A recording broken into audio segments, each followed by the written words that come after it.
Winesburg, Ohio, by Sherwood. A man of ideas, he lived with his mother, a gray, silent woman with a peculiar ashy complexion. The house in which they lived stood in a little grove of trees beyond where the main street of Winesburg crossed Wine Creek. His name was Joe Welling, and his father had been a man of some dignity in the community, a lawyer, and a member of the state legislature at Columbus. Joe himself was small of body and in his character unlike anyone else in town. He was like a tiny little volcano that lies silent for days and then suddenly spouts fire. No, he wasn't like that. He was like a man who is subject to fits, one who walks among his fellow men inspiring fear, because a fit may come upon him suddenly and blow him away into a strange, uncanny physical state in which his eyes roll and his legs and arms jerk. He was like that, only that the visitation that descended upon Joe Welling was a mental and not a physical thing. He was beset by ideas, and in the throes of one of his ideas was uncontrollable. Words rolled and tumbled from his mouth. A peculiar smile came upon his lips. The edges of his teeth that were tipped with gold glistened in the light. Pouncing upon a bystander, he began to talk. For the bystander, there was no escape. The excited man breathed into his face, peered into his eyes, pounded upon his chest with a shaking forefinger, demanded, compelled attention. In those days, the Standard Oil Company did not deliver oil to the consumer in big wagons and motor trucks as it does now, but delivered instead to retail grocers, hardware stores, and the like. Joe was the Standard Oil agent in Winesburg and in several towns up and down the railroad that went through Winesburg. He collected bills, booked orders, and did other things. His father, the legislator, had secured the job for him. In and out of the stores of Winesburg went Joe Welling, silent, excessively polite, intent upon his business. Men watched him with eyes in which lurked amusement tempered by alarm. They were waiting for him to break forth, preparing to flee. Although the seizures that came upon him were harmless enough, they could not be laughed away. They were overwhelming. Astride an idea, Joe was overmastering. His personality became gigantic. It overrode the man to whom he talked, swept him away, swept away, all who stood within sound of his voice. In Sylvester West's drugstore stood 4 men who were talking of horse racing. Wesley Moya's stallion, Tony Tip, was to race at the June meeting at Tiffin, Ohio, and there was a rumor that he would meet the stiffest competition of his career. It was said that Pop Gears, the great racing driver, would himself be there. A doubt of the success of Tony Tip hung heavy in the air of Winesburg. Into the drugstore came Joe Welling, brushing the screen door violently aside. With a strange absorbed light in his eyes, he pounced upon Ed Thomas, he who knew Pop Gears, and whose opinion of Tony Tip's chances was worth considering. "The water is up in Wine Creek," cried Joe Welling with the air of Phaedopides, bringing news of the victory of the Greeks in the struggle at Marathon. His finger beat a tattoo upon Ed Thomas's broad chest. "By Trunion Bridge it is within 11.5 inches of the flooring," he went on, the words coming quickly and with a little whistling noise from between his teeth. An expression of helpless annoyance crept over the faces of the 4. "I have my facts correct. Depend upon that. I went to Sinning's hardware store and got a rule, then I went back and measured. I could hardly believe my own eyes. It hasn't rained, you see, for 10 days. At first I didn't know what to think. Thoughts rushed through my head. I thought of subterranean passages and springs. Down under the ground went my mind, delving about. I sat on the floor of the bridge and rubbed my head. There wasn't a cloud in the sky, not one. Come out into the street and you'll see. There wasn't a cloud. There isn't a cloud now. Yes, there was a cloud. I don't want to keep back any facts. There was a cloud in the west down near the horizon. A cloud no bigger than a man's hand. Not that I think that has anything to do with it. There it is, you see. You understand how puzzled I was. Then an idea came to me. I laughed. You'll laugh, too. Of course it rained over in Medina County. That's interesting, eh? If we had no trains, no mails, no telegraph, we would know that it rained over in Medina County. That's where Wine Creek comes from. Everyone knows that. Little old Wine Creek brought us the news. That's interesting. I laughed. I thought I'd tell you. It's interesting, eh?" Joe Welling turned and went out at the door. Taking a book from his pocket, he stopped and ran a finger down one of the pages. Again he was absorbed in his duties as agent of the Standard Oil Company. "Hearn's Grocery will be getting low on coal oil. I'll see them," he muttered, hurrying along the street, and bowing politely to the right and left at the people walking past. When George Willard went to work for the Winesburg Eagle, he was besieged by Joe Welling. Joe envied the boy. It seemed to him that he was meant by nature to be a reporter on a newspaper. "It is what I should be doing, there is no doubt of that," he declared. stopping George Willard on the sidewalk before Dorothy's feed store. His eyes began to glisten and his forefinger to tremble. "Of course I make more money with the Standard Oil Company, and I'm only telling you," he added. "I've got nothing against you, but I should have your place. I could do the work at odd moments. Here and there I would run finding out things you'll never see." Becoming more excited, Joe Welling crowded the young reporter against the front of the feed store. He appeared to be lost in thought, rolling his eyes about and running a thin, nervous hand through his hair. A smile spread over his face and his gold teeth glittered. "You get out your notebook," he commanded. "You carry a little pad of paper in your pocket, don't you? I knew you did. Well, you set this down. I thought of it the other day. Let's take decay. Now what is decay? It's fire. It burns up wood and other things. You never thought of that? Of course not.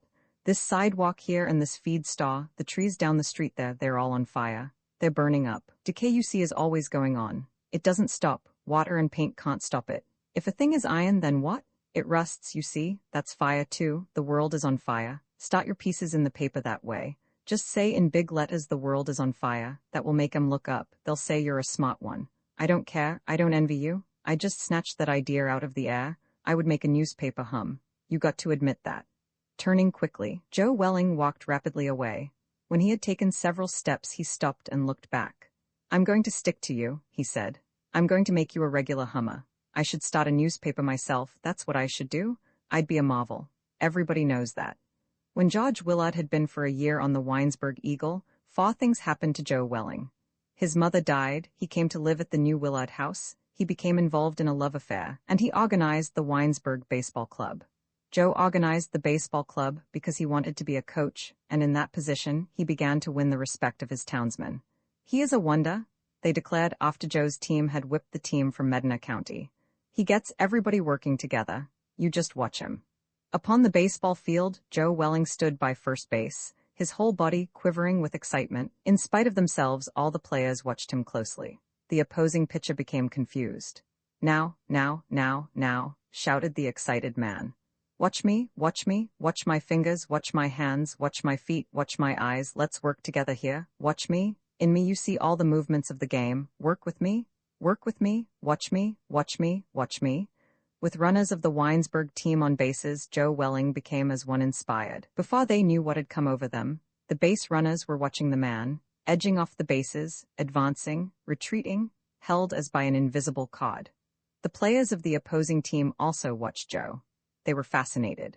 For a moment they watched and then, as though to break a spell that hung over them, they began hurling the ball wildly about, and amid a series of fierce animal-like cries from the coach, the runners of the Winesburg team scampered home. Joe Welling's love affair set the town of Winesburg on edge. When it began, everyone whispered and shook his head. When people tried to laugh, the laughter was forced and unnatural.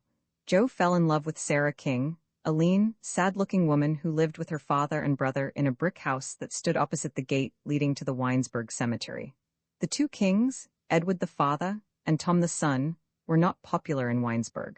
They were called proud and dangerous. They had come to Winesburg from some place in the south and ran a cider mill on the Trunion Pike.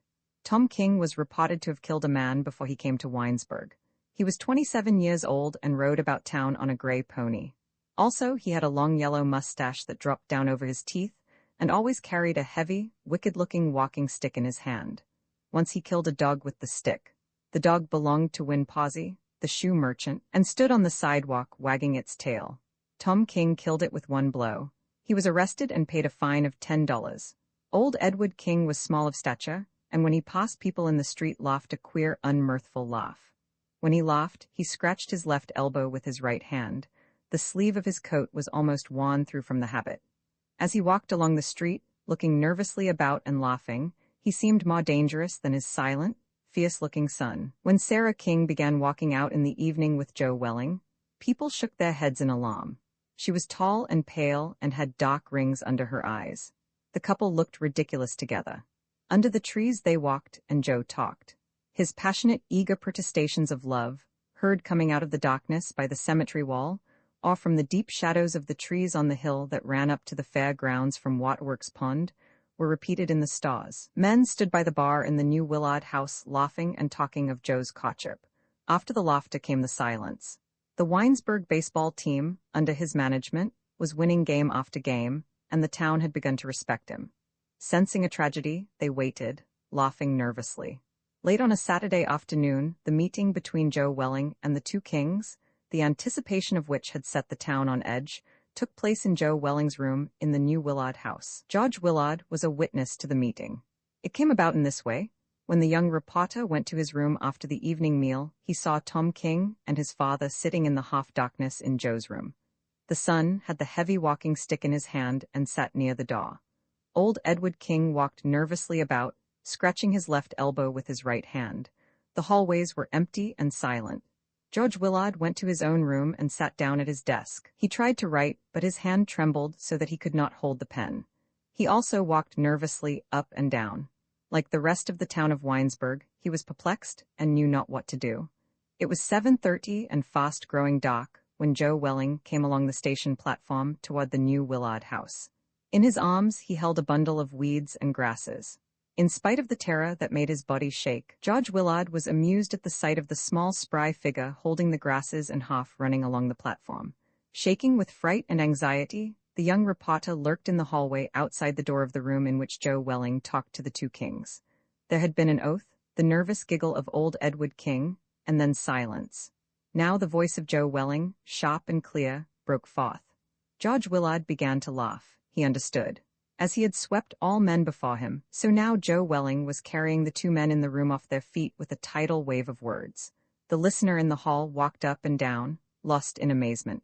Inside the room, Joe Welling had paid no attention to the grumbled threat of Tom King. Absorbed in an idea, he closed the door and, lighting a lamp, spread the handful of weeds and grasses upon the floor. "I've got something here," he announced solemnly. "I was going to tell George Willard about it. Let him make a piece out of it for the paper. I'm glad you're here. I wish Sarah were here also. I've been going to come to your house and tell you of some of my ideas.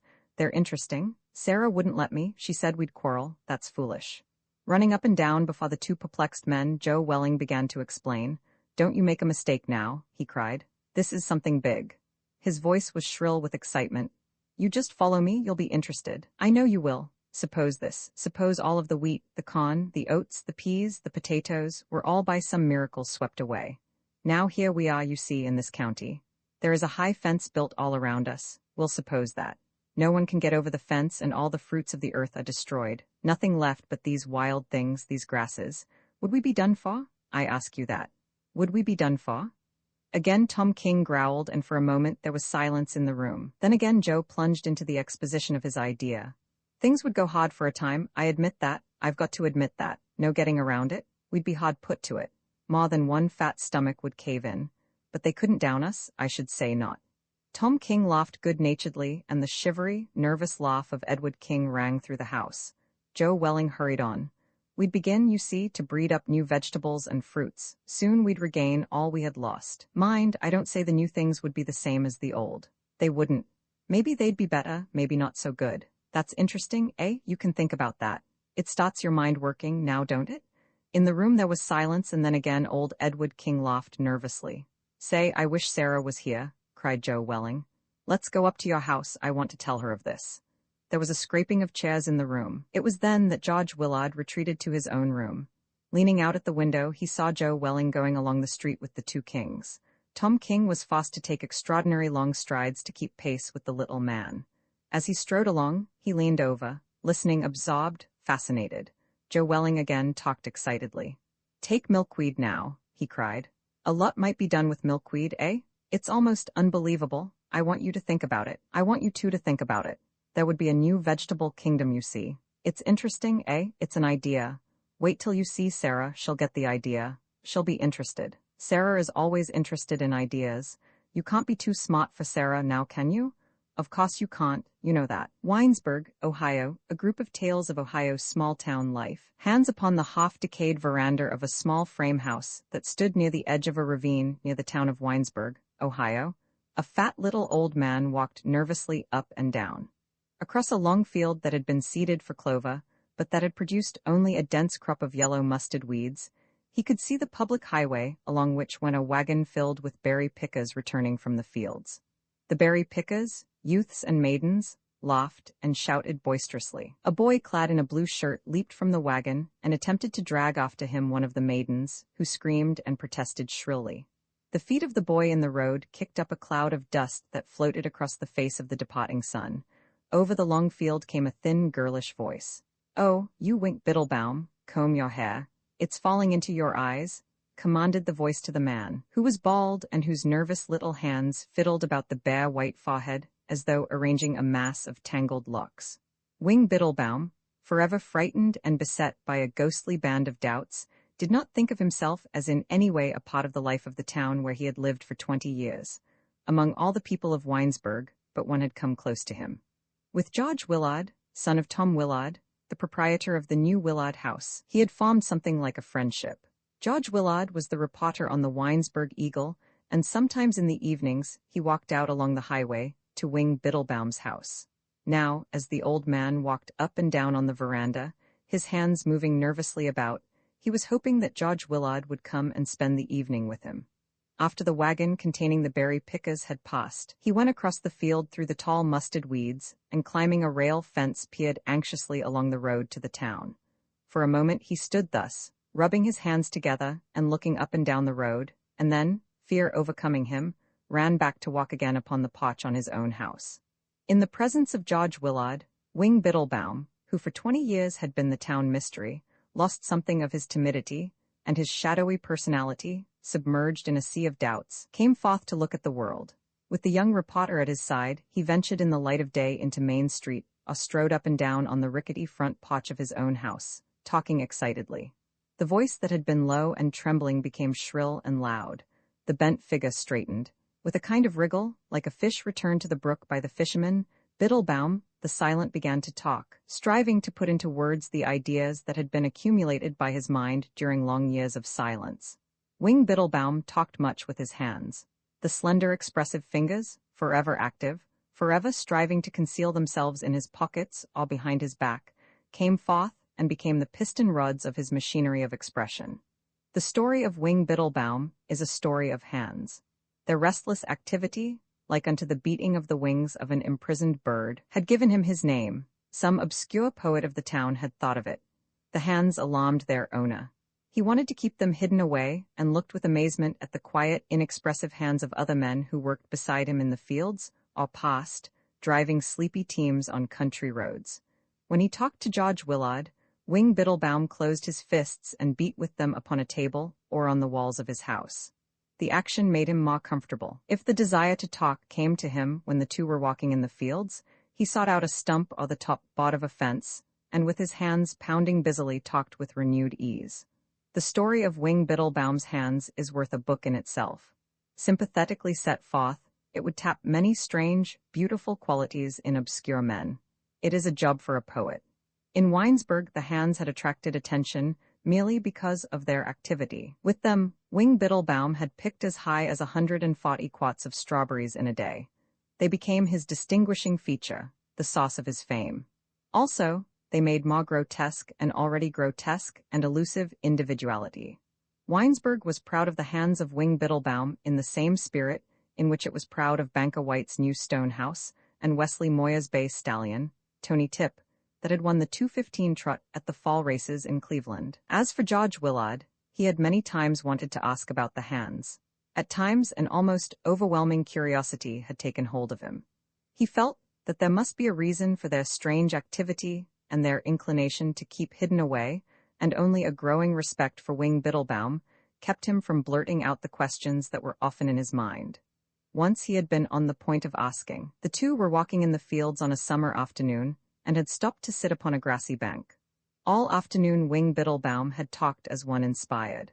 By a fence he had stopped and, beating like a giant woodpecker upon the top board, had shouted at George Willard, condemning his tendency to be too much influenced by the people about him.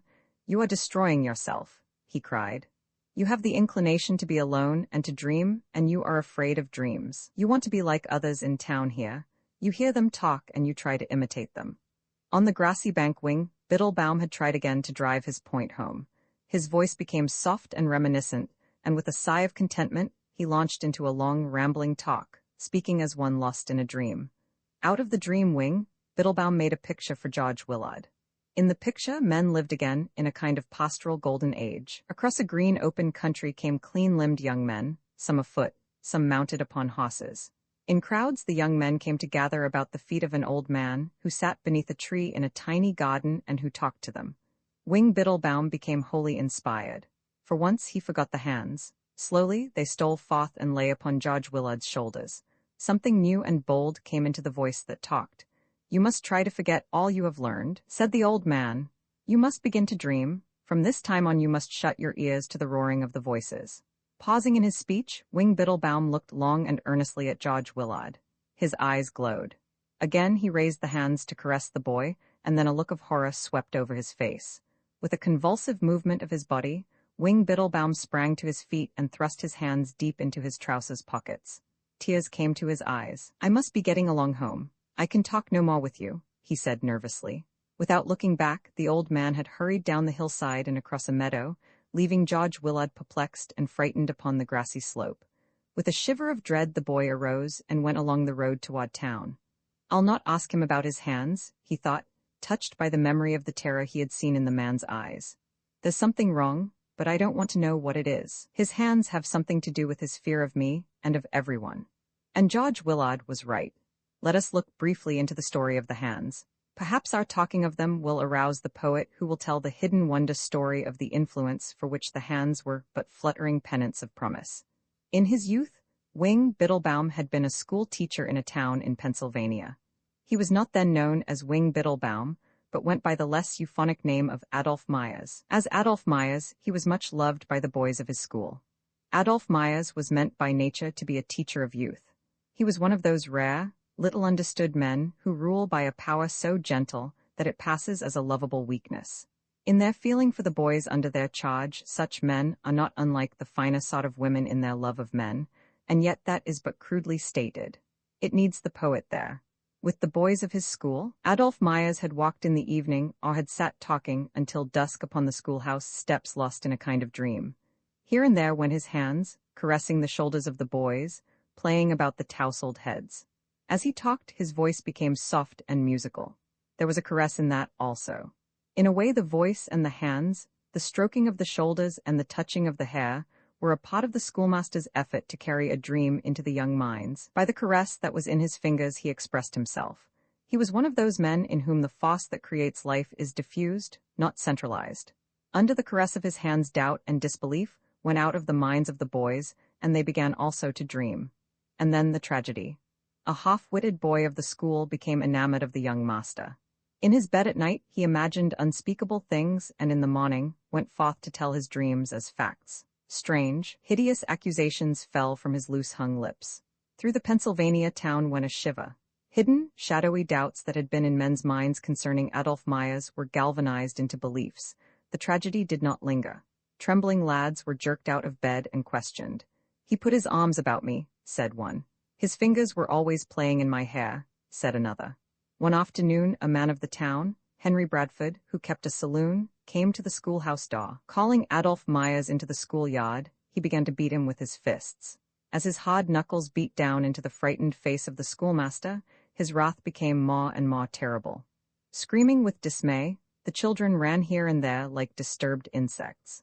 "I'll teach you to put your hands on my boy, you beast," roared the saloon keeper, who, tired of beating the master, had begun to kick him about the yard. Adolph Myers was driven from the Pennsylvania town in the night.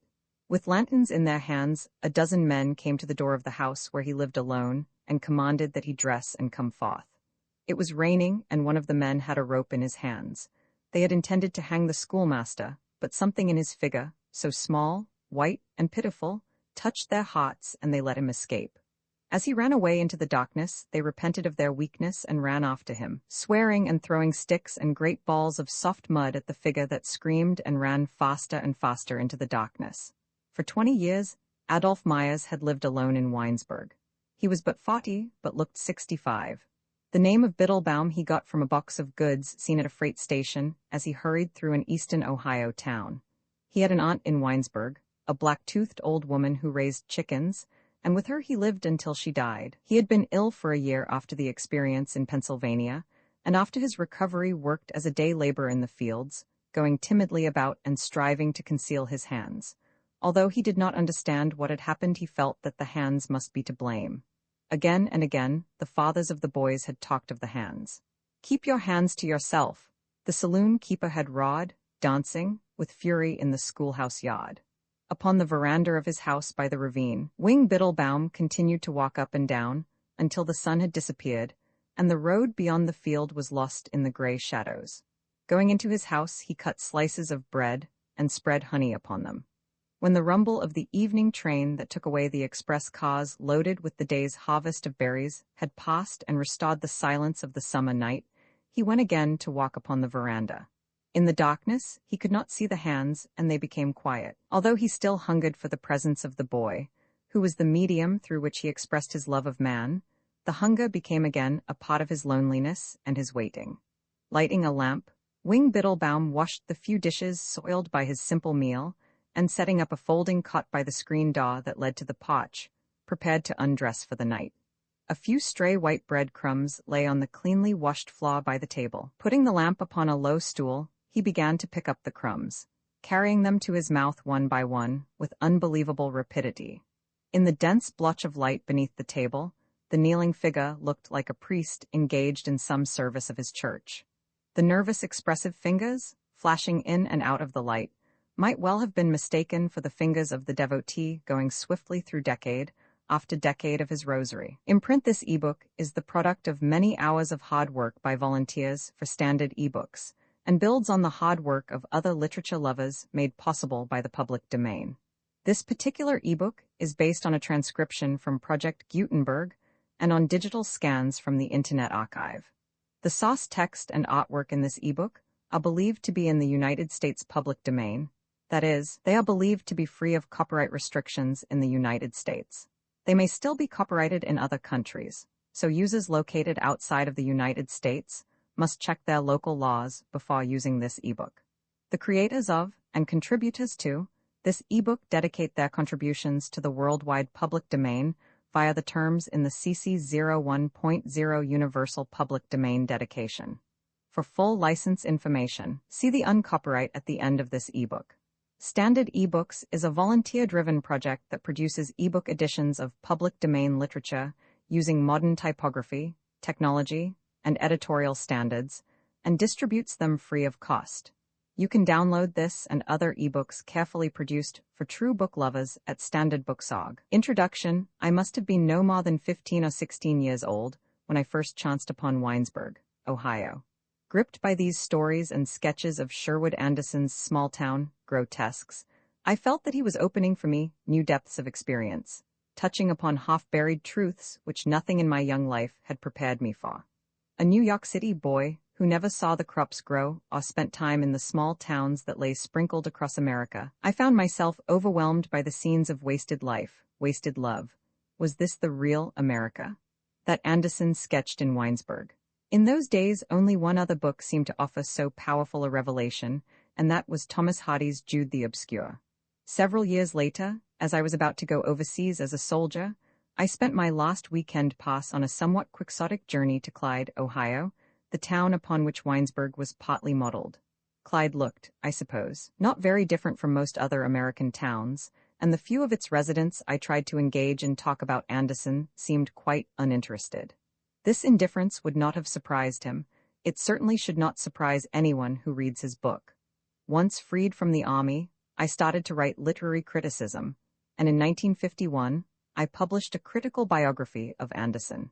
It came shortly after Lionel Trilling's influential essay, Attacking Anderson, an attack from which Anderson's reputation would never quite recover. Trilling charged Anderson with indulging a vaporous sentimentalism, a kind of vague emotional meandering in stories that lacked social or spiritual solidity. There was a certain cogency in Trilling's attack, at least with regard to Anderson's inferior work, most of which he wrote after Winesburg, Ohio. In my book I tried, somewhat awkwardly, to bring together the kinds of judgment Trilling had made with my still keen affection for the best of Anderson's writings. By then, I had read writers more complex, perhaps more distinguished than Anderson, but his muted stories kept a firm place in my memories, and the book I wrote might be seen as a gesture of thanks for the light, a glow of darkness, you might say, that he had brought to me, decades past. I no longer read Anderson, perhaps fearing I might have to surrender an admiration of youth. There are some writers one should never return to. But now, in the fullness of age, when asked to say a few introductory words about Anderson and his work, I have again fallen under the spell of Winesburg, Ohio, again responded to the half-spoken desires, the flickers of longing that spot its pages. Naturally, I now have some changes of response. A few of the stories no longer haunt me as once they did, but the long story, Godliness, which years ago I considered a failure, I now see as a quaintly effective account of the way religious fanaticism and material acquisitiveness can become intertwined in American experience. Sherwood Anderson was born in Ohio in 1876. His childhood and youth in Clyde, a town with perhaps 3,000 souls, were scarred by bouts of poverty, but he also knew some of the pleasures of pre-industrial American society. The country was then experiencing what he would later call a sudden and almost universal turning of men from the old handicrafts towards our modern life of machines. There were still people in Clyde who remembered the frontier, and like America itself, the town lived by a mixture of diluted Calvinism and a strong belief in progress. Young Sherwood, known as Jobby, the boy always ready to work, showed the kind of entrepreneurial spirit that Clyde respected. Folks expected him to become a go-getter, and for a time he did. Moving to Chicago in his early 20s, he worked in an advertising agency where he proved adept at turning out copy. "I create nothing, I boost," he said about himself, even as on the side he was trying to write short stories. In 1904, Anderson married and 3 years later moved to Elyria, a town 40 miles west of Cleveland, where he established a firm that sold paint. "I was going to be a rich man. Next year a bigger house, and after that, presumably, a country estate." Later he would say about his years in Elyria, "I was a good deal of a Babbitt, but never completely one." Something drove him to write, perhaps one of those shapeless hungers, a need for self-expression, a wish to find a more authentic kind of experience. That would become a recurrent motif in his fiction. And then, in 1912, occurred the great turning point in Anderson's life. Plainly put, he suffered a nervous breakdown, though in his memoirs he would elevate this into a moment of liberation in which he abandoned the sterility of commerce and turned to the rewards of literature. Nor was this, I believe, merely a deception on Anderson's part, since the breakdown, painful as it surely was, did help precipitate a basic change in his life. At the age of 36, he left behind his business and moved to Chicago, becoming one of the rebellious writers and cultural bohemians in the group that has since come to be called the Chicago Renaissance. Anderson soon adopted the posture of a free, liberated spirit, and like many writers of the time, he presented himself as a sardonic critic of American provincialism and materialism. It was in the freedom of the city, in its readiness to put up with deviant styles of life, that Anderson found the strength to settle accounts with, but also to release his affection for the world of small-town America. The dream of an unconditional personal freedom, that hazy American version of utopia, would remain central throughout Anderson's life and work. It was an inspiration, it was a delusion. In 1916 and 1917, Anderson published 2 novels mostly written in Elyria, Windy McPherson's Son and Marching Men, both by now largely forgotten. They show patches of talent, but also a crudity of thought and unsteadiness of language. No one reading these novels was likely to suppose that its author could soon produce anything as remarkable as Winesburg, Ohio. Occasionally, there occurs in a writer's career a sudden, almost mysterious leap of talent, beyond explanation, perhaps beyond any need for explanation. In 1915-16, Anderson had begun to write, and in 1919 he published the stories that comprise Winesburg, Ohio, stories that form, in sum, a sort of loosely strung episodic novel. The book was an immediate critical success, and soon Anderson was being ranked as a significant literary figure. In 1921, the distinguished literary magazine, The Dial, awarded him its first annual literary prize of $2,000, the significance of which is perhaps best understood if one also knows that the second recipient was T.S. Eliot. But Anderson's moment of glory was brief, no more than a decade, and sadly, the remaining years until his death in 1940 were marked by a sharp decline in his literary standing. Somehow, except for an occasional story like The Haunting Death in the Woods, he was unable to repeat or surpass his early success. Still, about Winesburg, Ohio, and a small number of stories like The Egg, and the man who became a woman there, has rarely been any critical doubt. No sooner did Winesburg, Ohio, make its appearance than a number of critical labels were fixed on it. The revolt against the village, the espousal of sexual freedom, the deepening of American realism. Such tags may once have had their point, but by now they seem dated and stale. The revolt against the village, about which Anderson was always ambivalent, has faded into history. The espousal of sexual freedom would soon be exceeded in boldness by other writers. And as for the effort to place Winesburg, Ohio, in a tradition of American realism, that now seems dubious. Only rarely is the object of Anderson's stories social verisimilitude, or the photographing of familiar appearances, in the sense, say, that one might use to describe a novel by Theodore Dreiser or Sinclair Lewis. Only occasionally, and then with a very light touch, does Anderson try to fill out the social arrangements of his imaginary town, although the fact that his stories are set in a mid-American place like Winesburg does constitute an important formative condition. You might even say, with only slight overstatement, that what Anderson is doing in Winesburg, Ohio, could be described as anti-realistic. Fiction's notable less for precise locale and social detail than for a highly personal, even strange vision of American life. Narrow, intense, almost claustrophobic, the result is a book about extreme states of being, the collapse of men and women who have lost their psychic bearings and now hover, at best tolerated, at the edge of the little community in which they live. It would be a gross mistake, though not one likely to occur by now, if we were to take Winesburg, Ohio, as a social photograph of the typical small town, whatever that might be. Anderson evokes a depressed landscape in which lost souls wander about. They make their flitting appearances mostly in the darkness of night, these stumps and shades of humanity. This vision has its truth, and at its best it is a terrible, if narrow, truth. But it is itself also grotesque, with the tone of the authorial voice and the mode of composition forming muted signals of the book's content. Figures like Dr. Possible, Kate Swift, and Wash Williams are not, nor are they meant to be, fully rounded characters such as we can expect in realistic fiction. They are the shards of life, glimpsed for a moment, the debris of suffering and defeat. In each story one of them emerges, shyly or with a false assertiveness, trying to reach out to companionship and love, driven almost mad by the search for human connection. In the economy of Winesburg, these grotesques matter less in their own right than as agents or symptoms of that indefinable hunger for meaning which is Anderson's preoccupation. Brushing against one another, passing one another in the streets or the fields, they see bodies and hear voices, but it does not really matter. They are disconnected, psychically lost. Is this due to the particular circumstances of small-town America, as Anderson saw it at the turn of the century? Or does he feel that he is sketching an inescapable human condition which makes all of us bear the burden of loneliness? Alice Hindman in the story, Adventure, turns her face to the wall and tries to force herself to face the fact that many people must live and die alone, even in Winesburg. Or especially in Winesburg. Such impressions have been put in more general terms in Anderson's only successful novel, Poor White. All men lead their lives behind a wall of misunderstanding they have themselves built, and most men die in silence and unnoticed behind the walls.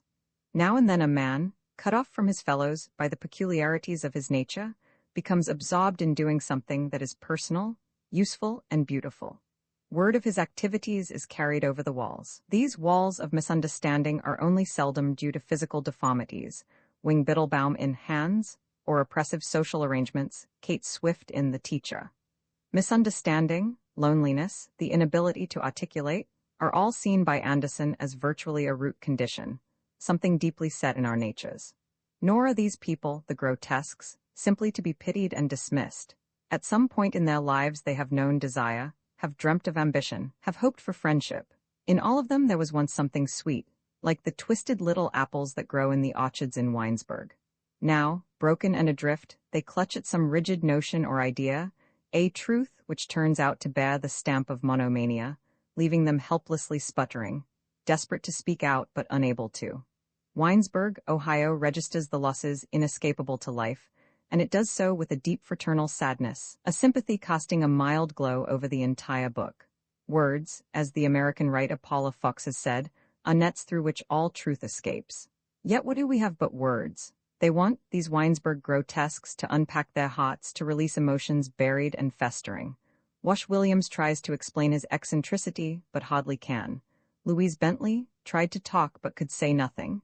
Enoch Robinson retreats to a fantasy world, inventing his own people to whom he could really talk, and to whom he explained the things he had been unable to explain to living people. In his own somber way, Anderson has here touched upon one of the great themes of American literature, especially Midwestern literature, in the late 19th and early 20th centuries, the struggle for speech as it entails a search for the self. Perhaps the central Winesburg story, tracing the basic movements of the book, is Paper Pills, in which the old Dr. Reefy sits in his empty office close by a window that was covered with cobwebs, writes down some thoughts on slips of paper, pyramids of truth, he calls them, and then stuffs them into his pockets where they become round hard balls, soon to be discarded. What Dr. Reefy's truths, maybe we never know. Anderson simply persuades us that to this lonely old man they are utterly precious and thereby incommunicable, forming a kind of blurred moral signature. After a time, the attentive reader will notice in these stories a recurrent pattern of theme and incident. The grotesques, gathering up a little courage, venture out into the streets of Winesburg, often in the dark, there to establish some initiatory relationship with George Willard, the young reporter who hasn't yet lived long enough to become a grotesque.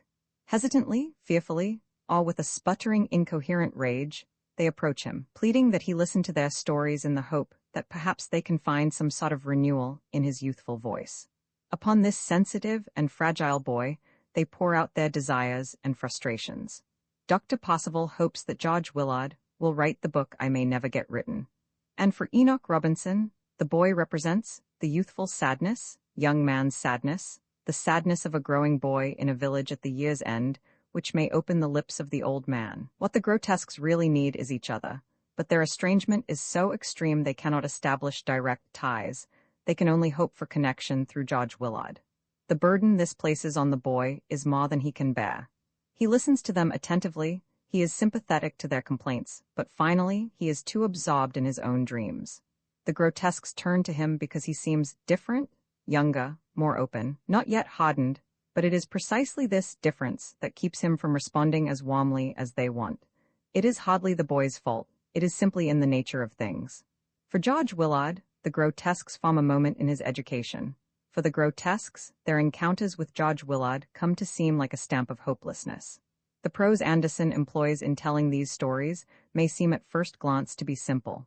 Short sentences, a sparse vocabulary, uncomplicated syntax. In actuality, Anderson developed an artful style in which, following Mark Twain and preceding Ernest Hemingway, he tried to use American speech as the base of a tensed rhythmic prose that has an economy and a shapeliness seldom found in ordinary speech or even oral narration.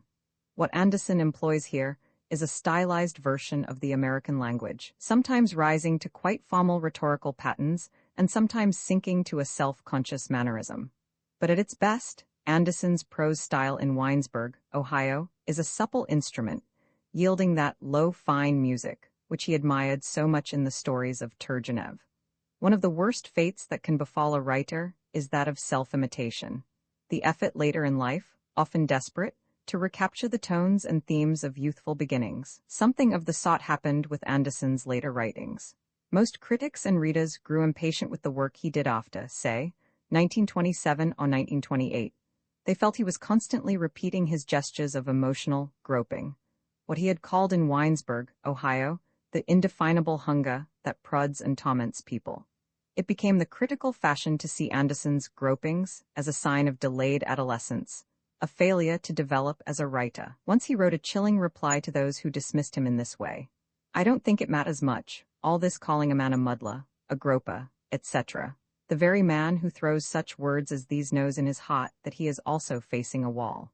This remark seems to me both dignified and strong, yet it must be admitted that there was some justice in the negative responses to his later work. For what characterized it was not so much groping as the imitation of groping, the self-caricature of a writer who feels driven back upon an earlier self that is, alas, no longer available.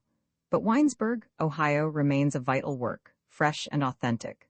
Most of its stories are composed in a minor key, a tone of subdued pathos mocking both the nature and limit of Anderson's talent. He spoke of himself as a minor writer. In a few stories, however, he was able to reach beyond pathos and to strike a tragic note. The single best story in Winesburg, Ohio, is, I think, The Untold Lie, in which the urgency of choice becomes an sign of a tragic element in the human condition. And in Anderson's single greatest story, The Egg, which appeared a few years after Winesburg, Ohio, he succeeded in bringing together a surface of farce with an undertone of tragedy. The Egg is an American masterpiece. Anderson's influence upon later American writers, especially those who wrote short stories, has been enormous. Ernest Hemingway and William Faulkner both praised him as a writer who brought a new tremor of feeling, a new sense of introspectiveness to the American short story. As Faulkner put it, Anderson's was the fumbling for exactitude, the exact word and phrase within the limited scope of a vocabulary controlled, and even repressed by what was in him, almost a fetish of simplicity, to seek always to penetrate to thought's utmost end. And in many younger writers who may not even be aware of the Anderson influence, you can see touches of his approach, echoes of his voice. Writing about the Elizabethan playwright John Ford, the poet Algernon Swinburne once said, "If he touches you once he takes you, and what he takes he keeps hold of, his work becomes part of your thought and parcel of your spiritual furniture forever." So it is, for me and many others, with Sherwood Anderson. Irving Howe. Loneliness. He was the son of Mrs. Al Robinson, who once owned a farm on a side road leading off Trunion Pike, east of Winesburg, and 2 miles beyond the town limits. The farmhouse was painted brown, and the blinds to all of the windows facing the road were kept closed. In the road before the house, a flock of chickens, accompanied by 2 guinea hens, lay in the deep dust. Enoch lived in the house with his mother in those days, and when he was a young boy went to school at the Winesburg High School. Old citizens remembered him as a quiet, smiling youth inclined to silence. He walked in the middle of the road when he came into town, and sometimes read a book. Drivers of teams had to shout and swear to make him realize where he was so that he would turn out of the beaten track and let them pass. When he was 21 years old, Enoch went to New York City and was a city man for 15 years. He studied French and went to an art school, hoping to develop a faculty he had for drawing. In his own mind, he planned to go to Paris and to finish his art education among the masters there, but that never turned out. Nothing ever turned out for Enoch Robinson. He could draw well enough, and he had many odd, delicate thoughts hidden away in his brain that might have expressed themselves through the brush of a painter, but he was always a child, and that was a handicap to his worldly development. He never grew up, and of course he couldn't understand people, and he couldn't make people understand him. The child in him kept bumping against things, against actualities like money and sex and opinions. Once he was hit by a street car and thrown against an iron post. That made him lame. It was one of the many things that kept things from turning out for Enoch Robinson. In New York City, when he first went there to live, and before he became confused and disconcerted by the facts of life, Enoch went about a good deal with young men. He got into a group of other young artists, both men and women, and in the evenings they sometimes came to visit him in his room. Once he got drunk and was taken to a police station, where a police magistrate frightened him horribly, and once he tried to have an affair with a woman of the town met on the sidewalk before his lodging house. The woman and Enoch walked together 3 blocks, and then the young man grew afraid and ran away. The woman had been drinking, and the incident amused her. She leaned against the wall of a building and laughed so heartily that another man stopped and laughed with her. The 2 went away together, still laughing, and Enoch crept off to his room trembling and vexed. The room in which young Robinson lived in New York faced Washington Square and was long and narrow like a hallway. It is important to get that fixed in your mind. The story of Enoch is in fact the story of a room almost more than it is the story of a man. And so into the room in the evening came young Enoch's friends. There was nothing particularly striking about them, except that they were artists of the kind that talk. Everyone knows of the talking artists. Throughout all of the known history of the world, they have gathered in rooms and talked. They talk of art and are passionately, almost feverishly, in earnest about it. They think it matters much more than it does. And so these people gathered and smoked cigarettes and talked, and Enoch Robinson, the boy from the farm near Winesburg, was there. He stayed in a corner and for the most part said nothing. How his big blue childlike eyes stared about. On the walls were pictures he had made, crude things, half-finished. His friends talked of these. Leaning back in their chairs, they talked and talked with their heads rocking from side to side. Words were said about line and values and composition, Lots of words, such as are always being said. Enoch wanted to talk too, but he didn't know how. He was too excited to talk coherently. When he tried, he sputtered and stammered, and his voice sounded strange and squeaky to him. That made him stop talking. He knew what he wanted to say, but he knew also that he could never by any possibility say it. When a picture he had painted was under discussion, he wanted to burst out with something like this. "You don't get the point," he wanted to explain. "The picture you see doesn't consist of the things you see and say words about. There is something else, something you don't see at all, something you aren't intended to see. Look at this one over here, by the door here, where the light from the window falls on it. The dark spot by the road that you might not notice at all is, you see, the beginning of everything. There is a clump of elders there such as used to grow beside the road before our house back in Winesburg, Ohio, and in among the elders there is something hidden. It is a woman, that's what it is. She has been thrown from a horse and the horse has run away out of sight. Do you not see how the old man who drives a cart looks anxiously about? That is Thad Grayback, who has a farm up the road. He is taking corn to Winesburg to be ground into meal at Comstock's mill.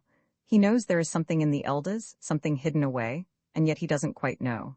It's a woman, you see, that's what it is. It's a woman, and oh, she is lovely. She is hurt and is suffering, but she makes no sound. Don't you see how it is? She lies quite still, white and still, and the beauty comes out from her and spreads over everything. It is in the sky back there and all around everywhere.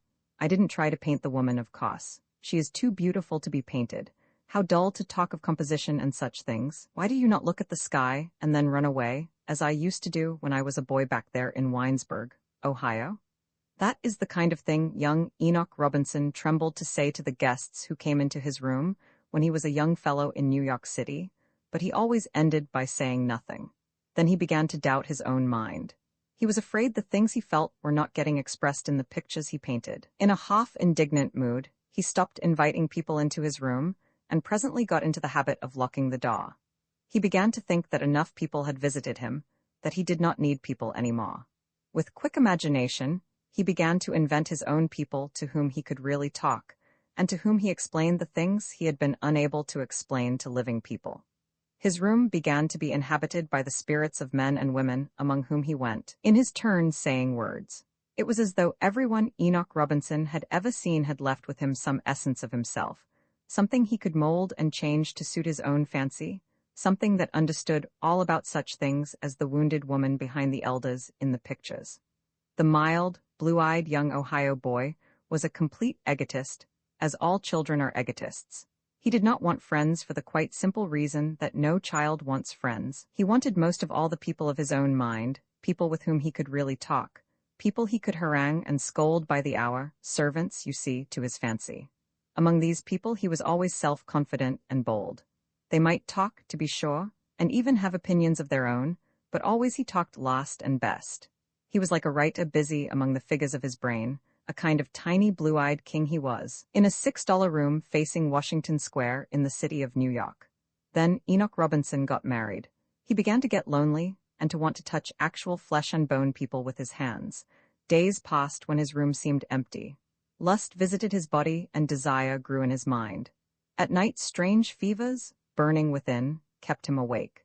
He married a girl who sat in a chair next to his own in the art school and went to live in an apartment house in Brooklyn. 2 children were born to the woman he married, and Enoch got a job in a place where illustrations are made for advertisements. That began another phase of Enoch's life. He began to play at a new game.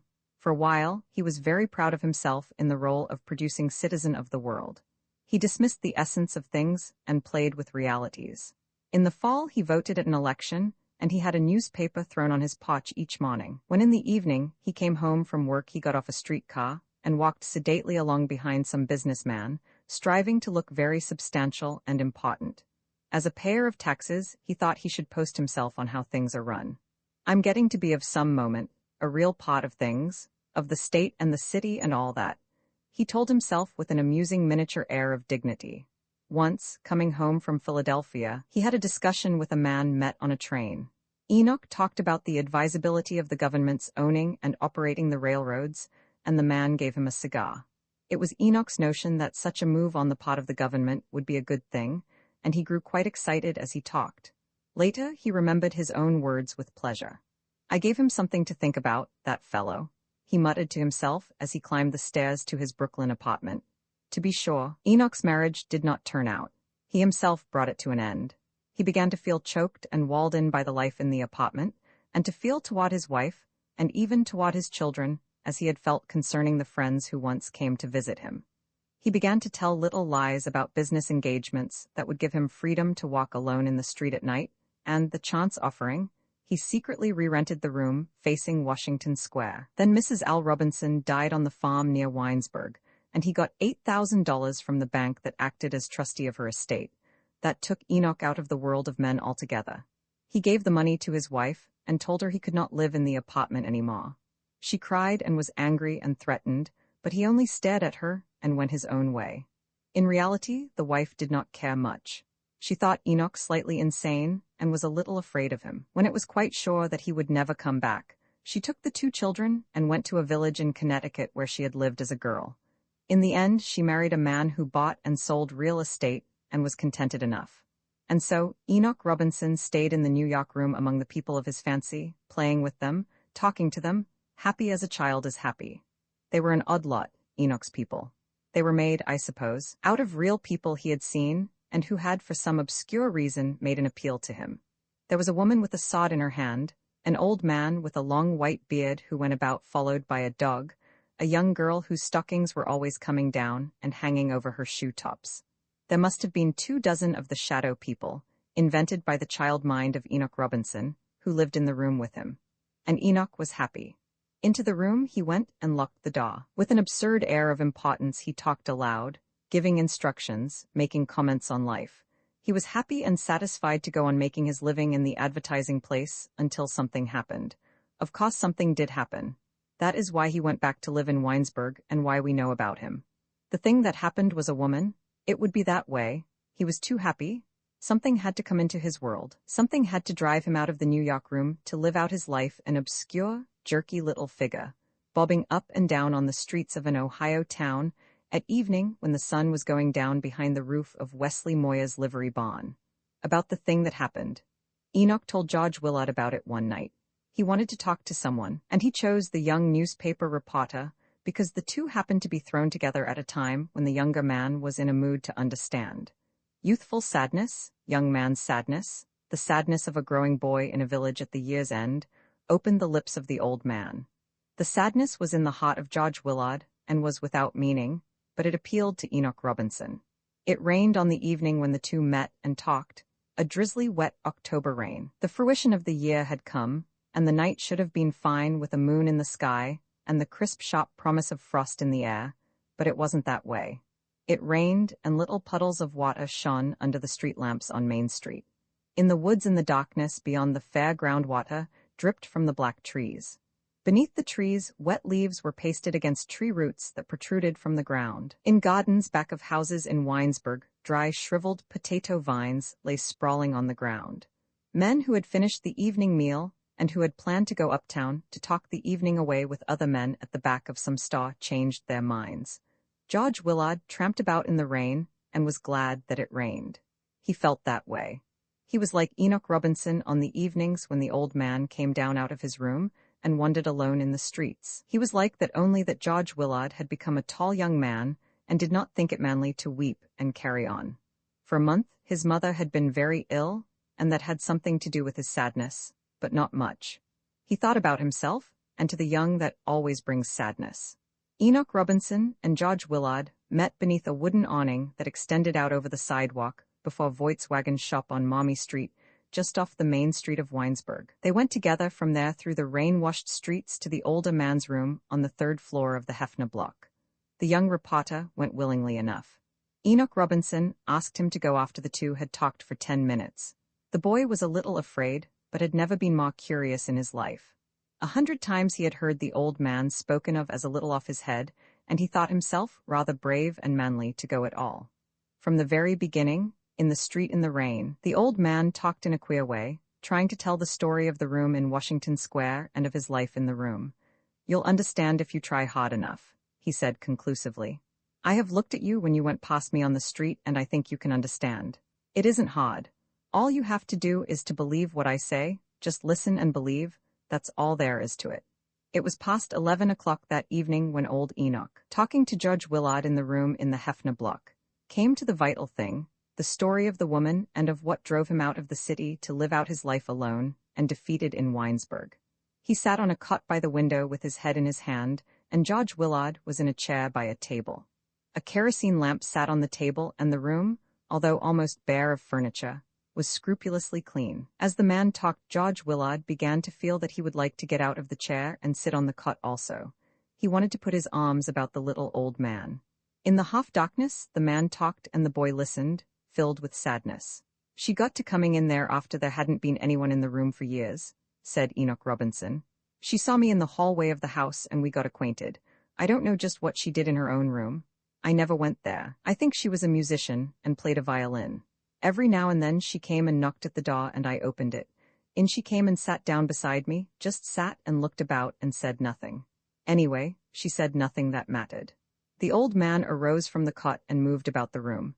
The overcoat he wore was wet from the rain and drops of water kept falling with a soft thump on the floor. When he again sat upon the cot, Judge Willard got out of the chair and sat beside him.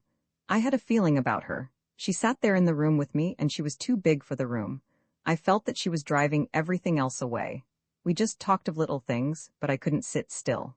I wanted to touch her with my fingers and to kiss her. Her hands were so strong and her face was so good, and she looked at me all the time." The trembling voice of the old man became silent and his body shook as from a chill. "I was afraid," he whispered.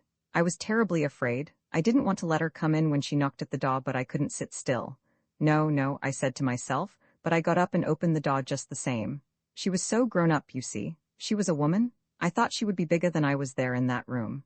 Enoch Robinson stared at Judge Willard, his childlike blue eyes shining in the lamplight.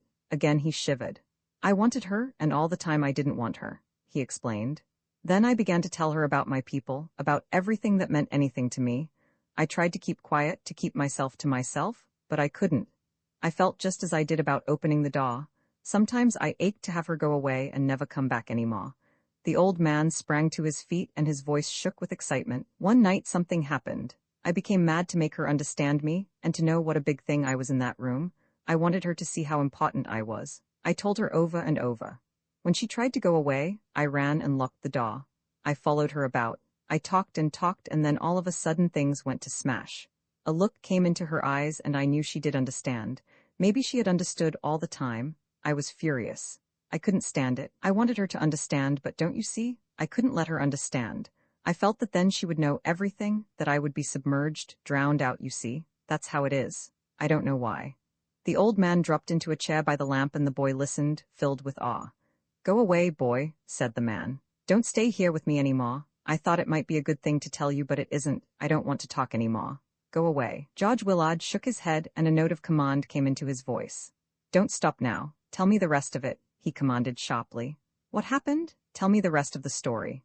Enoch Robinson sprang to his feet and ran to the window that looked down into the deserted main street of Winesburg.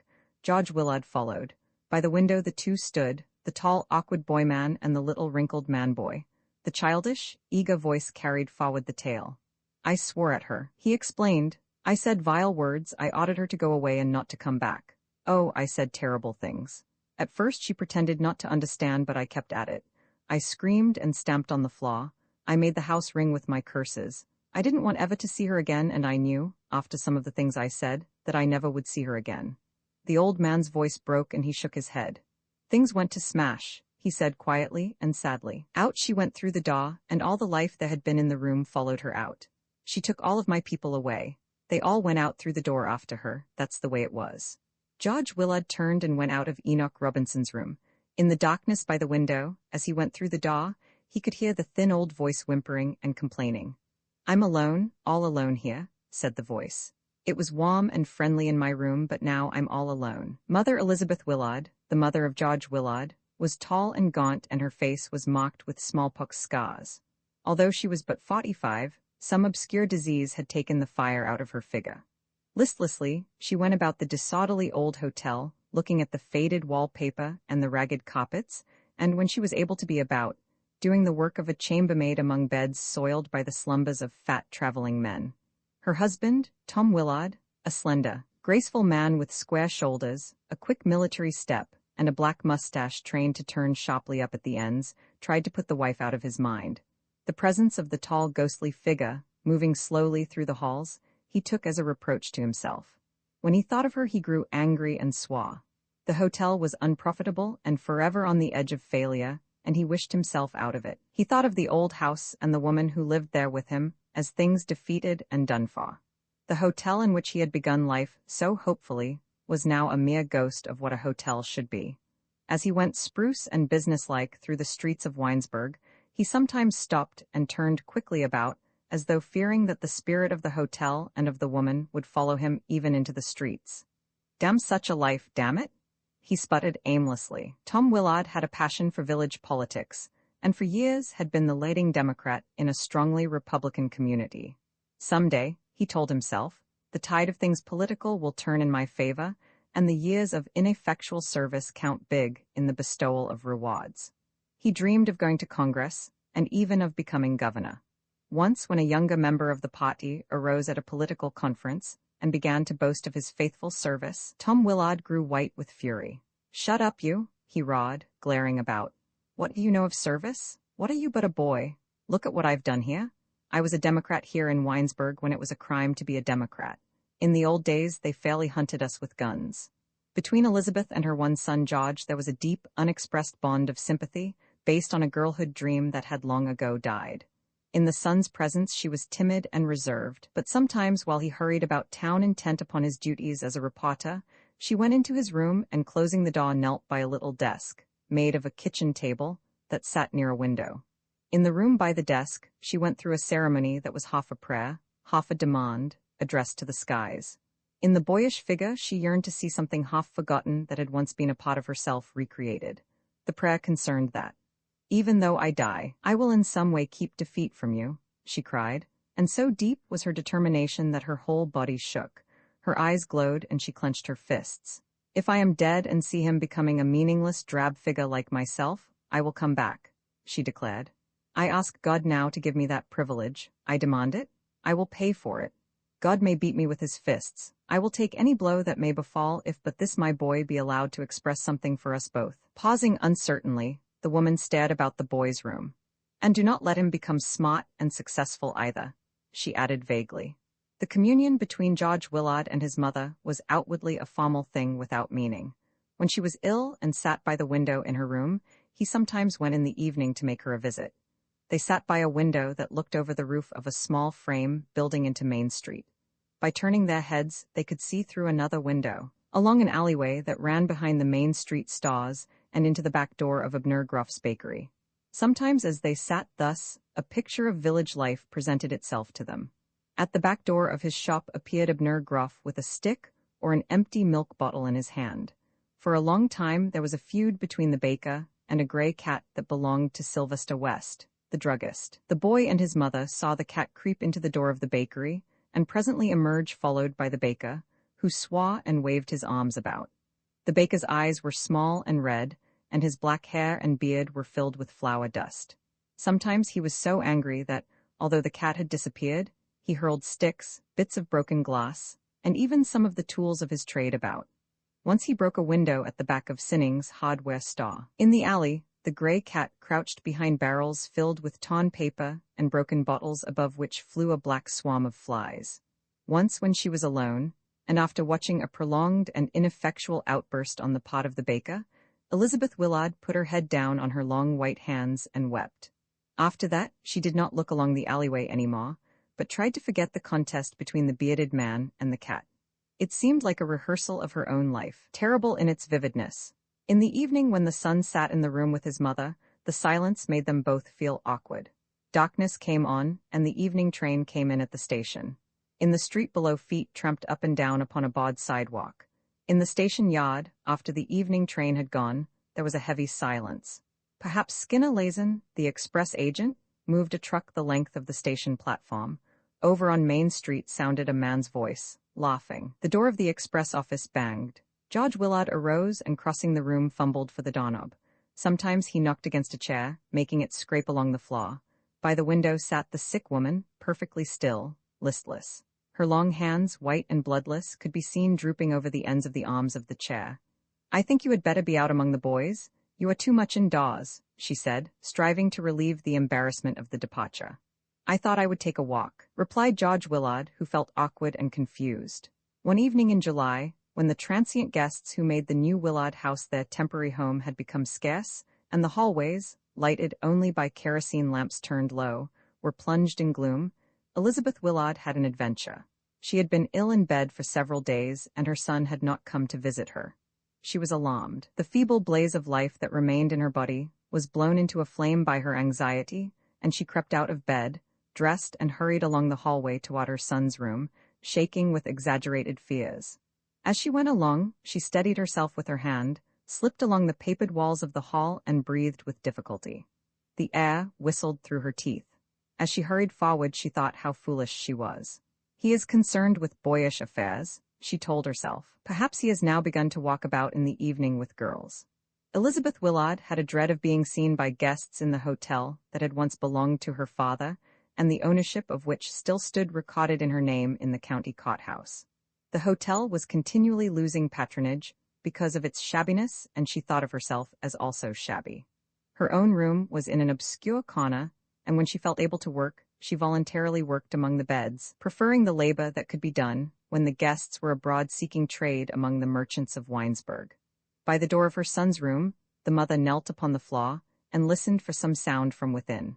When she heard the boy moving about and talking in low tones, a smile came to her lips.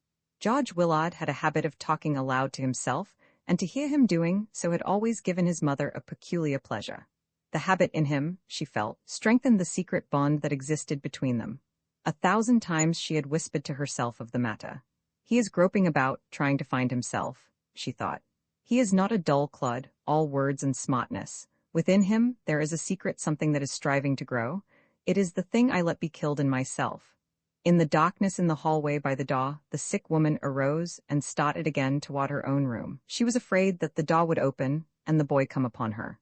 When she had reached a safe distance and was about to turn a corner into a second hallway, she stopped and, bracing herself with her hands, waited, thinking to shake off a trembling fit of weakness that had come upon her.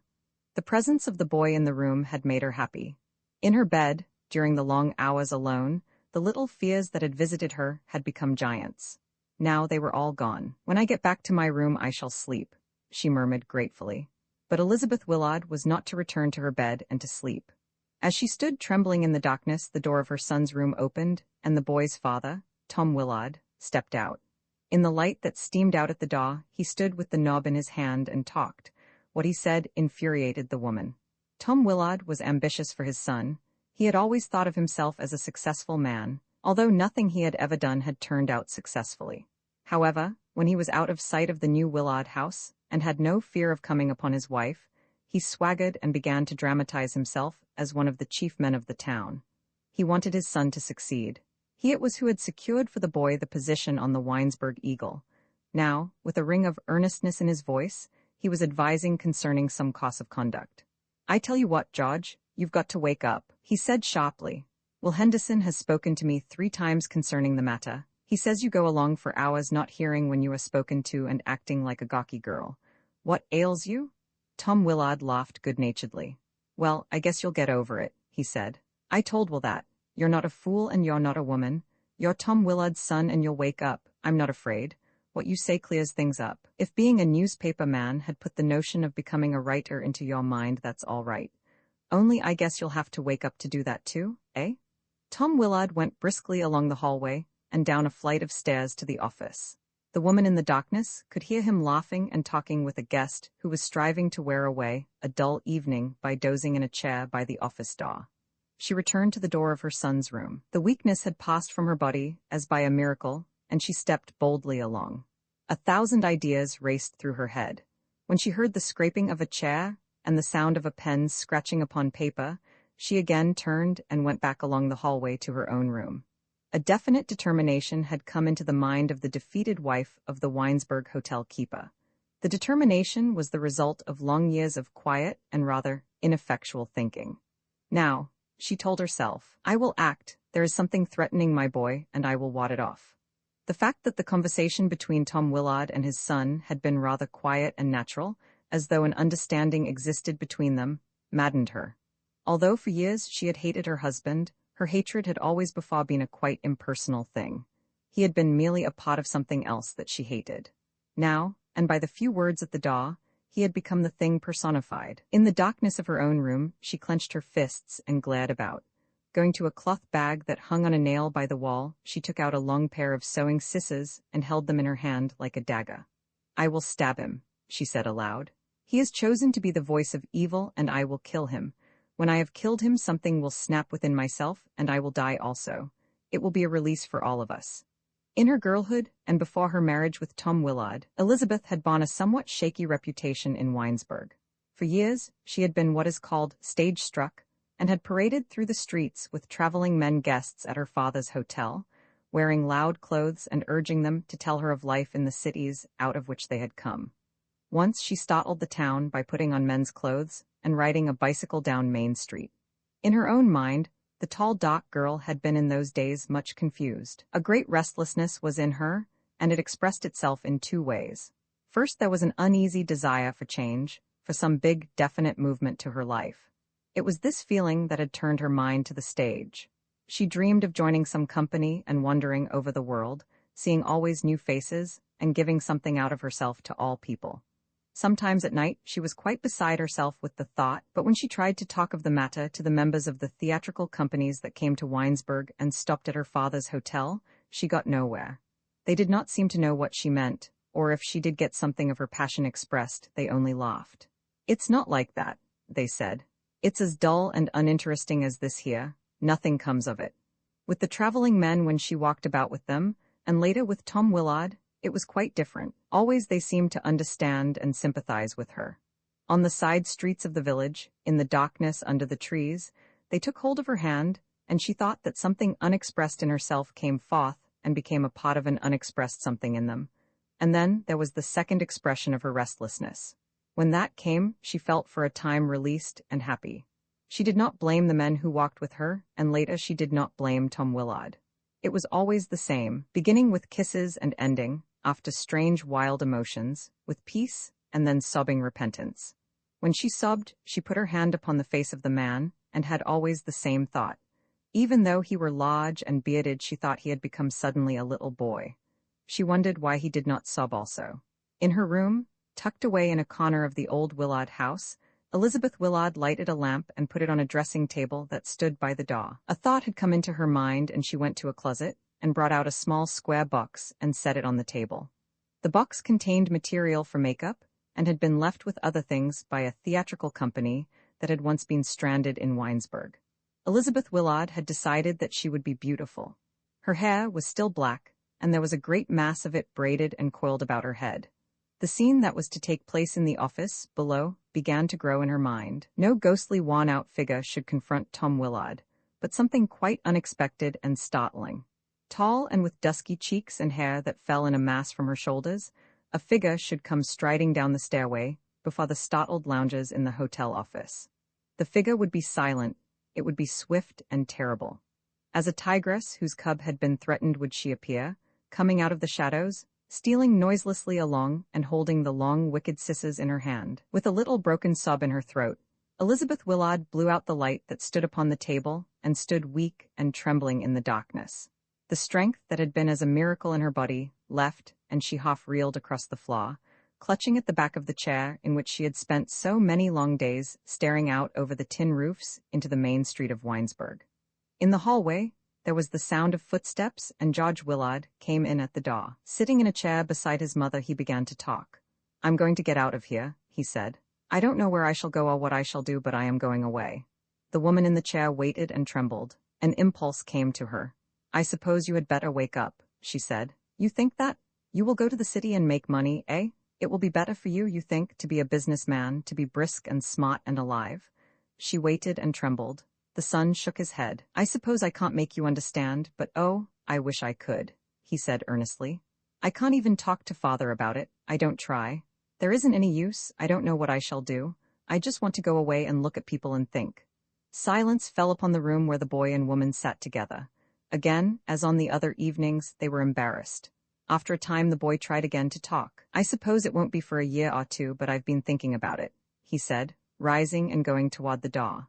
Something father said makes it sure that I shall have to go away. He fumbled with the doorknob. In the room, the silence became unbearable to the woman. She wanted to cry out with joy because of the words that had come from the lips of her son, but the expression of joy had become impossible to her. I think you had better go out among the boys. You are too much indoors, she said. I thought I would go for a little walk, replied the son, stepping awkwardly out of the room and closing the door. Nobody knows, looking cautiously about. George Willard arose from his desk in the office of the Winesburg Eagle and went hurriedly out at the back door. The night was warm and cloudy, and although it was not yet 8 o'clock, the alleyway back of the Eagle office was pitch dark. A team of horses tied to a post somewhere in the darkness stamped on the hard-baked ground. A cat sprang from under George Willard's feet and ran away into the night. The young man was nervous. All day he had gone about his work like one dazed by a blow. In the alleyway he trembled as though with fright. In the darkness, George Willard walked along the alleyway, going carefully and cautiously. The back doors of the Winesburg stores were open, and he could see men sitting about under the store lamps. In Meyerbaum's Notion store, Mrs. Willie, the saloon keeper's wife, stood by the counter with a basket on her arm. Sid Green, the clock, was waiting on her. He leaned over the counter and talked earnestly. George Willard crouched and then jumped through the path of light that came out at the door. He began to run forward in the darkness. Behind Ed Griffith's saloon, old Jerry Bird, the town drunkard, lay asleep on the ground. The runner stumbled over the sprawling legs. He laughed brokenly. George Willard had set forth upon an adventure. All day he had been trying to make up his mind to go through with the adventure, and now he was acting. In the office of the Winesburg Eagle he had been sitting since 6 o'clock trying to think. There had been no decision. He had just jumped to his feet, hurried past Will Henderson, who was reading proof in the print shop, and started to run along the alleyway. Through street after street went George Willard, avoiding the people who passed. He crossed and recrossed the road. When he passed a street lamp, he pulled his hat down over his face. He did not dare think. In his mind there was a fear, but it was a new kind of fear. He was afraid the adventure on which he had set out would be spoiled, that he would lose courage and turn back. George Willard found Louise Trunnion in the kitchen of her father's house. She was washing dishes by the light of a kerosene lamp. There she stood behind the screen door in the little shed-like kitchen at the back of the house. George Willard stopped by a picket fence and tried to control the shaking of his body. Only a narrow potato patch separated him from the adventure. 5 minutes passed before he felt sure enough of himself to call to her. "Louise, oh Louise," he called. The cry stuck in his throat. His voice became a hoarse whisper. Louise Trunnion came out across the potato patch holding the dishcloth in her hand. "How do you know I want to go out with you?" she said sulkily. "What makes you so sure?" George Willard did not answer. In silence the two stood in the darkness with the fence between them. "You go on along," she said. "Pa's in there. I'll come along. You wait by William's barn." The young newspaper reporter had received a letter from Louise Trunnion. It had come that morning to the office of the Winesburg Eagle. The letter was brief. "I'm yours if you want me," it said. He thought it annoying that in the darkness by the fence she had pretended there was nothing between them. "She has a nerve? Well, gracious sakes, she has a nerve," he muttered as he went along the street and past a row of vacant lots where corn grew. The corn was shoulder-high and had been planted right down to the sidewalk. When Louise Trunnion came out of the front door of her house, she still wore the gingham dress in which she had been washing dishes. There was no hat on her head. The boy could see her standing with the doorknob in her hand, talking to someone within, no doubt to old Jake Trunnion, her father. Old Jake was half deaf and she shouted. The door closed and everything was dark and silent in the little side street.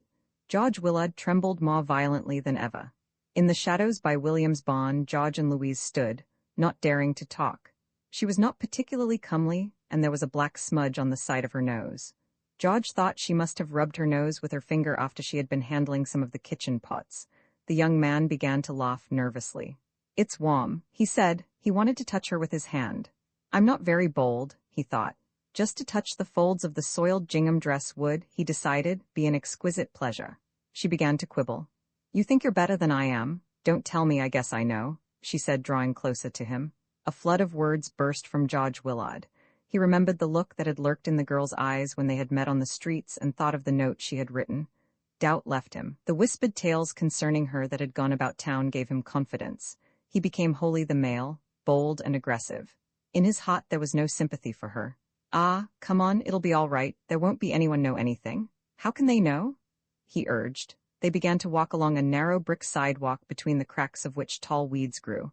Some of the bricks were missing, and the sidewalk was rough and irregular. He took hold of her hand that was also rough and thought it delightfully small. "I can't go far," she said, and her voice was quiet, unperturbed.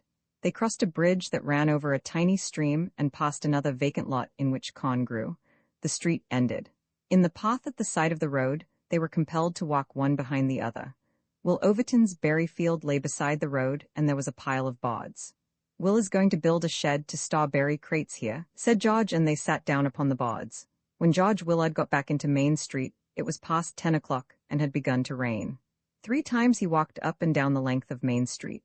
Sylvester West's drugstore was still open, and he went in and bought a cigar. When Shorty Crandall, the clerk, came out at the door with him, he was pleased. For 5 minutes, the two stood in the shelter of the store awning and talked. George Willard felt satisfied. He had wanted more than anything else to talk to some man. Around a corner toward the new Willard house, he went whistling softly. On the sidewalk at the side of Winnie's dry goods store, where there was a high board fence covered with circus pictures, he stopped whistling and stood perfectly still in the darkness, attentive, listening as though for a voice calling his name. Then again he laughed nervously. "She hasn't got anything on me. Nobody knows," he muttered doggedly and went on his way. Paper pills. He was an old man with a white beard and huge nose and hands. Long before the time during which we will know him, he was a doctor and drove a jaded white horse from house to house through the streets of Winesburg. Later he married a girl who had money. She had been left a large, fertile farm when her father died. The girl was quiet, tall, and dark, and to many people she seemed very beautiful. Everyone in Winesburg wondered why she married the doctor. Within a year after the marriage she died. The knuckles of the doctor's hands were extraordinarily large. When the hands were closed, they looked like clusters of unpainted wooden balls as large as walnuts fastened together by steel rods. He smoked a cob pipe, and after his wife's death, sat all day in his empty office close by a window that was covered with cobwebs. He never opened the window. Once on a hot day in August, he tried but found it stuck fast, and after that he forgot all about it. Winesburg had forgotten the old man, but in Dr. Reefy there were the seeds of something very fine. Alone in his musty office in the Hefner block above the Paris Dry Goods Company's store, he worked ceaselessly, building up something that he himself destroyed. Little pyramids of truth he erected, and after erecting knocked them down again, that he might have the truths to erect other pyramids. Dr. Reefy was a tall man who had worn one suit of clothes for 10 years. It was frayed at the sleeves, and little holes had appeared at the knees and elbows. In the office, he wore also a linen duster with huge pockets into which he continually stuffed scraps of paper. After some weeks, the scraps of paper became little hard round balls, and when the pockets were filled, he dumped them out upon the floor. For 10 years he had but one friend, another old man named John Spaniard, who owned a tree nursery. Sometimes, in a playful mood, old Dr. Reefy took from his pockets a handful of the paper balls and threw them at the nursery man. "That is to confound you, you blathering old sentimentalist," he cried, shaking with laughter. The story of Dr. Reefy and his courtship of the tall dark girl, who became his wife and left her money to him, is a very curious story. It is delicious, like the twisted little apples that grow in the orchards of Winesburg. In the fall, one walks in the orchards, and the ground is hard with frost underfoot. The apples have been taken from the trees by the pickers. They have been put in barrels and shipped to the cities where they will be eaten in apartments that are filled with books, magazines, furniture, and people. On the trees are only a few gnarled apples that the pickers have rejected. They look like the knuckles of Dr. Reefy's hands. One nibbles at them, and they are delicious. Into a little round place at the side of the apple has been gathered all of its sweetness. One runs from tree to tree over the frosted ground, picking the gnarled, twisted apples and filling his pockets with them.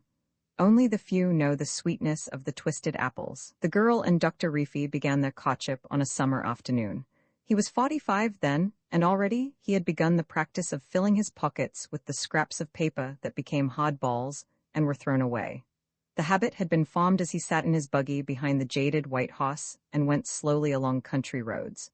On the papers were written thoughts, ends of thoughts, beginnings of thoughts.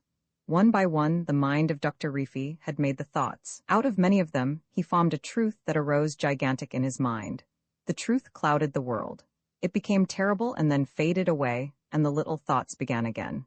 The tall dark girl came to see Dr. Rifi because she was in the family way and had become frightened. She was in that condition because of a series of circumstances also curious. The death of her father and mother and the rich acres of land that had come down to her had set a train of suitors on her heels. For 2 years she saw suitors almost every evening. Except 2, they were all alike. They talked to her of passion, and there was a strained, eager quality in their voices and in their eyes when they looked at her. The 2 who were different were much unlike each other. One of them, a slender young man with white hands, the son of a jeweler in Winesburg, talked continually of virginity. When he was with her, he was never off the subject. The other, a black-haired boy with large ears, said nothing at all but always managed to get her into the darkness, where he began to kiss her. For a time, the tall dark girl thought she would marry the jeweler's son. For hours, she sat in silence listening as he talked to her, and then she began to be afraid of something. Beneath his talk of virginity, she began to think there was a lust greater than in all the others. At times, it seemed to her that as he talked, he was holding her body in his hands. She imagined him turning it slowly about in the white hands and staring at it. At night, she dreamed that he had bitten into her body, and that his jaws were dripping. She had the dream 3 times, then she became in the family way to the one who said nothing at all, but who in the moment of his passion actually did bite her shoulder, so that for days the marks of his teeth showed. After the tall dark girl came to know Dr. Rifi, it seemed to her that she never wanted to leave him again. She went into his office one morning, and without her saying anything he seemed to know what had happened to her. In the office of the doctor, there was a woman, the wife of the man who kept the bookstore in Winesburg. Like all old-fashioned country practitioners, Dr. Rifi pulled teeth, and the woman who waited held a handkerchief to her teeth and groaned. Her husband was with her, and when the tooth was taken out, they both screamed and blood ran down on the woman's white dress. The tall dark girl did not pay any attention. When the woman and the man had gone, the doctor smiled. "I will take you driving into the country with me," he said. For several weeks the tall dark girl and the doctor were together, almost every day. The condition that had brought her to him passed in an illness, but she was like one who has discovered the sweetness of the twisted apples. She could not get her mind fixed again upon the round, perfect fruit that is eaten in the city apartments. In the fall, after the beginning of her acquaintanceship with him, she married Dr. Rifi, and in the following spring, she died. During the winter, he read to her all of the odds and ends of thoughts he had scribbled on the bits of paper. After he had read them, he laughed and stuffed them away in his pockets to become round hard balls. Queer from his seat on a box in the rough bod shed that stuck like a burr on the rear of Cowley & Sons store in Winesburg, Elma Cowley, the junior member of the firm, could see through a dirty window into the print shop of the Winesburg Eagle. Elma was putting new shoelaces in his shoes. They did not go in readily, and he had to take the shoes off. With the shoes in his hand, he sat looking at a large hole in the heel of one of his stockings. Then looking quickly up, he saw George Willard, the only newspaper reporter in Winesburg, standing at the back door of the Eagle print shop and staring absent-mindedly about. "Well, what next?" exclaimed the young man with the shoes in his hand, jumping to his feet and creeping away from the window. A flush crept into Elma Cowley's face, and his hands began to tremble. In Cowley & Sons' store, a Jewish traveling salesman stood by the counter talking to his father. He imagined the reporter could hear what was being said, and the thought made him furious. With one of the shoes still held in his hand, he stood in a corner of the shed and stamped with a stockinged foot upon the bod floor. Cowley & Sons' store did not face the main street of Winesburg. The front was on Mommy Street, and beyond it was Voight's wagon shop and a shed for the sheltering of farmers' horses. Beside the store, an alleyway ran behind the main street stores and all-day drays and delivery wagons, intent on bringing in and taking out goods, passed up and down. The store itself was indescribable. Will Henderson once said of it that it sold everything and nothing. In the window facing Mommy Street stood a chunk of coal as large as an apple barrel, to indicate that orders for coal were taken, and beside the black mass of the coal stood 3 combs of honey grown brown and dirty in their wooden frames. The honey had stood in the store window for 6 months. It was for sale, as were also the coat hangers, patent suspender buttons, cans of roof paint, bottles of rheumatism cure, and a substitute for coffee that companioned the honey in its patient willingness to serve the public. Ebenezer Cowley, the man who stood in the stall listening to the eager patter of words that fell from the lips of the traveling man, was tall and lean and looked unwashed. On his scrawny neck was a lodge when partially covered by a grey beard. He wore a long Prince Albert coat. The coat had been purchased to serve as a wedding garment. Before he became a merchant, Ebenezer was a farmer, and after his marriage, he wore the Prince Albert coat to church on Sundays and on Saturday afternoons when he came into town to trade. When he sold the farm to become a merchant, he wore the coat constantly. It had become brown with age and was covered with grease spots, but in it, Ebenezer always felt dressed up and ready for the day in town. As a merchant, Ebenezer was not happily placed in life, and he had not been happily placed as a farmer. Still, he existed. His family, consisting of a daughter named Mabel and the son, lived with him in rooms above the store, and it did not cost them much to live. His troubles were not financial. His unhappiness as a merchant lay in the fact that when a traveling man with wares to be sold came in at the front door, he was afraid. Behind the counter he stood shaking his head. He was afraid, first, that he would stubbornly refuse to buy and thus lose the opportunity to sell again. Second, that he would not be stubborn enough and would in a moment of weakness buy what could not be sold. In the store on the morning when Elma Cowley saw George Willard standing and apparently listening at the back door of the Eagle print shop, a situation had arisen that always stirred the son's wrath. The traveling man talked and Ebenezer listened, his whole figure expressing uncertainty. "You see how quickly it is done," said the traveling man, who had for sale a small flat metal substitute for collar buttons. With one hand, he quickly unfastened a collar from his shirt and then fastened it on again. He assumed a flattering, wheedling tone. "I tell you what, men have come to the end of all this fooling with collar buttons, and you are the man to make money out of the change that is coming. I am offering you the exclusive agency for this town. Take 20 dozen of these fasteners and I'll not visit any other store. I'll leave the field to you." The traveling man leaned over the counter and tapped with his finger on Ebenezer's breast. "It's an opportunity and I want you to take it," he urged. "A friend of mine told me about you. See that man Cowley," he said. "He's a live one." The traveling man paused and waited. Taking a book from his pocket, he began writing out the order. Still holding the shoe in his hand, Elma Cowley went through the store, past the two absorbed men, to a glass showcase near the front door. He took a cheap revolver from the case and began to wave it about. "You get out of here," he shrieked. "We don't want any collar fasteners here." An idea came to him. "Mind, I'm not making any threat," he added. "I don't say I'll shoot. Maybe I just took this gun out of the case to look at it, but you better get out." "Yes, sir, I'll say that." "You better grab up your things and get out." The young storekeeper's voice rose to a scream, and going behind the counter, he began to advance upon the two men. "We're through being fools here," he cried. "We ain't going to buy any more stuff until we begin to sell. We ain't going to keep on being queer and have folks staring and listening. You get out of here." The traveling man left.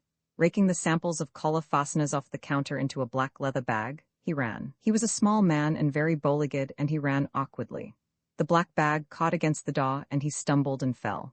"Crazy, that's what he is, crazy?" He sputtered as he arose from the sidewalk and hurried away. In the store, Elma Cowley and his father stared at each other. Now that the immediate object of his wrath had fled, the younger man was embarrassed. "Well, I meant it. I think we've been queer long enough," he declared, going to the showcase and replacing the revolver. Sitting on a barrel, he pulled on and fastened the shoe he had been holding in his hand. He was waiting for some word of understanding from his father, but when Ebenezer spoke, his words only served to reawaken the wrath in the son, and the young man ran out of the store without replying.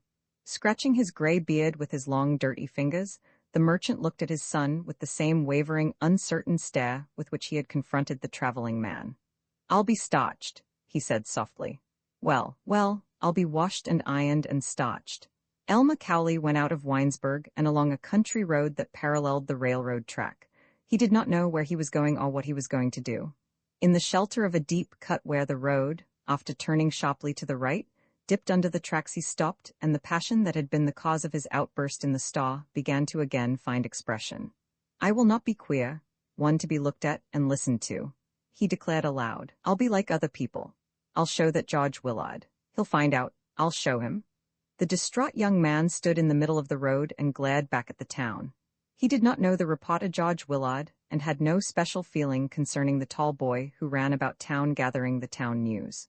The reporter had merely come, by his presence in the office and in the print shop of the Winesburg Eagle, to stand for something in the young merchant's mind. He thought the boy who passed and repassed Cowley and Son's store, and who stopped to talk to people in the street, must be thinking of him and perhaps laughing at him. George Willard, he felt, belonged to the town, typified the town, represented in his person the spirit of the town. Elma Cowley could not have believed that George Willard had also his days of unhappiness, that vague hungers and secret unnameable desires visited also his mind. Did he not represent public opinion, and had not the public opinion of Winesburg condemned the Cowleys to queerness? Did he not walk whistling and laughing through Main Street? Might not one by striking his person strike also the greater enemy, the thing that smiled and went its own way, the judgment of Winesburg? Elma Cowley was extraordinarily tall, and his arms were long and powerful. His hair, his eyebrows, and the downy beard that had begun to grow upon his chin were pale almost to whiteness. His teeth protruded from between his lips, and his eyes were blue with the colorless blueness of the marbles called agates that the boys of Winesburg carried in their pockets. Elma had lived in Winesburg for a year and had made no friends. He was, he felt, one condemned to go through life without friends, and he hated the thought. Sullenly, the tall young man tramped along the road with his hands stuffed into his trouser pockets. The day was cold with a raw wind, but presently the sun began to shine, and the road became soft and muddy. The tops of the ridges of frozen mud that formed the road began to melt, and the mud clung to Elma's shoes. His feet became cold. When he had gone several miles, he turned off the road, crossed a field, and entered a wood. In the wood he gathered sticks to build a fire, by which he sat trying to warm himself, miserable in body and in mind.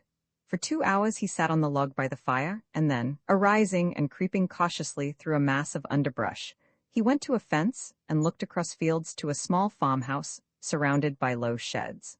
A smile came to his lips, and he began making motions with his long arms to a man who was husking corn in one of the fields.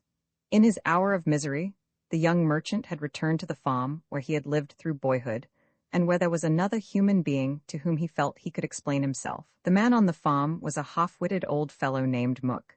He had once been employed by Ebenezer Cowley, and had stayed on the farm when it was sold. The old man lived in one of the unpainted sheds back of the farmhouse, and putted about all day in the fields. Mook the half-wit lived happily. With childlike faith, he believed in the intelligence of the animals that lived in the sheds with him, and when he was lonely held long conversations with the cows, the pigs, and even with the chickens that ran about the barnyard. He it was who had put the expression regarding being laundered into the mouth of his former employer. When excited or surprised by anything, he smiled vaguely and muttered, "I'll be washed and ironed.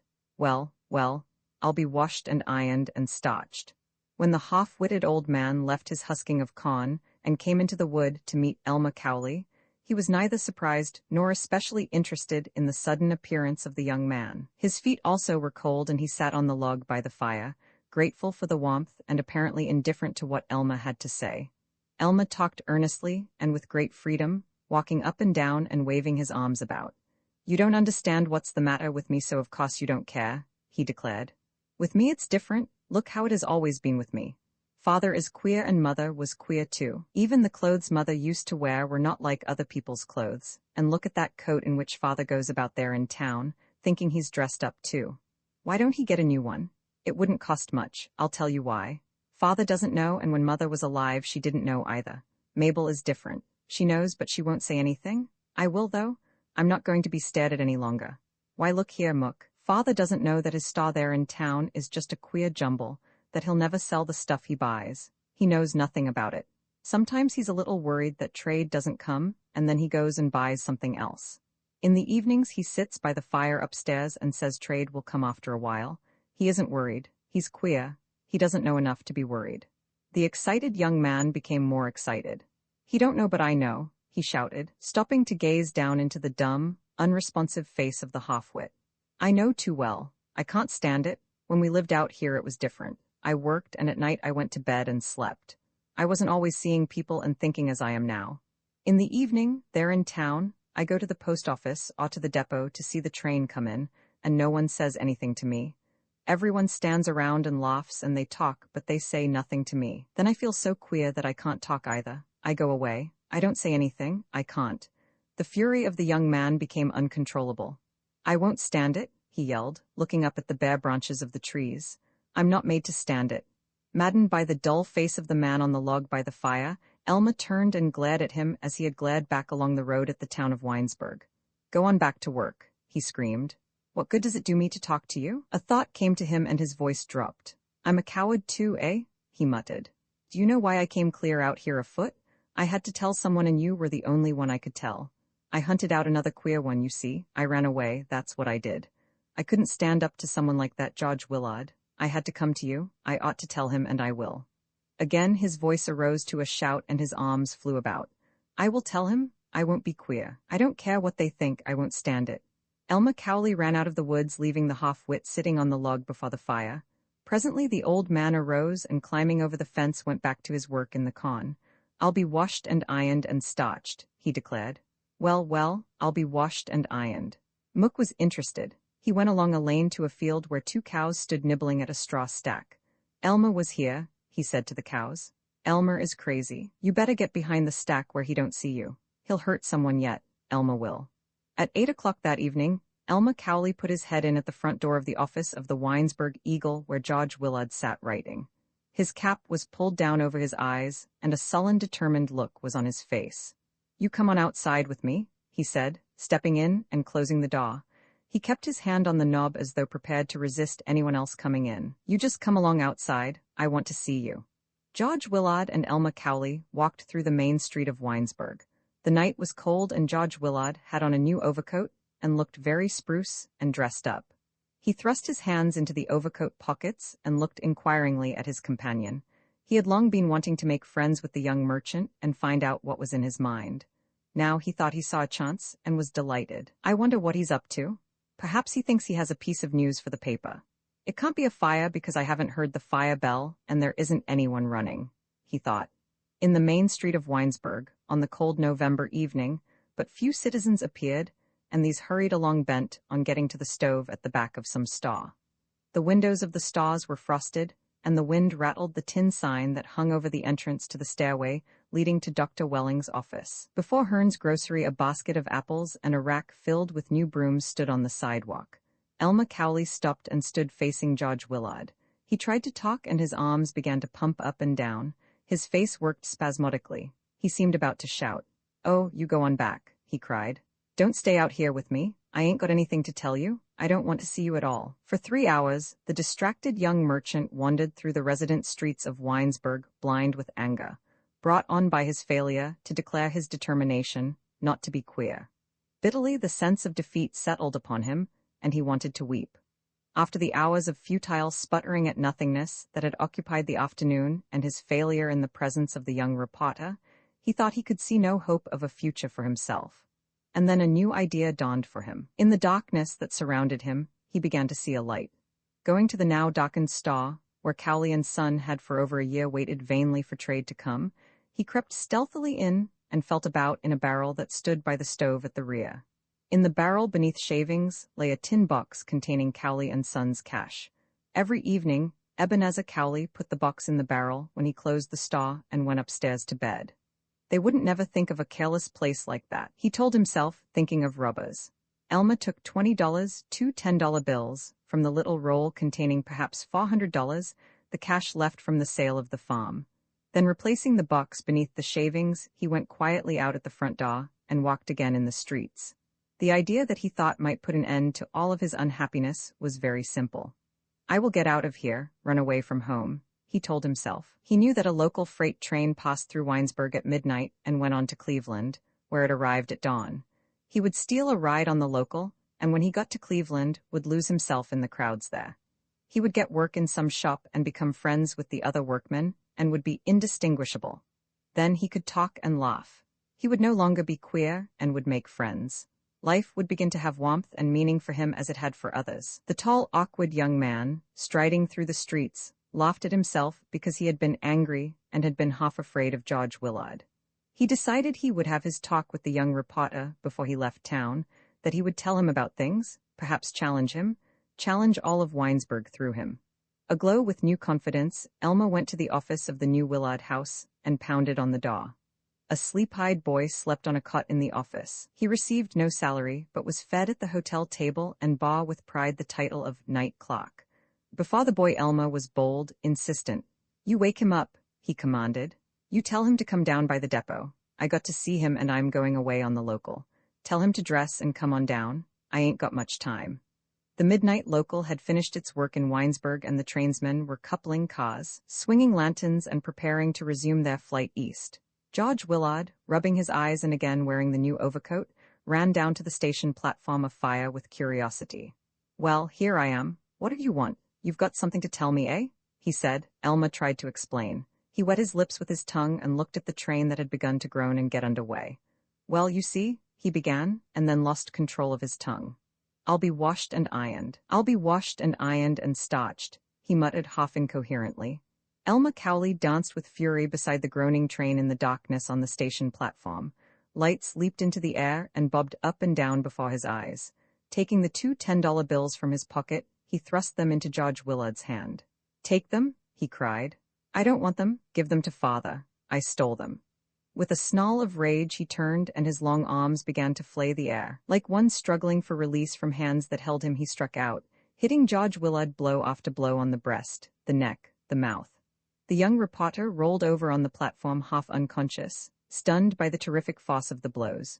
Springing aboard the passing train and running over the tops of cars, Elma sprang down to a flat car and lying on his face looked back, trying to see the fallen man in the darkness. Pride surged up in him. "I showed him," he cried. "I guess I showed him. I ain't so queer. I guess I showed him I ain't so queer." Respectability, if you have lived in cities and have walked in the park on a summer afternoon, you have perhaps seen, blinking in a corner of his iron cage, a huge, grotesque kind of monkey, a creature with ugly, sagging, hairless skin below his eyes and a bright purple underbody.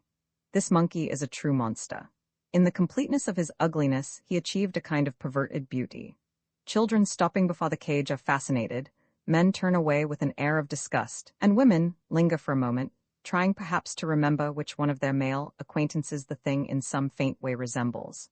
Had you been in the earlier years of your life a citizen of the village of Winesburg, Ohio, there would have been for you no mystery in regard to the beast in his cage. "It is like Wash Williams," you would have said. As he sits in the corner there, the beast is exactly like old Wash sitting on the grass in the station yard on a summer evening after he has closed his office for the night. Wash Williams, the telegraph operator of Winesburg, was the ugliest thing in town. His girth was immense, his neck thin, his legs feeble. He was dirty. Everything about him was unclean. Even the whites of his eyes looked soiled. I go too fast. Not everything about Wash was unclean. He took care of his hands. His fingers were fat, but there was something sensitive and shapely in the hand that lay on the table by the instrument in the telegraph office. In his youth, Wash Williams had been called the best telegraph operator in the state, and in spite of his degradement to the obscure office at Winesburg, he was still proud of his ability. Wash Williams did not associate with the men of the town in which he lived. "I'll have nothing to do with them," he said, looking with bleary eyes at the men who walked along the station platform past the telegraph office. Up along Main Street, he went in the evening to Ed Griffith's saloon, and after drinking unbelievable quantities of beer staggered off to his room in the new Willard house and to his bed for the night. Wash Williams was a man of courage. A thing had happened to him that made him hate life, and he hated it wholeheartedly, with the abandon of a poet. First of all, he hated women. Bitches, he called them. His feeling toward men was somewhat different. He pitied them. Does not every man let his life be managed for him by some bitch or another? He asked. In Winesburg, no attention was paid to Wash Williams and his hatred of his fellows. Once Mrs. White, the banker's wife, complained to the telegraph company, saying that the office in Winesburg was dirty and smelled abominably, but nothing came of her complaint. Here and there, a man respected the operator. Instinctively, the man felt in him a glowing resentment of something he had not the courage to resent. When Wash walked through the streets, such a one had an instinct to pay him homage, to raise his hat, or to bow before him. The superintendent who had supervision over the telegraph operators on the railroad that went through Winesburg felt that way. He had put Wash into the obscure office at Winesburg to avoid discharging him, and he meant to keep him there. When he received the letter of complaint from the banker's wife, he tore it up and laughed unpleasantly. For some reason he thought of his own wife as he tore up the letter. Wash Williams once had a wife. When he was still a young man, he married a woman at Dayton, Ohio. The woman was tall and slender, and had blue eyes and yellow hair. Wash was himself a comely youth. He loved the woman with a love as absorbing as the hatred he later felt for all women. In all of Winesburg, there was but one person who knew the story of the thing that had made ugly the person and the character of Wash Williams.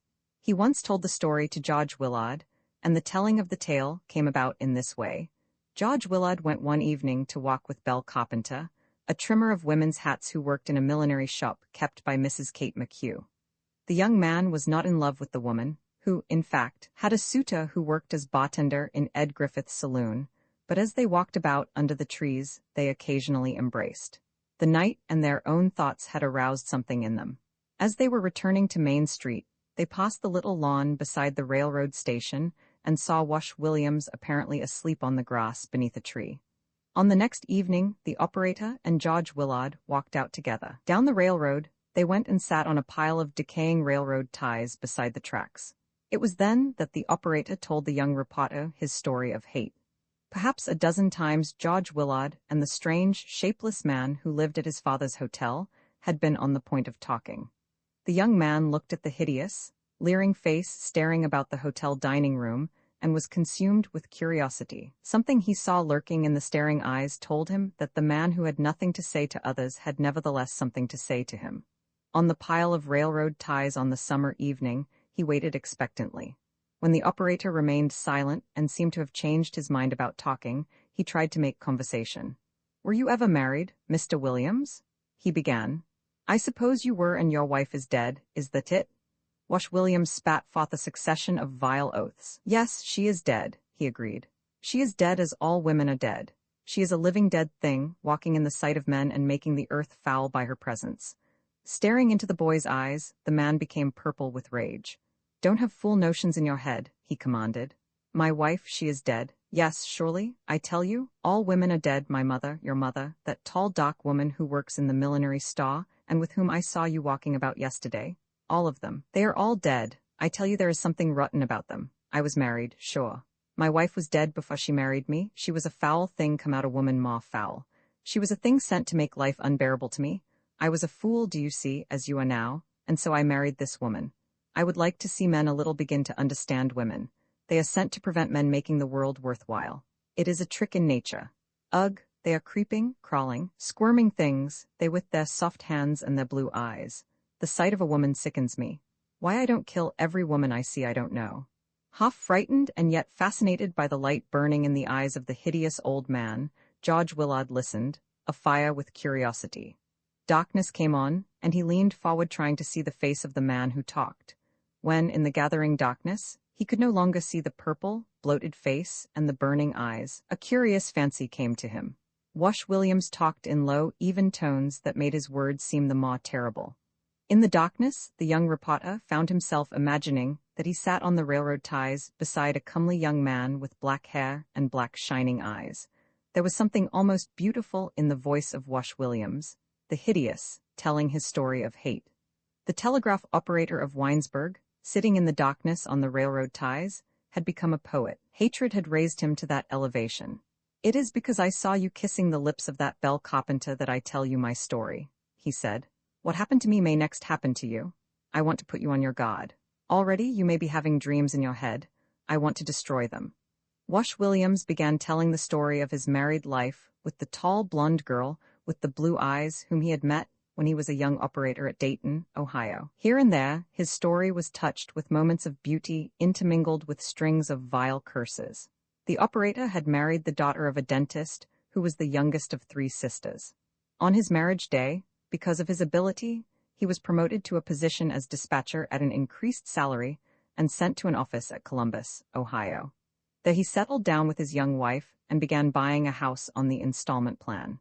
The young telegraph operator was madly in love. With a kind of religious fervor, he had managed to go through the pitfalls of his youth and to remain virginal until after his marriage. He made for George Willard a picture of his life in the house at Columbus, Ohio, with the young wife. "In the garden back of our house we planted vegetables," he said. "You know, peas and corn and such things.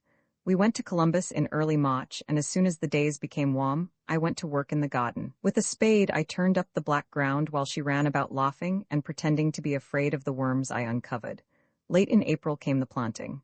In the little paths among the seed beds, she stood holding a paper bag in her hand. The bag was filled with seeds. A few at a time she handed me the seeds that I might thrust them into the warm, soft ground. For a moment there was a catch in the voice of the man talking in the darkness. I loved her, he said. I don't claim not to be a fool. I love her yet.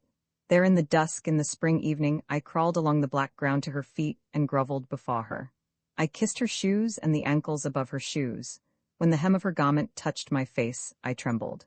When after 2 years of that life, I found she had managed to acquire 3 other lovers who came regularly to our house when I was away at work, I didn't want to touch them or her. I just sent her home to her mother and said nothing. There was nothing to say. I had $400 in the bank and I gave her that. I didn't ask her reasons. I didn't say anything. When she had gone, I cried like a silly boy. Pretty soon I had a chance to sell the house and I sent that money to her. Wash Williams and George Willard arose from the pile of railroad ties and walked along the tracks toward town. The operator finished his tale quickly, breathlessly. Her mother sent for me, he said. She wrote me a letter and asked me to come to their house at Dayton. When I got there, it was evening about this time. Wash Williams' voice rose to a half scream. I sat in the parlor of that house 2 hours. Her mother took me in there and left me. Their house was stylish. They were what is called respectable people. There were plush chairs and a couch in the room. I was trembling all over. I hated the men I thought had wronged her. I was sick of living alone and wanted her back. The longer I waited, the more raw and tender I became. I thought that if she came in and just touched me with her hand, I would perhaps faint away. I ached to forgive and forget. Wash Williams stopped and stood staring at George Willard. The boy's body shook as from a chill. Again the man's voice became soft and low. She came into the room naked, he went on. Her mother did that. While I sat there, she was taking the girl's clothes off, perhaps coaxing her to do it. First I heard voices at the door that led into a little hallway, and then it opened softly. The girl was ashamed and stood perfectly still staring at the floor. The mother didn't come into the room. When she had pushed the girl in through the door, she stood in the hallway waiting, hoping we would. Well, you see, waiting. George Willard and the telegraph operator came into the main street of Winesburg. The lights from the store windows lay bright and shining on the sidewalks. People moved about laughing and talking. The young reporter felt ill and weak. In imagination, he also became old and shapeless. I didn't get the mother killed, said Wash Williams, staring up and down the street. I struck her once with a chair and then the neighbors came in and took it away. She screamed so loud, you see. I won't ever have a chance to kill her now. She died of a fever a month after that happened. Adventure Alice Hindman, a woman of 27 when George Willard was a mere boy, had lived in Winesburg all her life. She clocked in Winnie's dry goods store and lived with her mother, who had married a second husband. Alice's stepfather was a carriage painter and given to drink. His story is an odd one. It will be worth telling someday. At 27, Alice was tall and somewhat slight. Her head was large and overshadowed her body. Her shoulders were a little stooped and her hair and eyes brown. She was very quiet, but beneath a placid exterior, a continual ferment went on. When she was a girl of 16, and before she began to work in the store, Alice had an affair with a young man. The young man, named Ned Curry, was older than Alice. He, like George Willard, was employed on the Winesburg Eagle, and for a long time he went to see Alice almost every evening. Together the two walked under the trees through the streets of the town and talked of what they would do with their lives. Alice was then a very pretty girl, and Ned Curry took her into his arms and kissed her. He became excited and said things he did not intend to say, and Alice, betrayed by her desire to have something beautiful come into her rather narrow life, also grew excited. She also talked. The outer crust of her life, all of her natural diffidence and reserve, was torn away, and she gave herself over to the emotions of love. When, late in the fall of her 16th year, Ned Curry went away to Cleveland, where he hoped to get a place on a city newspaper and rise in the world, she wanted to go with him. With a trembling voice, she told him what was in her mind. "I will work and you can work," she said. "I do not want to harness you to a needless expense that will prevent your making progress. Don't marry me now. We will get along without that, and we can be together. Even though we live in the same house, no one will say anything. In the city, we will be unknown, and people will pay no attention to us." Ned Curry was puzzled by the determination and abandon of his sweetheart, and was also deeply touched. He had wanted the girl to become his mistress, but changed his mind. He wanted to protect and care for her. "You don't know what you're talking about," he said sharply. "You may be sure I'll let you do no such thing. As soon as I get a good job, I'll come back. For the present, you'll have to stay here. It's the only thing we can do." On the evening before he left Winesburg to take up his new life in the city, Ned Curry went to call on Alice. They walked about through the streets for an hour, and then got a rig from Wesley Moya's livery, and went for a drive in the country. The moon came up and they found themselves unable to talk. In his sadness, the young man forgot the resolutions he had made regarding his conduct with the girl. They got out of the buggy at a place where a long meadow ran down to the bank of Wine Creek, and there in the dim light became lovers. When at midnight they returned to town, they were both glad. It did not seem to them that anything that could happen in the future could blot out the wonder and beauty of the thing that had happened. Now, we will have to stick to each other. Whatever happens, we will have to do that, Ned Curry said as he left the girl at her father's door. The young newspaper man did not succeed in getting a place on a Cleveland paper and went west to Chicago. For a time he was lonely and wrote to Alice almost every day. Then he was caught up by the life of the city. He began to make friends and found new interests in life. In Chicago, he boarded at a house where there were several women.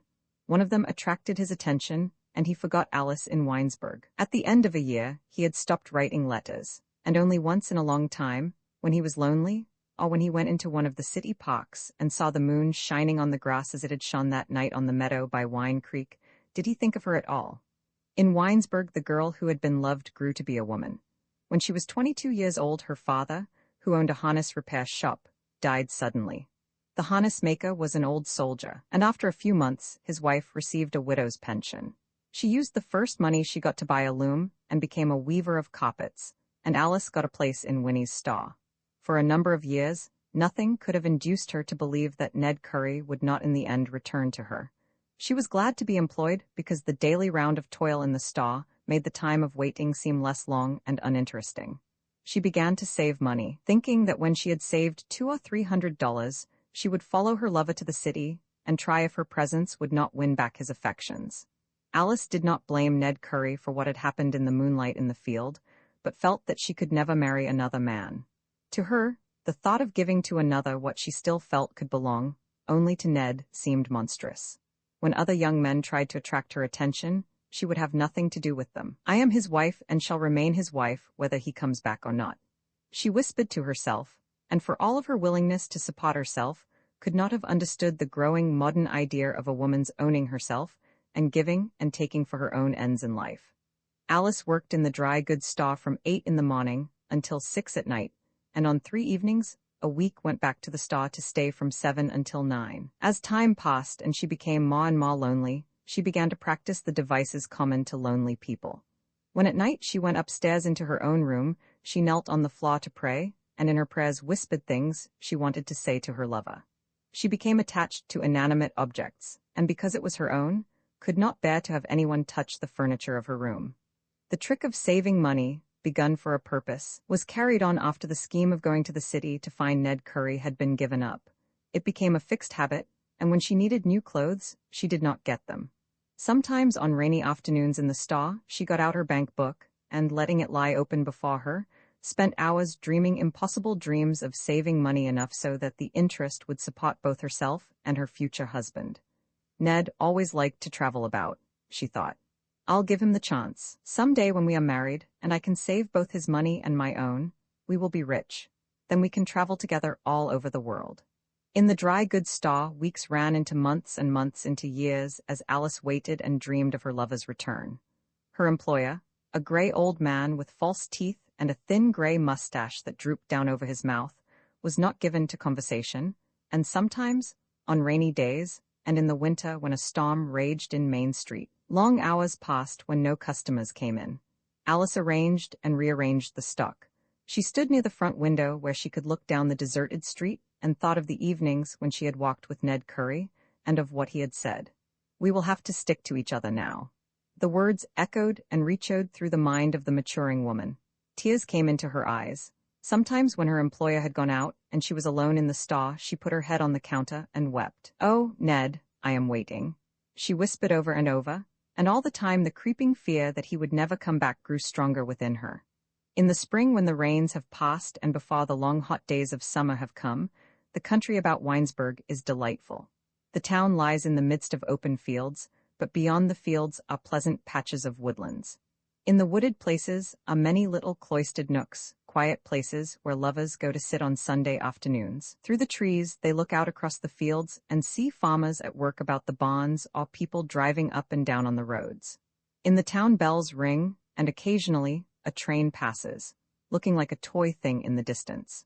For several years after Ned Curry went away, Alice did not go into the wood with the other young people on Sunday, but one day after he had been gone for 2 or 3 years, and when her loneliness seemed unbearable, she put on her best dress and set out. Finding a little sheltered place from which she could see the town and a long stretch of the fields, she sat down.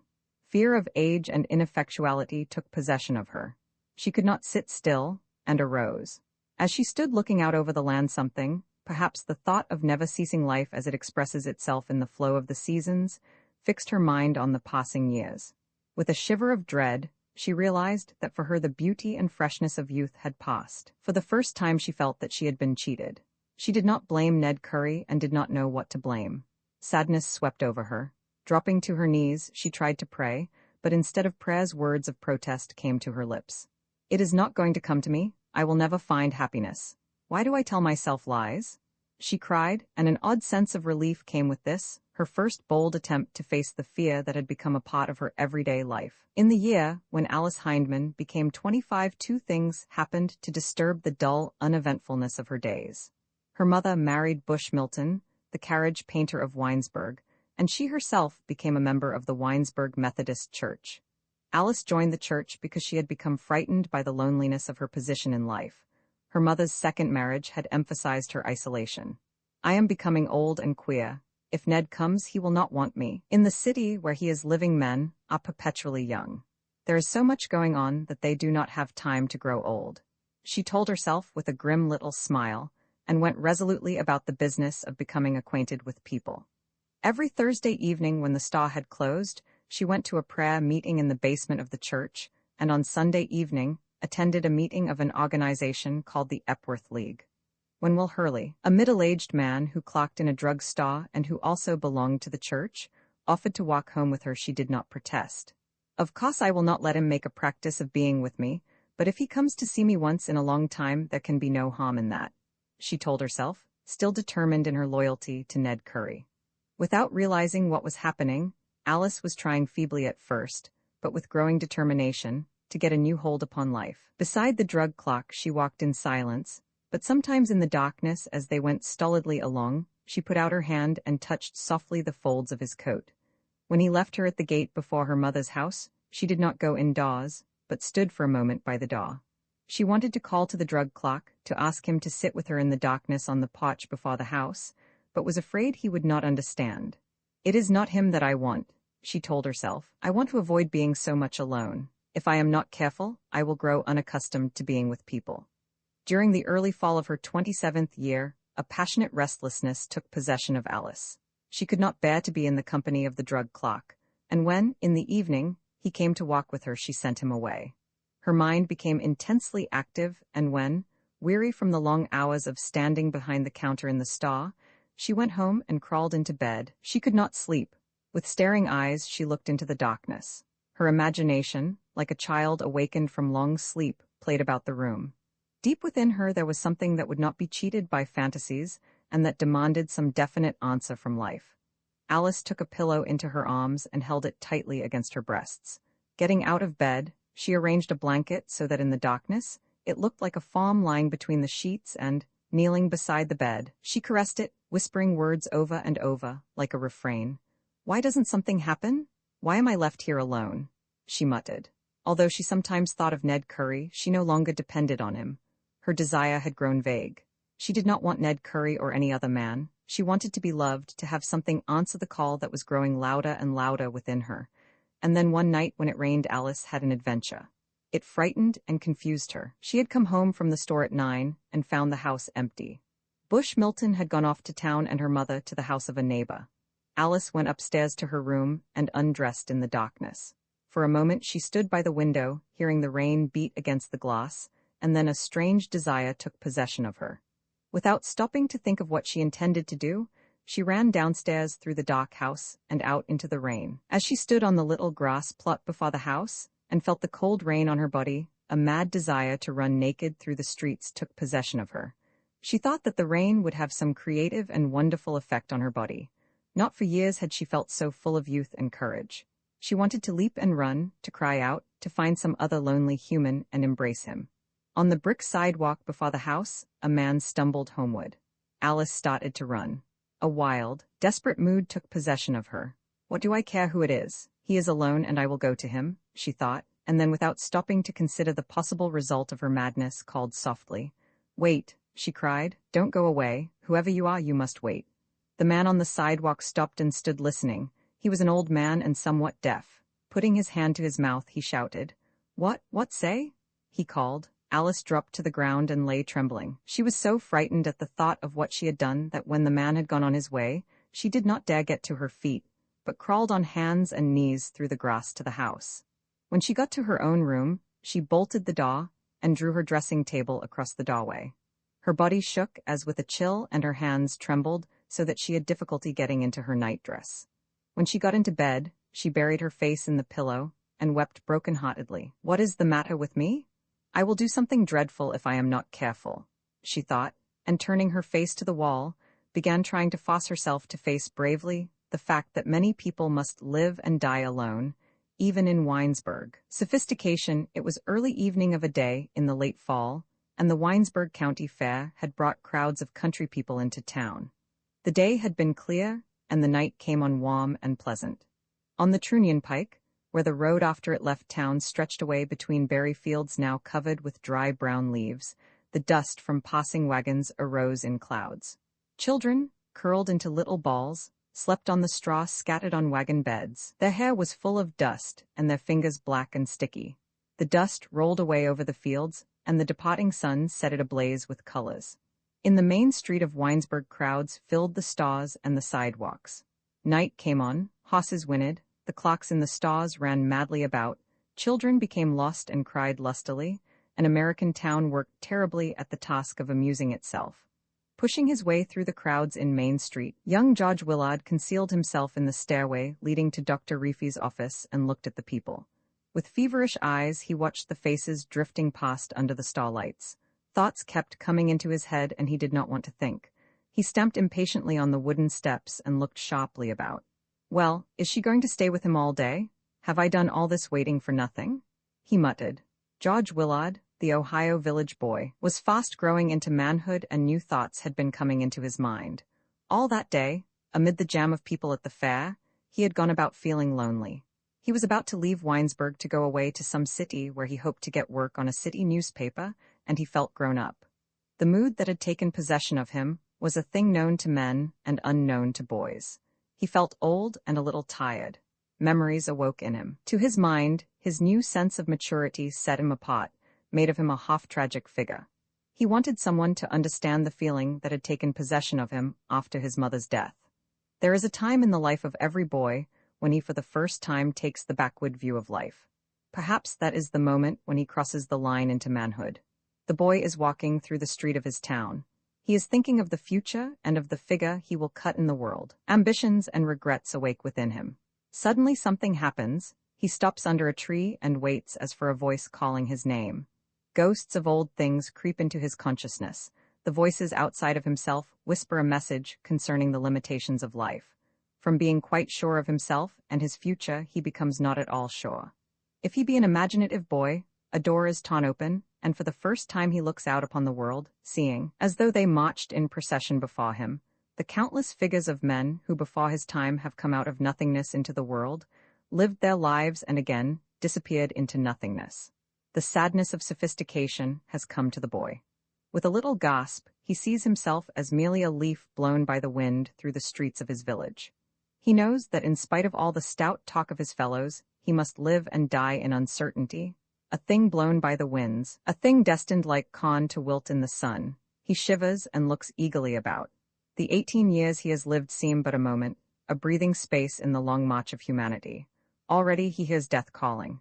With all his heart, he wants to come close to some other human, touch someone with his hands, be touched by the hand of another. If he prefers that the other be a woman, that is because he believes that a woman will be gentle, that she will understand. He wants, most of all, understanding. When the moment of sophistication came to George Willard, his mind turned to Helen White, the Winesburg banker's daughter. Always he had been conscious of the girl growing into womanhood as he grew into manhood. Once on a summer night when he was 18, he had walked with her on a country road, and in her presence had given way to an impulse to boast, to make himself appear big and significant in her eyes. Now he wanted to see her for another purpose. He wanted to tell her of the new impulses that had come to him. He had tried to make her think of him as a man when he knew nothing of manhood, and now he wanted to be with her, and to try to make her feel the change he believed had taken place in his nature. As for Helen White, she also had come to a period of change. What George felt, she in her young woman's way felt also. She was no longer a girl and hungered to reach into the grace and beauty of womanhood. She had come home from Cleveland, where she was attending college, to spend a day at the fair. She also had begun to have memories. During the day, she sat in the grandstand with a young man, one of the instructors from the college, who was a guest of her mother's. The young man was of a pedantic turn of mind, and she felt at once he would not do for her purpose. At the fair, she was glad to be seen in his company, as he was well-dressed and a stranger. She knew that the fact of his presence would create an impression.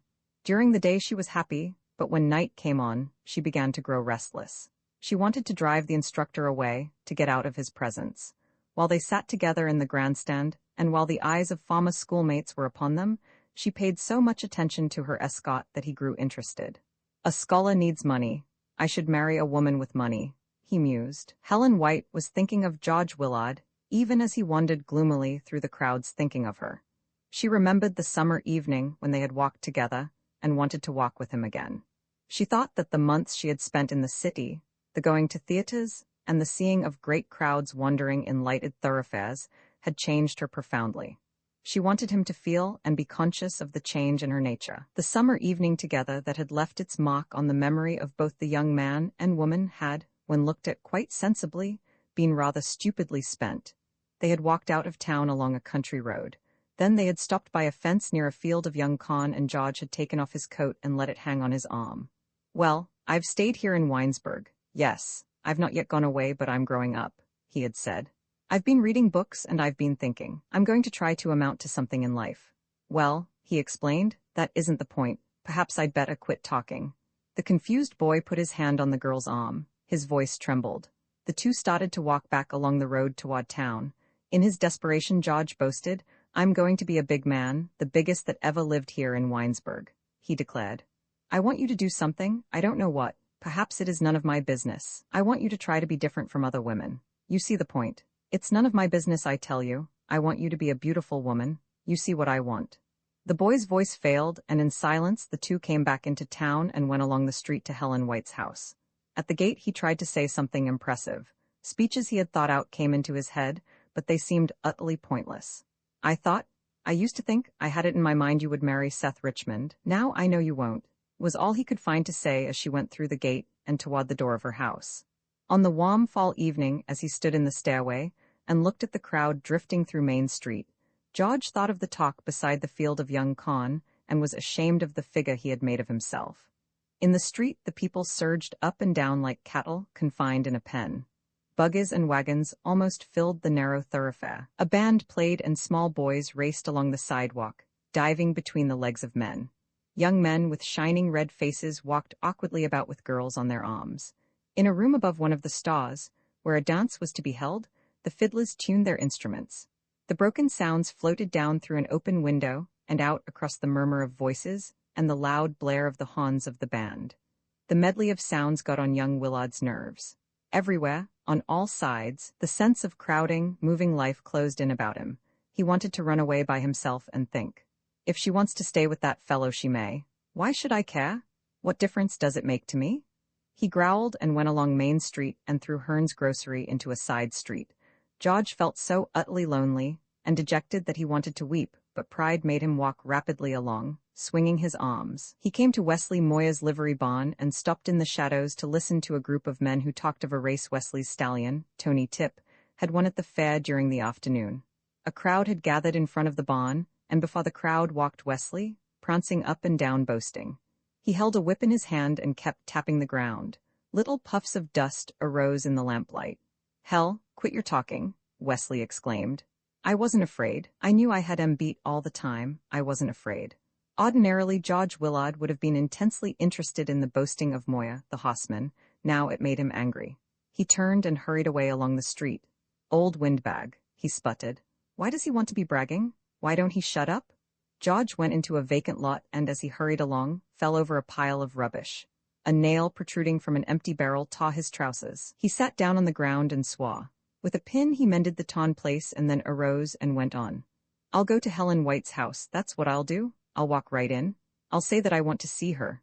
I'll walk right in and sit down, that's what I'll do, he declared, climbing over a fence and beginning to run. On the veranda of Banker White's house, Helen was restless and distraught. The instructor sat between the mother and daughter.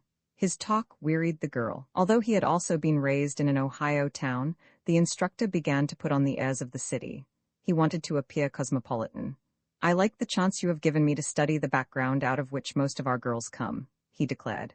It was good of you, Mrs. White, to have me down for the day. He turned to Helen and laughed. Your life is still bound up with the life of this town? He asked. There are people here in whom you are interested. To the girl, his voice sounded pompous and heavy. Helen arose and went into the house. At the door leading to a garden at the back, she stopped and stood listening. Her mother began to talk. There is no one here fit to associate with a girl of Helen's breeding, she said. Helen ran down a flight of stairs at the back of the house and into the garden. In the darkness, she stopped and stood trembling. It seemed to her that the world was full of meaningless people saying words. Afire with eagerness, she ran through a garden gate and, turning a corner by the banker's barn, went into a little side street. George, where are you, George? She cried, filled with nervous excitement. She stopped running and leaned against a tree to laugh hysterically. Along the dark little street came George Willard, still saying words. I'm going to walk right into her house. I'll go right in and sit down, he declared as he came up to her. He stopped and stared stupidly. Come on, he said and took hold of her hand. With hanging heads they walked away along the street under the trees. Dry leaves rustled underfoot. Now that he had found her, George wondered what he had better do and say. At the upper end of the fair ground in Winesburg, there is a half-decayed old grandstand. It has never been painted, and the boards are all warped out of shape. The fair ground stands on top of a low hill, rising out of the valley of Wine Creek, and from the grandstand, one can see at night, over a cornfield, the lights of the town reflected against the sky. George and Helen climbed the hill to the fairground, coming by the path past Waterworks Pond. The feeling of loneliness and isolation that had come to the young man in the crowded streets of his town was both broken and intensified by the presence of Helen. What he felt was reflected in her. In youth, there are always two forces fighting in people. The warm, unthinking little animal struggles against the thing that reflects and remembers, and the older, the more sophisticated thing had possession of George Willard. Sensing his mood, Helen walked beside him filled with respect. When they got to the grandstand, they climbed up under the roof and sat down on one of the long, bench-like seats. There is something memorable in the experience to be had by going into a fairground that stands at the edge of a Middle Western town on a night after the annual fair has been held. The sensation is one never to be forgotten. On all sides are ghosts, not of the dead, but of living people. Here, during the day just past, have come the people pouring in from the town and the country around. Farmers with their wives and children, and all the people from the hundreds of little frame houses have gathered within these barred walls. Young girls have laughed and men with beards have talked of the affairs of their lives. The place has been filled to overflowing with life. It has itched and squirmed with life, and now it is night and the life has all gone away. The silence is almost terrifying. One conceals oneself, standing silently beside the trunk of a tree, and what there is of a reflective tendency in his nature is intensified. One shudders at the thought of the meaninglessness of life while at the same instant, and if the people of the town are his people, one loves life so intensely that tears come into the eyes. In the darkness under the roof of the grandstand, George Willard sat beside Helen White and felt very keenly his own insignificance in the scheme of existence. Now that he had come out of town, where the presence of the people stirring about, busy with a multitude of affairs, had been so irritating, the irritation was all gone. The presence of Helen renewed and refreshed him. It was as though her woman's hand was assisting him to make some minute readjustment of the machinery of his life. He began to think of the people in the town, where he had always lived with something like reverence. He had reverence for Helen. He wanted to love and to be loved by her, but he did not want at the moment to be confused by her womanhood. In the darkness, he took hold of her hand, and when she crept close, put a hand on her shoulder. A wind began to blow, and he shivered. With all his strength, he tried to hold and to understand the mood that had come upon him. In that high place in the darkness, The two oddly sensitive human atoms held each other tightly and waited. In the mind of each was the same thought. I have come to this lonely place, and here is this other. Was the substance of the thing felt. In Winesburg, the crowded day had run itself out into the long night of the late fall. Farm horses jogged away along lonely country roads, pulling their portion of weary people. Clocks began to bring samples of goods in off the sidewalks and lock the doors of stores. In the Opera House, a crowd had gathered to see a show, and further down Main Street the fiddlers, their instruments tuned, sweated and worked to keep the feet of youth flying over a dance floor. In the darkness in the grandstand, Helen White and George Willard remained silent. Now and then, the spell that held them was broken, and they turned and tried in the dim light to see into each other's eyes. They kissed, but that impulse did not last. At the upper end of the fairground, a half-dozen men worked over horses that had raced during the afternoon. The men had built a fire and were heating kettles of water. Only their legs could be seen as they passed back and forth in the light. When the wind blew, the little flames of the fire danced crazily about. George and Helen arose and walked away into the darkness. They went along a path past a field of corn that had not yet been cut. The wind whispered among the dry corn blades. For a moment during the walk back into town, the spell that held them was broken. When they had come to the crest of Waterworks Hill, they stopped by a tree, and George again put his hands on the girl's shoulders. She embraced him eagerly, and then again they drew quickly back from that impulse. They stopped kissing and stood a little apart. Mutual respect grew big in them. They were both embarrassed, and to relieve their embarrassment dropped into the animalism of youth. They laughed and began to pull and haul at each other. In some way chastened and purified by the mood they had been in, they became, not man and woman, not boy and girl, but excited little animals. It was so they went down the hill. In the darkness they played like two splendid young things in a young world. Once, running swiftly forward, Helen tripped George and he fell. He squirmed and shouted. Shaking with laughter, he rolled down the hill. Helen ran after him.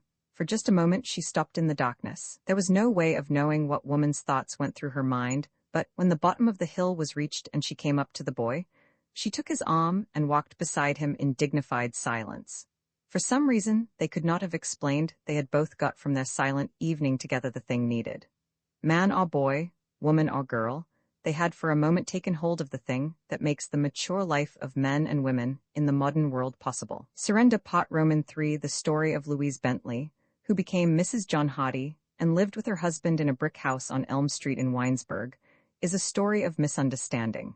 Before such women as Louise can be understood and their lives made livable, much will have to be done. Thoughtful books will have to be written and thoughtful lives lived by people about them. Born of a delicate and overworked mother, and an impulsive, hard, imaginative father who did not look with favor upon her coming into the world, Louise was from childhood a neurotic, one of the race of oversensitive women that in later days industrialism was to bring in such great numbers into the world. During her early years, she lived on the Bentley farm, a silent, moody child, wanting love more than anything else in the world and not getting it. When she was 15, she went to live in Winesburg with the family of Albert Hardy, who had a stall for the sale of buggies and wagons, and who was a member of the town board of education. Louise went into town to be a student in the Winesburg High School, and she went to live at the Hardys because Albert Hardy and her father were friends. Hardy, the vehicle merchant of Winesburg, like thousands of other men of his times, was an enthusiast on the subject of education. He had made his own way in the world without learning got from books, but he was convinced that had he but known books things would have gone better with him. To everyone who came into his shop he talked of the matter, and in his own household he drove his family distracted by his constant hopping on the subject. He had 2 daughters and 1 son, John Hardy, and more than once the daughters threatened to leave school altogether. As a matter of principle, they did just enough work in their classes to avoid punishment. "I hate books, and I hate anyone who likes books," Harriet, the younger of the 2 girls, declared passionately. In Winesburg, as on the farm, Louise was not happy. For years she had dreamed of the time when she could go forth into the world, and she looked upon the move into the Hardy household as a great step in the direction of freedom. Always when she had thought of the matter, it had seemed to her that in town all must be gaiety and life, that their men and women must live happily and freely, giving and taking friendship and affection as one takes the feel of a wind on the cheek. After the silence and the cheerlessness of life in the Bentley house, She dreamed of stepping forth into an atmosphere that was warm and pulsating with life and reality.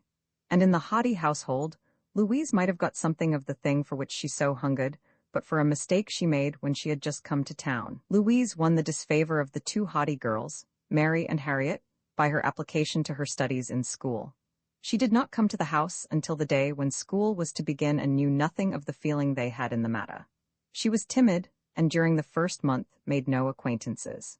Every Friday afternoon, one of the hired men from the farm drove into Winesburg and took her home for the weekend, so that she did not spend the Saturday holiday with the town people. Because she was embarrassed and lonely, she worked constantly at her studies. To Mary and Harriet, it seemed as though she tried to make trouble for them by her proficiency. In her eagerness to appear well, Louise wanted to answer every question put to the class by the teacher. She jumped up and down and her eyes flashed. Then, when she had answered some question the others in the class had been unable to answer, she smiled happily. "See, I have done it for you." Her eyes seemed to say, "You need not bother about the matter. I will answer all questions. For the whole class it will be easy while I am here." In the evening after supper in the Hardy house, Albert Hardy began to praise Louise. One of the teachers had spoken highly of her, and he was delighted. "Well, again I have heard of it," he began, looking hard at his daughters, and then turning to smile at Louise. "Another of the teachers has told me of the good work Louise is doing. Everyone in Winesburg is telling me how smart she is. I am ashamed that they do not speak so of my own girls." Arising, the merchant marched about the room and lighted his evening cigar. The two girls looked at each other and shook their heads wearily. Seeing their indifference, the father became angry. "I tell you it is something for you two to be thinking about," he cried, glaring at them. "There is a big change coming here in America, and in learning is the only hope of the coming generations. Louise is the daughter of a rich man, but she is not ashamed to study. It should make you ashamed to see what she does." The merchant took his hat from a rack by the door and prepared to depart for the evening. At the door he stopped and glared back. So fierce was his manner that Louise was frightened and ran upstairs to her own room. The daughters began to speak of their own affairs. "Pay attention to me," roared the merchant. "Your minds are lazy. Your indifference to education is affecting your characters. You will amount to nothing. Now mark what I say. Louise will be so far ahead of you that you will never catch up." The distracted man went out of the house and into the street shaking with wrath. He went along muttering words and swearing, but when he got into Main Street his anger passed. He stopped to talk of the weather or the crops with some other merchant, or with a farmer who had come into town, and forgot his daughters altogether, or, if he thought of them, only shrugged his shoulders. "Oh, well, girls will be girls," he muttered philosophically. In the house, when Louise came down into the room where the two girls sat, they would have nothing to do with her. One evening, after she had been there for more than 6 weeks and was heartbroken because of the continued air of coldness with which she was always greeted, she burst into tears. "Shut up your crying and go back to your own room and to your books," Mary Hardy said sharply. The room occupied by Louise was on the second floor of the Hardy house, and her window looked out upon an orchard. There was a stove in the room, and every evening young John Hardy carried up an armful of wood and put it in a box that stood by the wall. During the second month after she came to the house, Louise gave up all hope of getting on a friendly footing with the Hardy girls and went to her own room as soon as the evening meal was at an end. Her mind began to play with thoughts of making friends with John Hardy. When he came into the room with the wood in his arms, she pretended to be busy with her studies, but watched him eagerly. When he had put the wood in the box and turned to go out, she put down her head and blushed. She tried to make talk but could say nothing, and after he had gone, she was angry at herself for her stupidity. The mind of the country girl became filled with the idea of drawing close to the young man. She thought that in him might be found the quality she had all her life been seeking in people. It seemed to her that between herself and all the other people in the world, a wall had been built up, and that she was living just on the edge of some warm inner circle of life that must be quite open and understandable to others.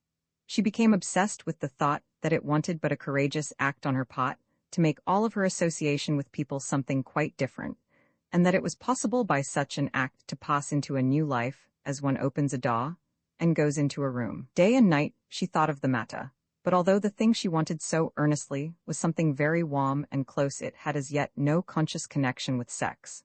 It had not become that definite, and her mind had only alighted upon the person of John Hardy because he was at hand and, unlike his sisters, had not been unfriendly to her. The Haughty sisters, Mary and Harriet, were both older than Louise.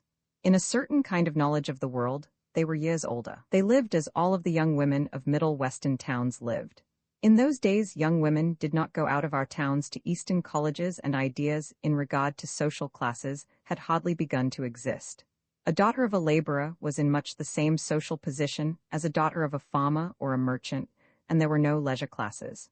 A girl was nice or she was not nice. If a nice girl, she had a young man who came to her house to see her on Sunday and on Wednesday evenings. Sometimes she went with her young man to a dance or a church social. At other times, she received him at the house and was given the use of the parlor for that purpose. No one intruded upon her. For hours, the two sat behind closed doors. Sometimes the lights were turned low, and the young man and woman embraced. Cheeks became hot and hair disarranged. After a year or two, if the impulse within them became strong and insistent enough, they married. One evening during her first winter in Winesburg, Louise had an adventure that gave a new impulse to her desire to break down the wall that she thought stood between her and John Haughty. It was Wednesday, and immediately after the evening meal, Albert Haughty put on his hat and went away. Young John brought the wood and put it in the box in Louise's room. "You do work hard, don't you?" he said awkwardly, and then before she could answer, he also went away. Louise heard him go out of the house and had a mad desire to run after him. Opening her window, she leaned out and called softly, "John, dear John, come back, don't go away." The night was cloudy and she could not see far into the darkness, but as she waited, she fancied she could hear a soft little noise as of someone going on tiptoes through the trees in the orchard. She was frightened and closed the window quickly. For an hour, she moved about the room, trembling with excitement, and when she could not longer bear the waiting, she crept into the hall and down the stairs into a closet-like room that opened off the parlor. Louise had decided that she would perform the courageous act that had for weeks been in her mind. She was convinced that John Haughty had concealed himself in the orchard beneath her window, and she was determined to find him and tell him that she wanted him to come close to her, to hold her in his arms, to tell her of his thoughts and dreams, and to listen while she told him her thoughts and dreams. "In the darkness it will be easier to say things," she whispered to herself as she stood in the little room groping for the door. And then suddenly Louise realized that she was not alone in the house. In the parlor on the other side of the door, a man's voice spoke softly, and the door opened. Louise just had time to conceal herself in a little opening beneath the stairway when Mary Haughty, accompanied by her young man, came into the little dark room. For an hour, Louise sat on the floor in the darkness and listened. Without words, Mary Haughty, with the aid of the man who had come to spend the evening with her, brought to the country girl a knowledge of men and women. Putting her head down until she was curled into a little ball, she lay perfectly still. It seemed to her that by some strange impulse of the gods, a great gift had been brought to Mary Haughty, and she could not understand the older woman's determined protest. The young man took Mary Haughty into his arms and kissed her. When she struggled and laughed, he but held her the more tightly. For an hour the contest between them went on, and then they went back into the parlor, and Louise escaped up the stairs. "I hope you were quiet out there. You must not disturb the little mouse at her studies," she heard Harriet saying to her sister as she stood by her own door in the hallway above. Louise wrote a note to John Haughty, and late that night, when all in the house were asleep, she crept downstairs and slipped it under his door. She was afraid that if she did not do the thing at once, her courage would fail. In the note, she tried to be quite definite about what she wanted. "I want someone to love me, and I want to love someone," she wrote. "If you are the one for me, I want you to come into the orchard at night and make a noise under my window. It will be easy for me to crawl down over the shed and come to you. I am thinking about it all the time, so if you are to come at all, you must come soon." For a long time, Louise did not know what would be the outcome of her bold attempt to secure for herself a lover. In a way, she still did not know whether or not she wanted him to come. Sometimes it seemed to her that to be held tightly and kissed was the whole secret of life. And then a new impulse came, and she was terribly afraid. The age-old woman's desire to be possessed had taken possession of her, but so vague was her notion of life that it seemed to her just the touch of John Haughty's hand upon her own hand would satisfy. She wondered if he would understand that. At the table next day, while Albert Haughty talked, and the two girls whispered and laughed, she did not look at John, but at the table, and as soon as possible escaped. In the evening she went out of the house until she was sure he had taken the wood to her room and gone away. When after several evenings of intense listening, she heard no call from the darkness in the orchard, she was half beside herself with grief, and decided that for her, there was no way to break through the wall that had shut her off from the joy of life. And then on a Monday evening 2 or 3 weeks after the writing of the note, John Hardy came for her. Louise had so entirely given up the thought of his coming that for a long time she did not hear the call that came up from the orchard. On the Friday evening before, as she was being driven back to the farm for the weekend by one of the hired men, she had on an impulse done a thing that had startled her. And as John Hardy stood in the darkness below and called her name softly and insistently, she walked about in her room and wondered what new impulse had led her to commit so ridiculous an act. The farm hand, a young fellow with black curly hair, had come for her somewhat late on that Friday evening, and they drove home in the darkness. Louise, whose mind was filled with thoughts of John Hardy, tried to make talk, but the country boy was embarrassed and would say nothing. Her mind began to review the loneliness of her childhood, and she remembered with a pang the sharp new loneliness that had just come to her. "I hate everyone," she cried suddenly, and then broke forth into a tirade that frightened her escort. "I hate father and the old man Hardy, too," she declared vehemently. "I get my lessons there in the school in town, but I hate that also." Louise frightened the farm hand still more by turning and putting her cheek down upon his shoulder. Vaguely she hoped that he, like that young man who had stood in the darkness with Mary, would put his arms about her and kiss her, but the country boy was only alarmed. He struck the horse with the whip and began to whistle. "The road is rough, eh?" he said loudly. Louise was so angry that reaching up she snatched his hat from his head and threw it into the road. When he jumped out of the buggy and went to get it, she drove off and left him to walk the rest of the way back to the farm. Louise Bentley took John Hardy to be her lover. That was not what she wanted, but it was so the young man had interpreted her approach to him, and so anxious was she to achieve something else that she made no resistance. When after a few months they were both afraid that she was about to become a mother, they went one evening to the county seat and were married. For a few months they lived in the Hardy house, and then took a house of their own. All during the first year, Louise tried to make her husband understand the vague and intangible hunger that had led to the writing of the note, and that was still unsatisfied. Again and again she crept into his arms and tried to talk of it, but always without success.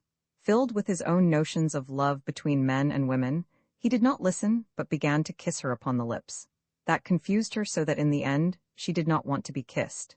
She did not know what she wanted. When the alarm that had tricked them into marriage proved to be groundless, she was angry and said bitter, hurtful things. Later, when her son David was born, she could not nurse him and did not know whether she wanted him or not. Sometimes she stayed in the room with him all day, walking about and occasionally creeping close to touch him tenderly with her hands, and then other days came when she did not want to see or be near the tiny bit of humanity that had come into the house. When John Hardy reproached her for her cruelty, she laughed. "It is a man-child and will get what it wants anyway," she said sharply. "Had it been a woman-child, there is nothing in the world I would not have done for it." Tandy, until she was 7 years old, she lived in an old, unpainted house on an unused road that led off Trunion Pike. Her father gave her but little attention, and her mother was dead. The father spent his time talking and thinking of religion. He proclaimed himself an agnostic, and was so absorbed in destroying the ideas of God that had crept into the minds of his neighbors that he never saw God manifesting himself in the little child that, half forgotten, lived here and there on the bounty of her dead mother's relatives. A stranger came to Winesburg and saw in the child what the father did not see. He was a tall, red-haired young man who was almost always drunk. Sometimes he sat in a chair before the new Willard house with Tom Hard, the father. As Tom talked, declaring there could be no God, the stranger smiled and winked at the bystanders. He and Tom became friends and were much together. The stranger was the son of a rich merchant of Cleveland and had come to Winesburg on a mission. He wanted to cure himself of the habit of drink, and thought that by escaping from his city associates and living in a rural community, he would have a better chance in the struggle with the appetite that was destroying him. His sojourn in Winesburg was not a success. The dullness of the passing hours led to his drinking harder than ever. But he did succeed in doing something. He gave a name rich with meaning to Tom Hard's daughter. One evening, when he was recovering from a long debauch, the stranger came reeling along the main street of the town. Tom Hard sat in a chair before the new Willard house with his daughter, then a child of 5, on his knees. Beside him on the broad sidewalk sat young George Willard. The stranger dropped into a chair beside them. His body shook, and when he tried to talk his voice trembled. It was late evening, and darkness lay over the town, and over the railroad that ran along the foot of a little incline before the hotel. Somewhere in the distance, off to the west, there was a prolonged blast from the whistle of a passenger engine. A dog that had been sleeping in the roadway arose and barked. The stranger began to babble and made a prophecy concerning the child that lay in the arms of the agnostic. "I came here to quit drinking," he said, and tears began to run down his cheeks. He did not look at Tom Hard, but leaned forward and stared into the darkness as though seeing a vision. "I ran away to the country to be cured, but I am not cured. There is a reason." He turned to look at the child who sat up very straight on her father's knee and returned the look.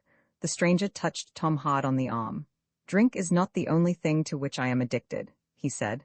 "There is something else. I am a lover and have not found my thing to love. That is a big point if you know enough to realize what I mean.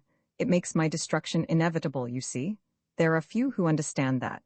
The stranger became silent and seemed overcome with sadness, but another blast from the whistle of the passenger engine aroused him. "I have not lost faith, I proclaim that. I have only been brought to the place where I know my faith will not be realized," he declared hoarsely. He looked hard at the child and began to address her, paying no more attention to the father. "There is a woman coming," he said, and his voice was now sharp and earnest. "I have missed her, you see. She did not come in my time. You may be the woman. It would be like fate to let me stand in her presence once on such an evening as this, when I have destroyed myself with drink, and she is as yet only a child." The shoulders of the stranger shook violently, and when he tried to roll a cigarette the paper fell from his trembling fingers. He grew angry and scolded. "They think it's easy to be a woman, to be loved, but I know better," he declared. Again he turned to the child. "I understand," he cried.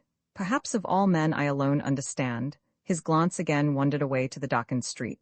"I know about her, although she has never crossed my path," he said softly. "I know about her struggles and her defeats. It is because of her defeats that she is to me the lovely one. Out of her defeats has been born a new quality in woman. I have a name for it. I call it Tandy. I made up the name when I was a true dreamer and before my body became vile. It is the quality of being strong to be loved. It is something men need from women and that they do not get." The stranger arose and stood before Tom Hard. His body rocked back and forth and he seemed about to fall, but instead he dropped to his knees on the sidewalk and raised the hands of the little girl to his drunken lips. He kissed them ecstatically. "Be Tandy, little one," he pleaded. "Dare to be strong and courageous. That is the road. Venture anything. Be brave enough to dare to be loved. Be something more than man or woman. Be Tandy." The stranger arose and staggered off down the street. A day or two later he got aboard a train and returned to his home in Cleveland. On the summer evening, after the talk before the hotel, Tom Hard took the girl child to the house of a relative where she had been invited to spend the night. As he went along in the darkness under the trees, he forgot the babbling voice of the stranger, and his mind returned to the making of arguments by which he might destroy men's faith in God. He spoke his daughter's name, and she began to weep. "I don't want to be called that," she declared. "I want to be called Tandy, Tandy Hard." The child wept so bitterly that Tom Hard was touched and tried to comfort her. He stopped beneath a tree and, taking her into his arms, began to caress her. "Be good now," he said sharply, but she would not be quieted.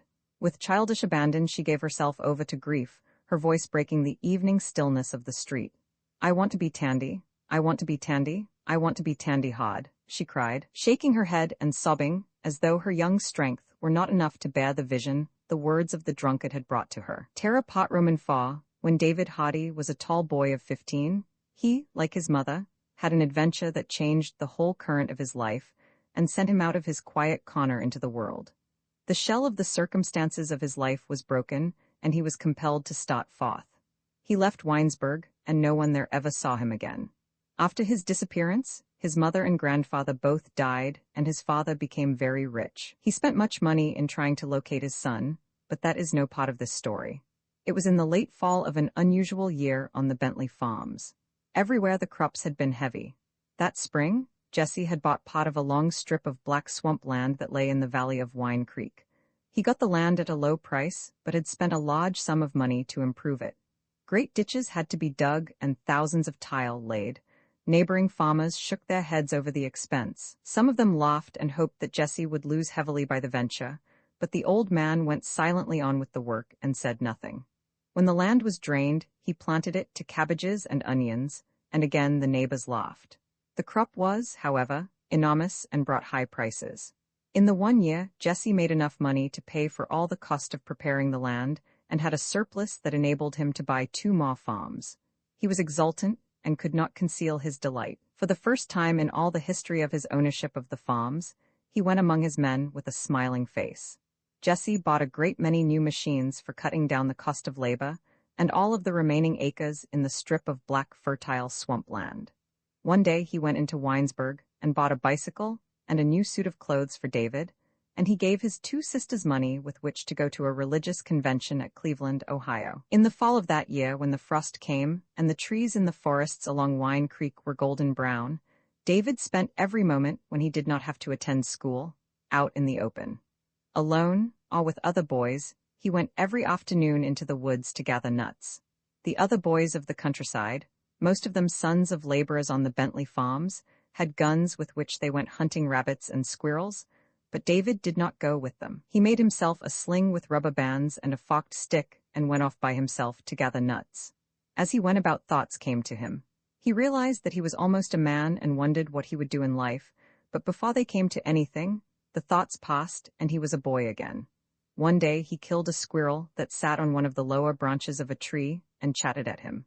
Home he ran with the squirrel in his hand. One of the Bentley sisters cooked the little animal, and he ate it with great gusto. The skin he tacked on a bod and suspended the bod by a string from his bedroom window. That gave his mind a new turn. After that, he never went into the woods without carrying the sling in his pocket, and he spent hours shooting at imaginary animals concealed among the brown leaves in the trees. Thoughts of his coming manhood passed, and he was content to be a boy with a boy's impulses. One Saturday morning, when he was about to set off for the woods with the sling in his pocket and a bag for nuts on his shoulder, his grandfather stopped him. In the eyes of the old man was the strained, serious look that always a little frightened David. At such times, Jesse Bentley's eyes did not look straight ahead, but wavered and seemed to be looking at nothing. Something like an invisible curtain appeared to have come between the man and all the rest of the world. "I want you to come with me," he said briefly, and his eyes looked over the boy's head into the sky. "We have something important to do today. You may bring the bag for nuts if you wish. It does not matter, and anyway, we will be going into the woods." Jesse and David set out from the Bentley farmhouse in the old phaeton that was drawn by the white horse. When they had gone along in silence for a long way, they stopped at the edge of a field where a flock of sheep were grazing. Among the sheep was a lamb that had been born out of season, and this David and his grandfather caught and tied so tightly that it looked like a little white ball. When they drove on again, Jesse let David hold the lamb in his arms.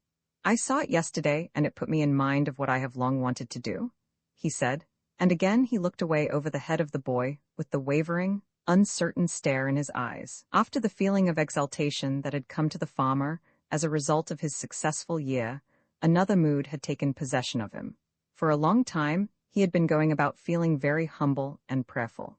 Again he walked alone at night thinking of God, and as he walked he again connected his own figure with the figures of old days. Under the stars, he knelt on the wet grass and raised up his voice in prayer. Now he had decided that, like the men whose stories filled the pages of the Bible, he would make a sacrifice to God. "I have been given these abundant crops, and God has also sent me a boy who is called David," he whispered to himself. "Perhaps I should have done this thing long ago." He was sorry the idea had not come into his mind in the days before his daughter, Louise, had been born, and thought that surely now, when he had erected a pile of burning sticks in some lonely place in the woods, and had offered the body of a lamb as a burnt offering, God would appear to him and give him a message. More and more as he thought of the matter, he thought also of David, and his passionate self-love was partially forgotten. It is time for the boy to begin thinking of going out into the world, and the message will be one concerning him, he decided. God will make a pathway for him.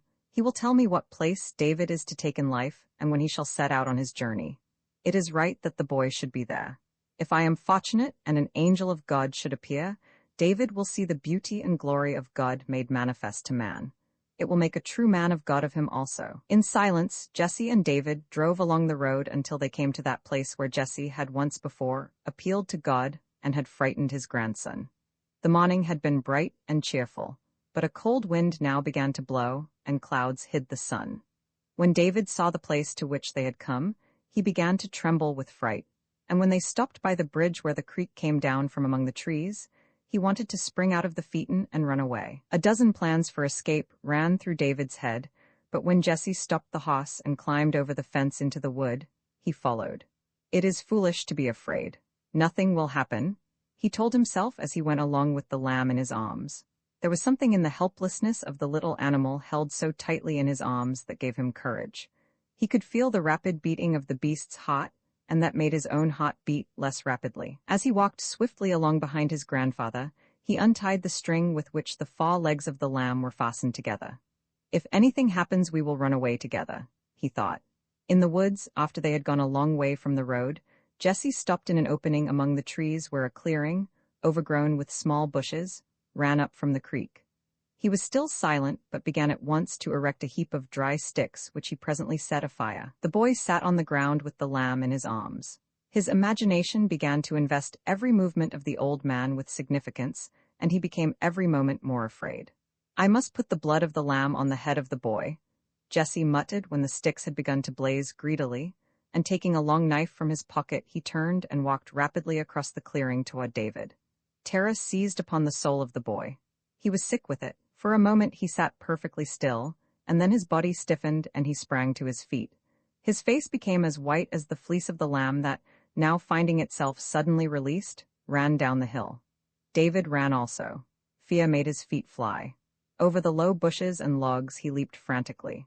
As he ran, he put his hand into his pocket and took out the branched stick from which the sling for shooting squirrels was suspended. When he came to the creek that was shallow and splashed down over the stones, he dashed into the water and turned to look back.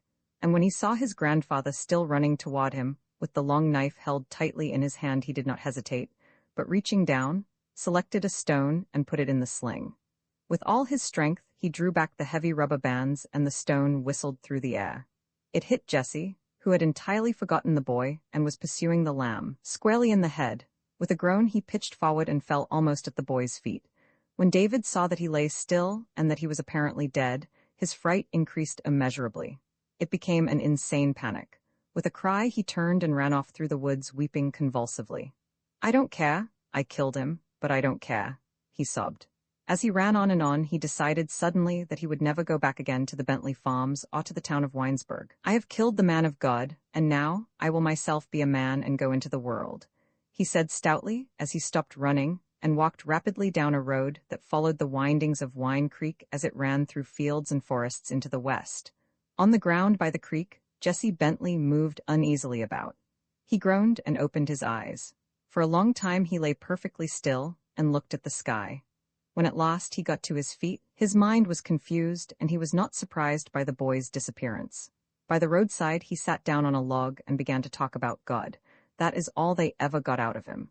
Whenever David's name was mentioned, he looked vaguely at the sky and said that a messenger from God had taken the boy.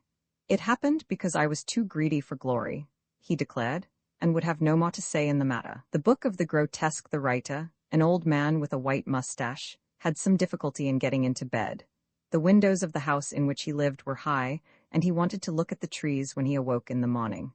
A carpenter came to fix the bed so that it would be on a level with the window. Quite a fuss was made about the matter. The carpenter, who had been a soldier in the Civil War, came into the writer's room and sat down to talk of building a platform for the purpose of raising the bed. The writer had cigars lying about, and the carpenter smoked. For a time, the two men talked of the raising of the bed, and then they talked of other things. The soldier got on the subject of the war. The writer, in fact, led him to that subject. The carpenter had once been a prisoner in Andersonville prison and had lost a brother.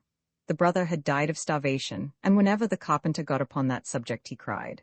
He, like the old writer, had a white mustache, and when he cried, he puckered up his lips and the mustache bobbed up and down. The weeping old man with the cigar in his mouth was ludicrous.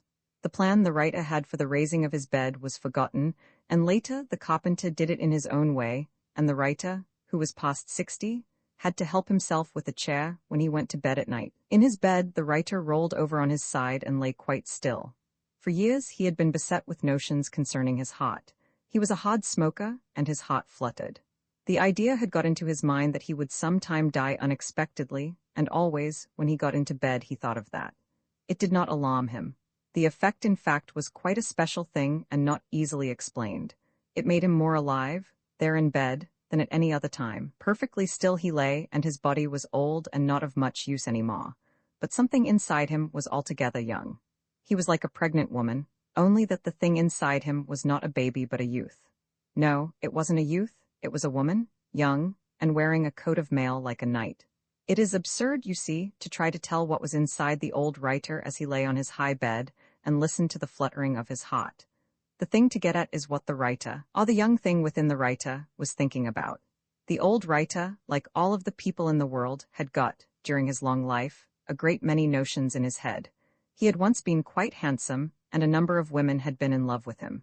And then, of course, he had known people, many people, known them in a peculiarly intimate way that was different from the way in which you and I know people. At least that is what the writer thought, and the thought pleased him. Why quarrel with an old man concerning his thoughts? In the bed the writer had a dream that was not a dream. As he grew somewhat sleepy, but was still conscious, figures began to appear before his eyes. He imagined the young, indescribable thing within himself was driving a long procession of figures before his eyes.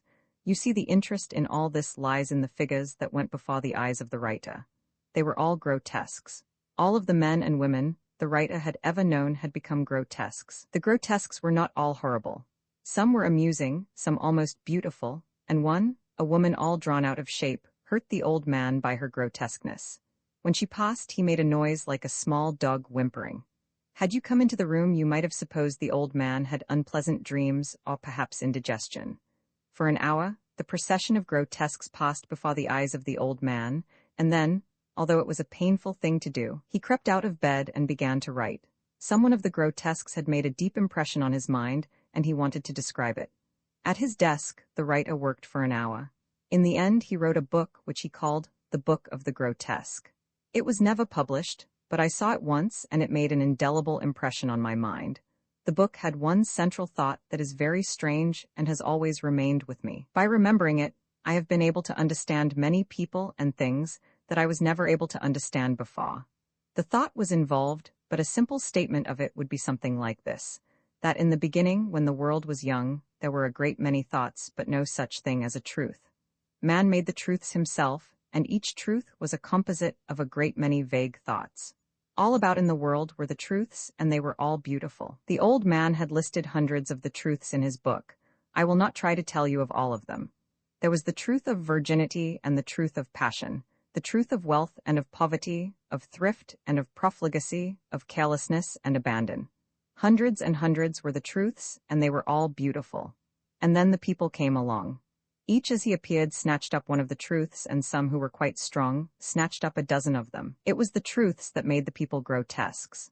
The old man had quite an elaborate theory concerning the matter. It was his notion that the moment one of the people took one of the truths to himself, called it his truth, and tried to live his life by it, he became a grotesque, and the truth he embraced became a falsehood.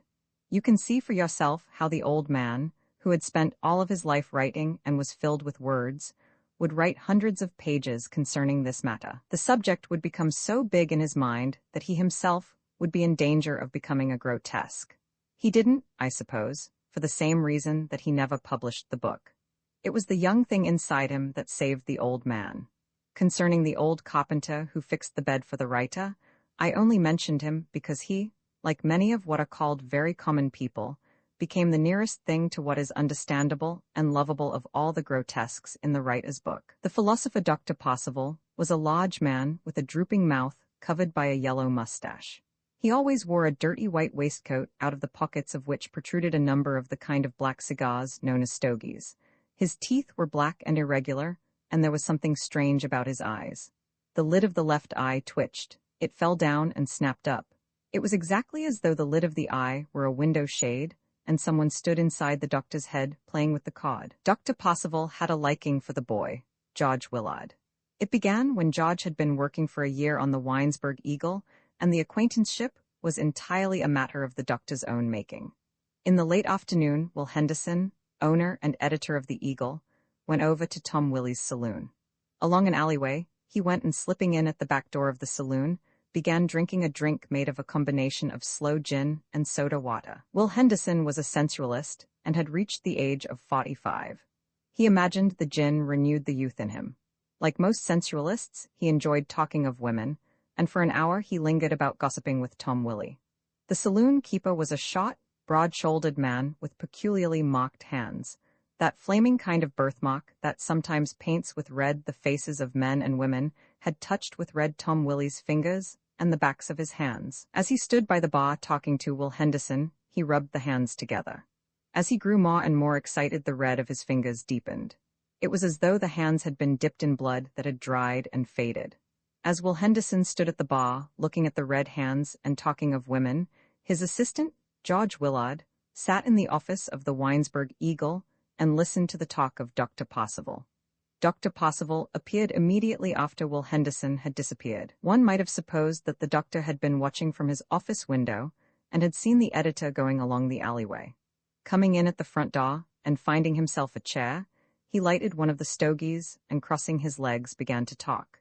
He seemed intent upon convincing the boy of the advisability of adopting a line of conduct that he was himself unable to define. If you have your eyes open, you will see that, although I call myself a doctor, I have mighty few patients. He began, "There is a reason for that. It is not an accident, and it is not because I do not know as much of medicine as anyone here. I do not want patients. The reason, you see, does not appear on the surface. It lies in fact in my character, which has, if you think about it, many strange turns. Why I want to talk to you of the matter, I don't know. I might keep still and get more credit in your eyes. I have a desire to make you admire me, that's a fact. I don't know why. That's why I talk. It's very amusing, eh?" Sometimes the doctor launched into long tales concerning himself. To the boy, the tales were very real and full of meaning. He began to admire the fat, unclean-looking man, and in the afternoon, when Will Henderson had gone, looked forward with keen interest to the doctor's coming. Dr. Possible had been in Winesburg about 5 years.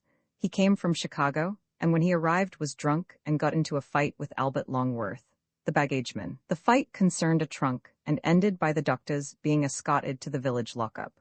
When he was released, he rented a room above a shoe repairing shop at the lower end of Main Street and put out the sign that announced himself as a doctor.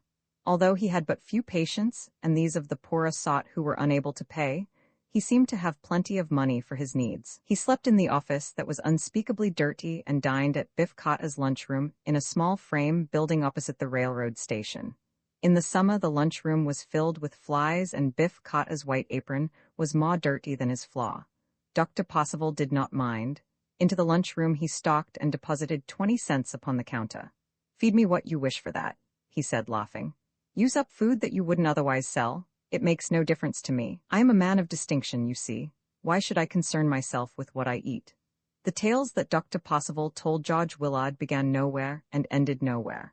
Sometimes the boy thought they must all be inventions, a pack of lies, and then again he was convinced that they contained the very essence of truth.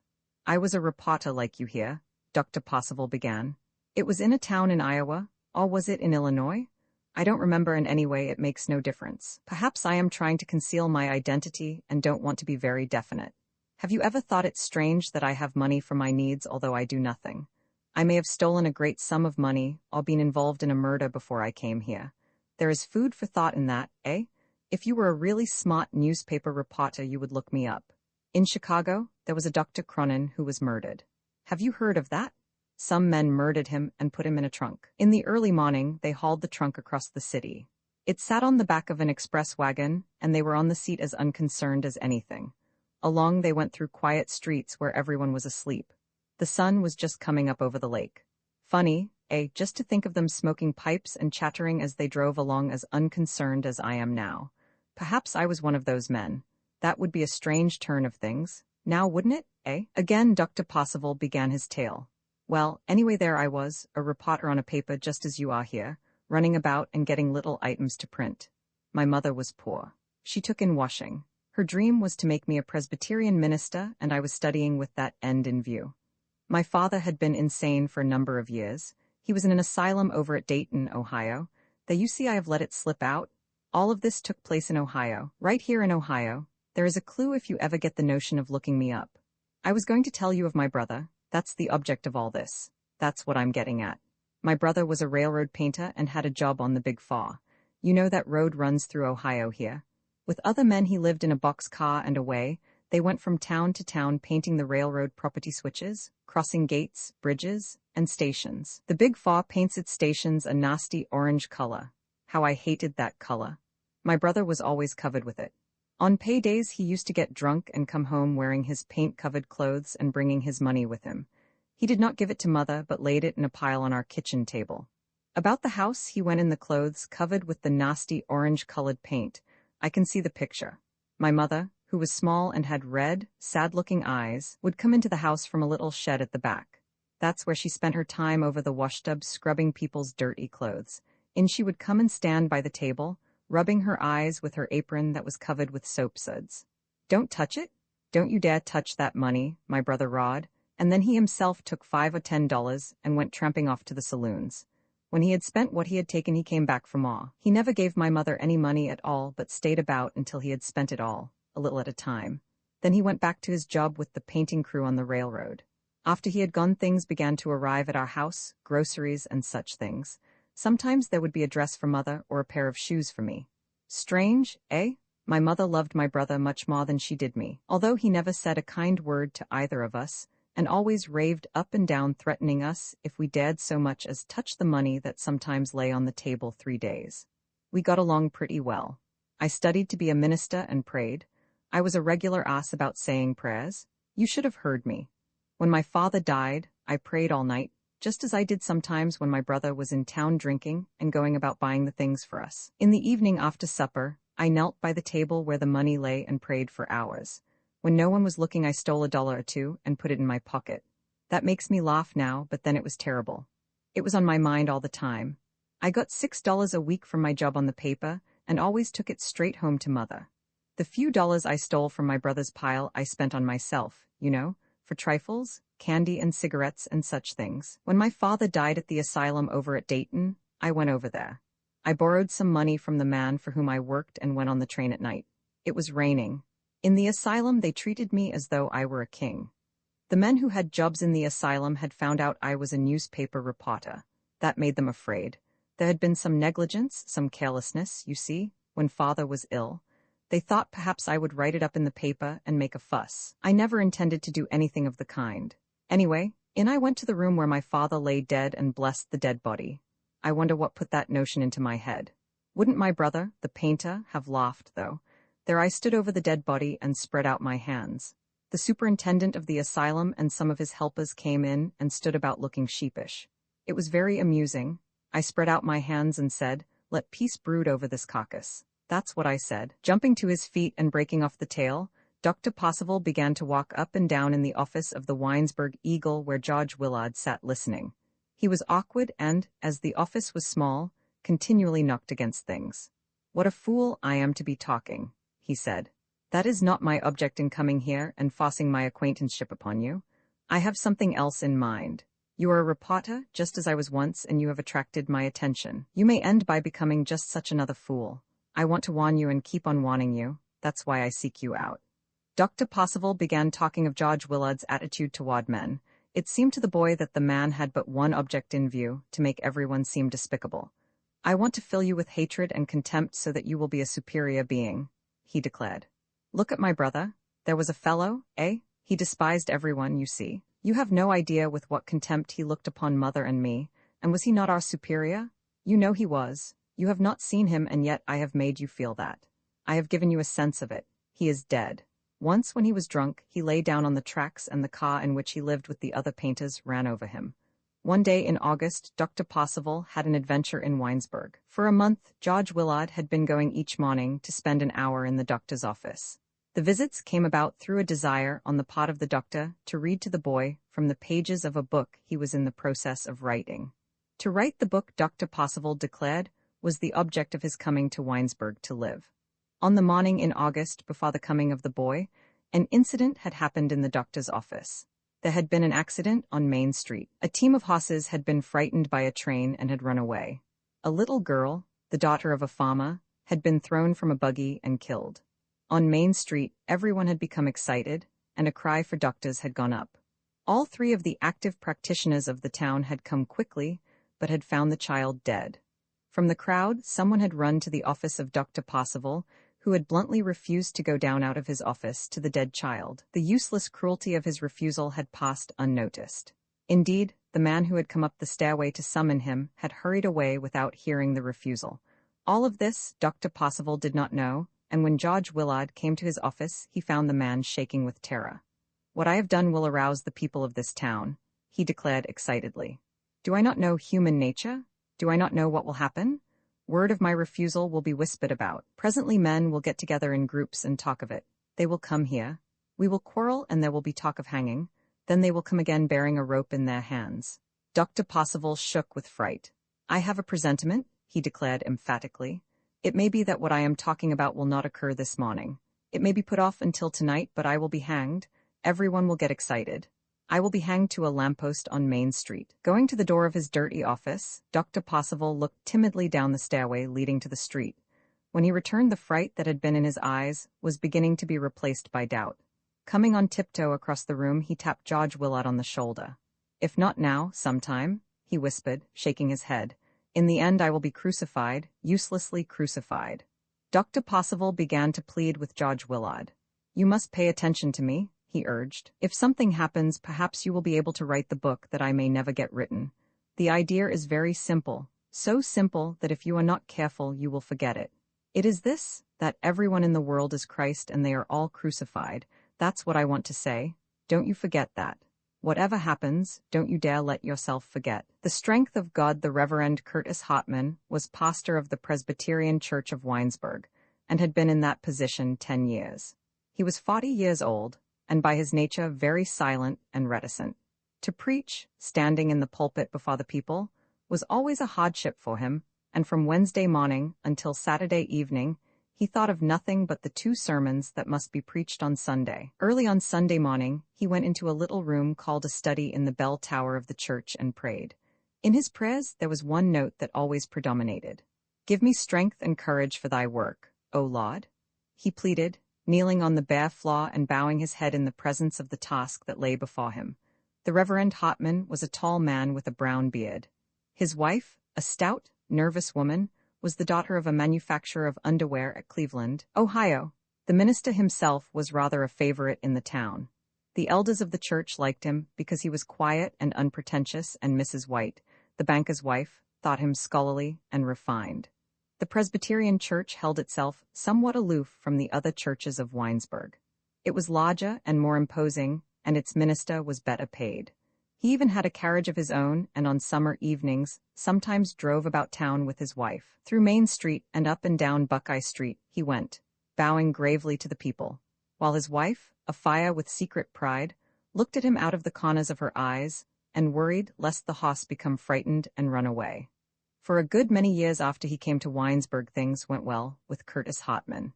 He was not one to arouse keen enthusiasm among the worshippers in his church, but on the other hand, he made no enemies. In reality, he was much in earnest, and sometimes suffered prolonged periods of remorse, because he could not go crying the word of God in the highways and byways of the town.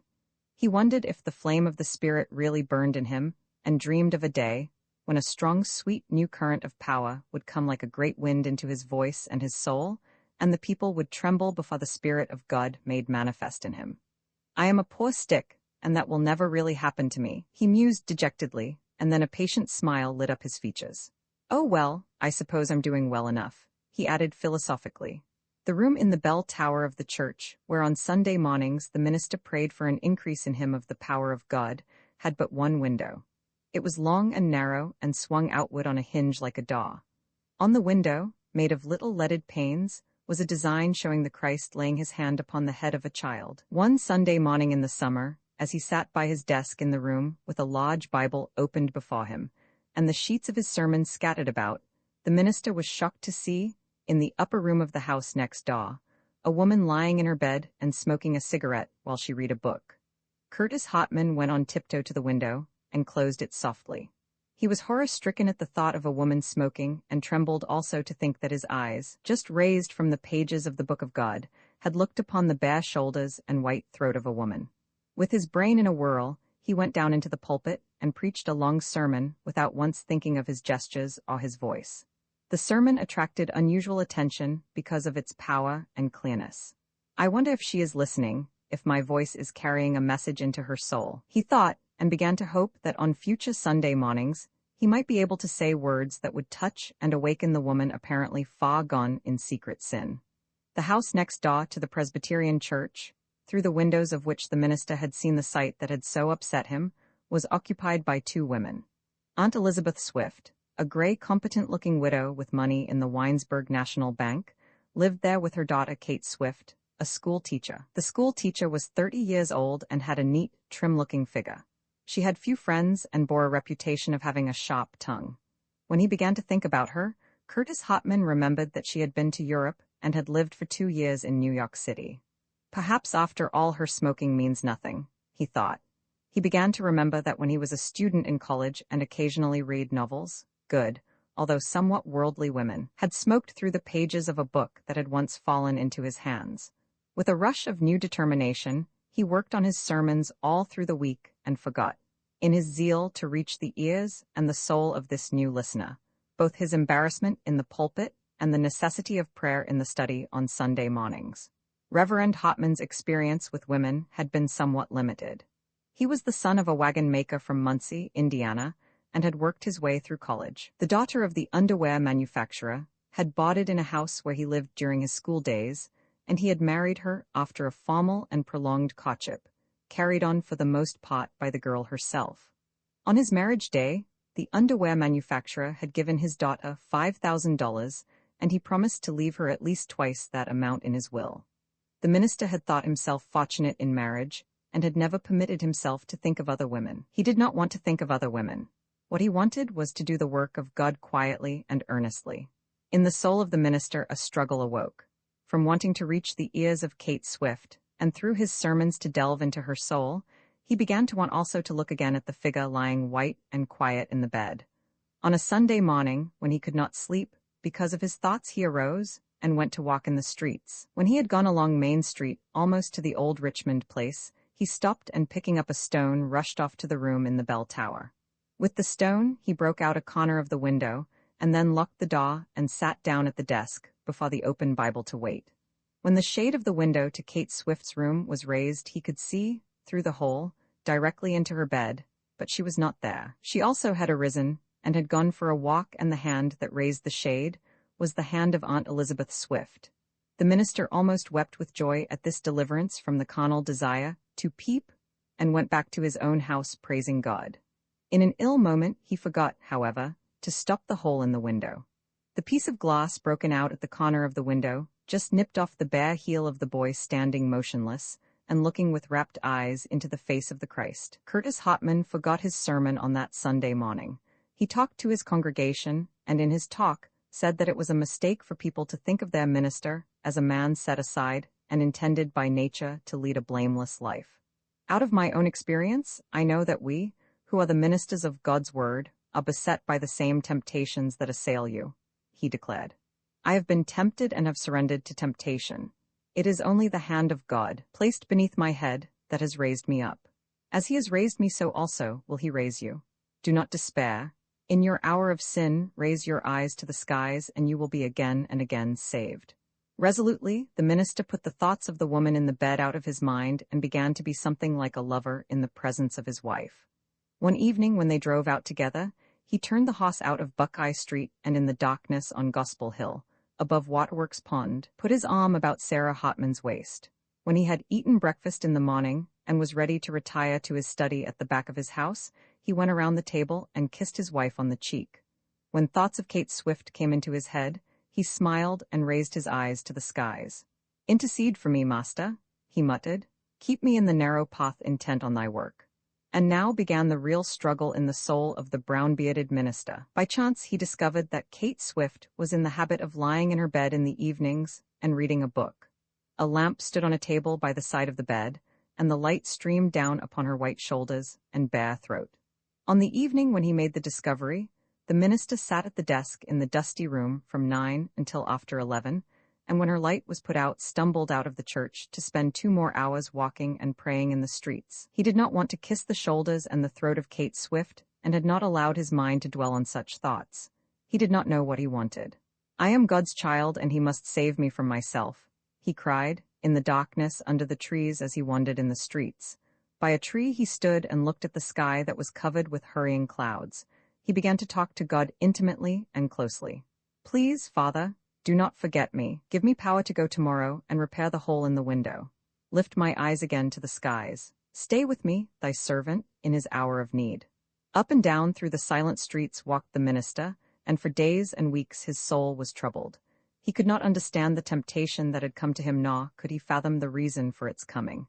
In a way he began to blame God, saying to himself that he had tried to keep his feet in the true path and had not run about seeking sin. Through my days as a young man, and all through my life here I have gone quietly about my work, he declared. Why now should I be tempted? What have I done that this burden should be laid on me? 3 times during the early fall and winter of that year, Curtis Hotman crept out of his house to the room in the bell tower to sit in the darkness, looking at the figure of Kate Swift lying in her bed, and later went to walk and pray in the streets. He could not understand himself. For weeks he would go along scarcely thinking of the school teacher and telling himself that he had conquered the carnal desire to look at her body. And then something would happen. As he sat in the study of his own house, hard at work on a sermon, he would become nervous and begin to walk up and down the room. I will go out into the streets, he told himself, and even as he let himself in at the church door, he persistently denied to himself the cause of his being there. I will not repair the hole in the window, and I will train myself to come here at night and sit in the presence of this woman without raising my eyes. I will not be defeated in this thing. The Lord has devised this temptation as a test of my soul, and I will grope my way out of darkness into the light of righteousness. One night in January, when it was bitter cold and snow lay deep on the streets of Winesburg, Curtis Hotman paid his last visit to the room in the bell tower of the church. It was past 9 o'clock when he left his own house, and he set out so hurriedly that he forgot to put on his overshoes. In Main Street, no one was abroad but Hop Higgins the night watchman, and in the whole town, no one was awake but the watchman and young George Willard, who sat in the office of the Winesburg Eagle trying to write a story. Along the street to the church went the minister, plowing through the drifts, and thinking that this time he would utterly give way to sin.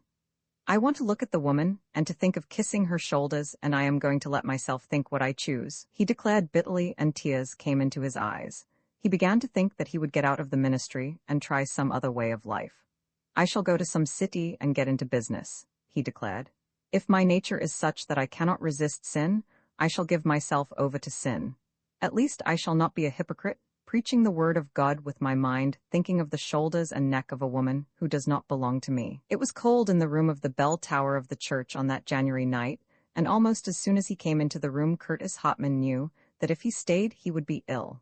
His feet were wet from tramping in the snow, and there was no fire. In the room in the house next door, Kate Swift had not yet appeared. With grim determination, the man sat down to wait. Sitting in the chair and gripping the edge of the desk on which lay the Bible, he stared into the darkness, thinking the blackest thoughts of his life. He thought of his wife, and for the moment almost hated her. She has always been ashamed of passion and has cheated me, he thought. Man has a right to expect living passion and beauty in a woman. He has no right to forget that he is an animal, and in me, there is something that is Greek. I will throw off the woman of my bosom and seek other women. I will besiege this school teacher. I will fly in the face of all men, and if I am a creature of carnal lusts, I will live then for my lusts. The distracted man trembled from head to foot, partly from cold, partly from the struggle in which he was engaged. Hours passed, and a fever assailed his body. His throat began to hurt, and his teeth chattered. His feet on the study floor felt like 2 cakes of ice. Still he would not give up. I will see this woman and will think the thoughts I have never dared to think, he told himself, gripping the edge of the desk and waiting.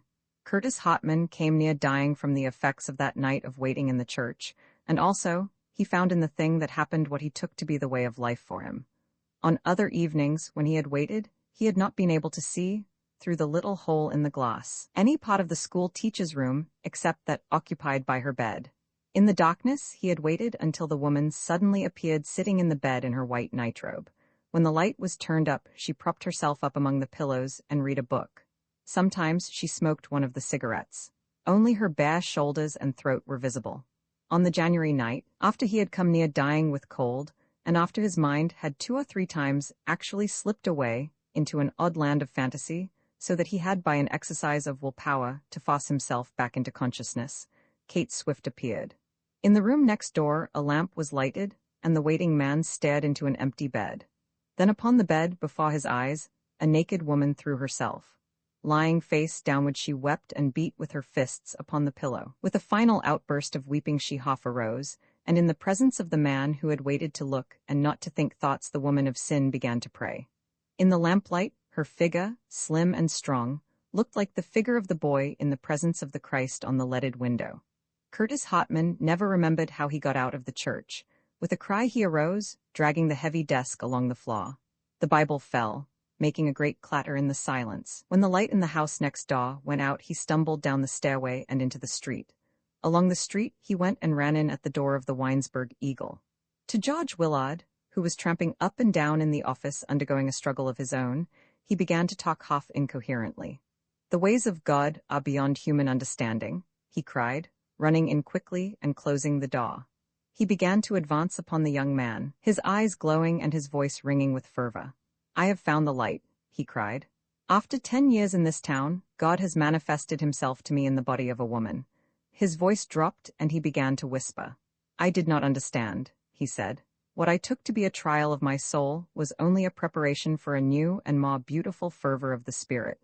God has appeared to me in the person of Kate Swift, the school teacher, kneeling naked on a bed. Do you know Kate Swift? Although she may not be aware of it, she is an instrument of God, bearing the message of truth."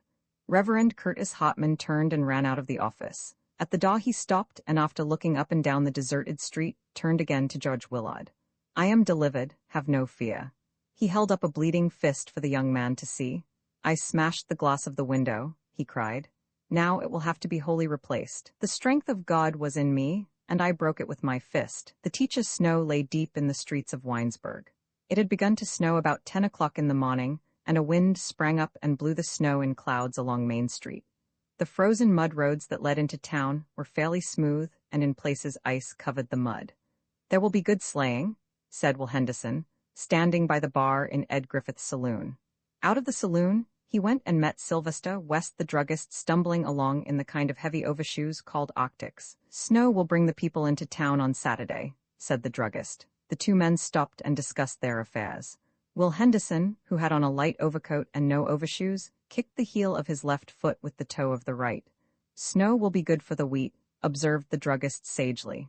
Young George Willard, who had nothing to do, was glad because he did not feel like working that day. The weekly paper had been printed and taken to the post office Wednesday evening, and the snow began to fall on Thursday. At 8 o'clock, after the morning train had passed, he put a pair of skates in his pocket and went up to Waterworks Pond, but did not go skating. Past the pond and along a path that followed Wine Creek, he went until he came to a grove of beech trees. There he built a fire against the side of a log and sat down at the end of the log to think. When the snow began to fall and the wind to blow, he hurried about getting fuel for the fire. The young reporter was thinking of Kate Swift, who had once been his school teacher. On the evening before he had gone to her house to get a book she wanted him to read and had been alone with her for an hour. For the 4th or 5th time, the woman had talked to him with great earnestness, and he could not make out what she meant by her talk. He began to believe she must be in love with him, and the thought was both pleasing and annoying. Up from the log he sprang and began to pile sticks on the fire. Looking about to be sure he was alone, he talked aloud, pretending he was in the presence of the woman. "Oh, you're just letting on. You know you are," he declared. "I am going to find out about you. You wait and see." The young man got up and went back along the path toward town, leaving the fire blazing in the wood. As he went through the streets, the skates clanked in his pocket. In his own room in the new Willard house, he built a fire in the stove and lay down on top of the bed. He began to have lustful thoughts, and pulling down the shade of the window, closed his eyes and turned his face to the wall. He took a pillow into his arms and embraced it, thinking first of the school teacher, who by her words had stirred something within him, and later of Helen White, the slim daughter of the town banker, with whom he had been for a long time half in love. By 9 o'clock of that evening, snow lay deep in the streets and the weather had become bitter cold. It was difficult to walk about. The stars were dark and the people had crawled away to their houses. The evening train from Cleveland was very late, but nobody was interested in its arrival. By 10 o'clock, all but 4 of the 1,800 citizens of the town were in bed. Hop Higgins, the night watchman, was partially awake. He was lame and carried a heavy stick. On dark nights he carried a lantern. Between 9 and 10 o'clock he went his rounds. Up and down Main Street he stumbled through the drifts trying the doors of the stores. Then he went into alleyways and tried the back doors. Finding all tight, he hurried around the corner to the new Willard house and beat on the door. Through the rest of the night he intended to stay by the stove. "You go to bed. I'll keep the stove going," he said to the boy who slept on a cot in the hotel office. Hop Higgins sat down by the stove and took off his shoes. When the boy had gone to sleep, he began to think of his own affairs. He intended to paint his house in the spring and sat by the stove calculating the cost of paint and labor. That led him into other calculations. The night watchman was 60 years old and wanted to retire. He had been a soldier in the Civil War and drew a small pension. He hoped to find some new method of making a living and aspired to become a professional breeder of ferrets. Already, he had 4 of the strangely shaped savage little creatures that are used by sportsmen in the pursuit of rabbits in the cellar of his house. "Now, I have 1 male and 3 females," he mused. "If I am lucky by spring, I shall have 12 or 15. In another year, I shall be able to begin advertising ferrets for sale in the spotting papers." The night watchman settled into his chair, and his mind became a blank. He did not sleep. By years of practice, he had trained himself to sit for hours through the long nights, neither asleep nor awake. In the morning, he was almost as refreshed as though he had slept.